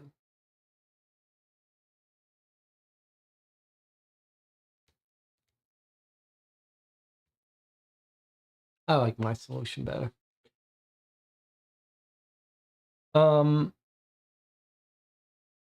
Okay, so I mean, I like that case quite a bit. I like that there were certain things we figured out through clever deduction. I don't like this part where it doesn't really make sense that he left her in this house. But we did come up with a story that explained it. I think that's pretty good.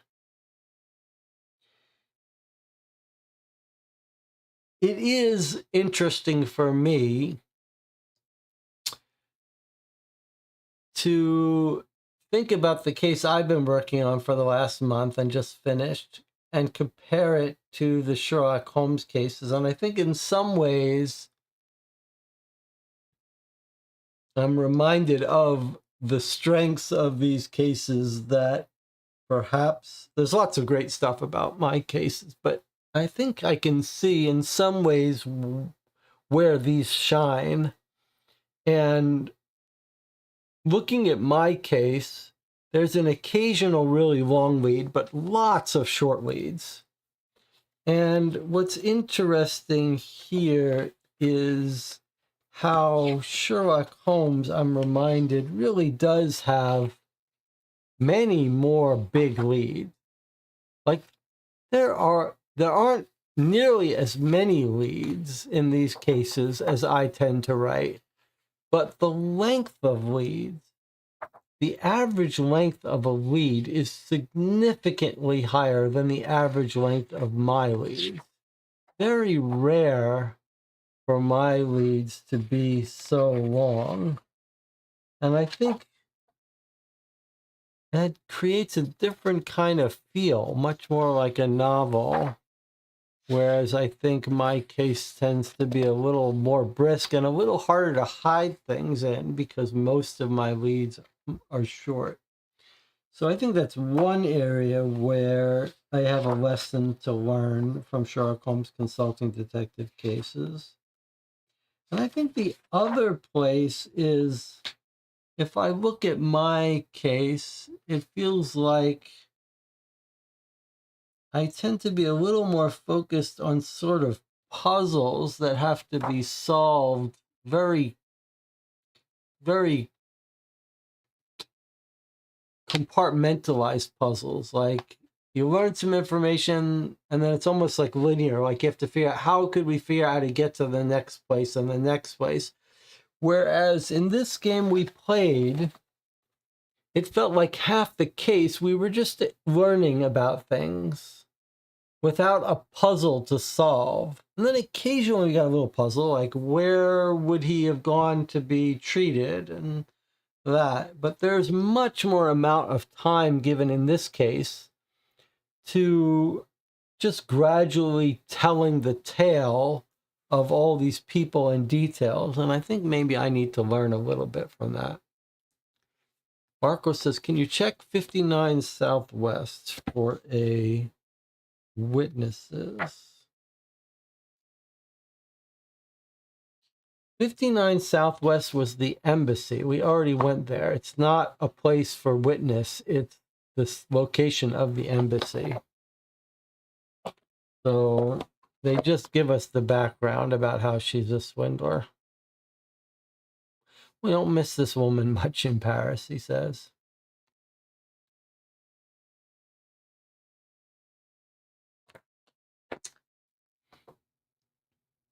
John says, I didn't really sync with this case too much, although it seemed like most of the chat liked it more. I don't think the beginning gripped me enough, and I wasn't very emotionally invested in the characters.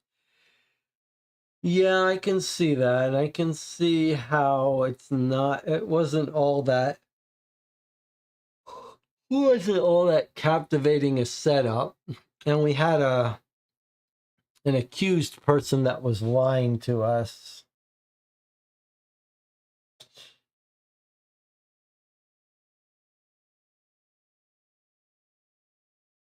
Yeah, I can see that. I can see that. In the original version, it was the same thing, Marco. We read 59 Southwest, even in the original. It's the French embassy. There was nothing else there.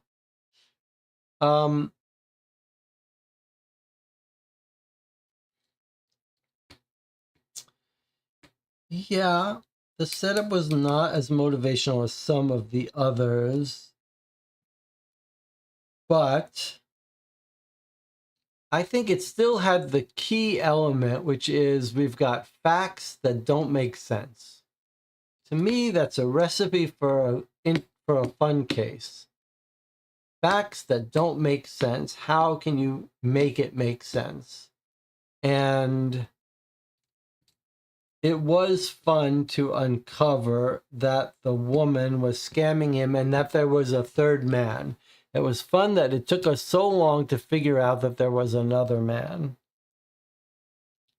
And there were a couple very cool moments where we found the hospital, where he went, and where we realized that he had been shot. Marco says, I liked it. It was easy and linear. We have seen far worse. Well, that's true. All right. Well, we're going to wrap it up here.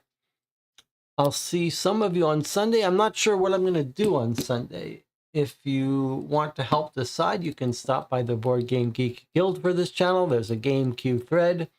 Post there what you'd like to do on Sunday.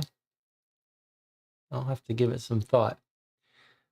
For all of you who have joined me for these Sherlock Holmes Consulting Detective games, a little bit of a bittersweet moment here where we have finished the box of West End Adventures. It's done. It's over. Maybe you can try to rank them in the comments if you remember them well enough to rank them. I'll give some thought where I would rank the best and worst. A fun box, though.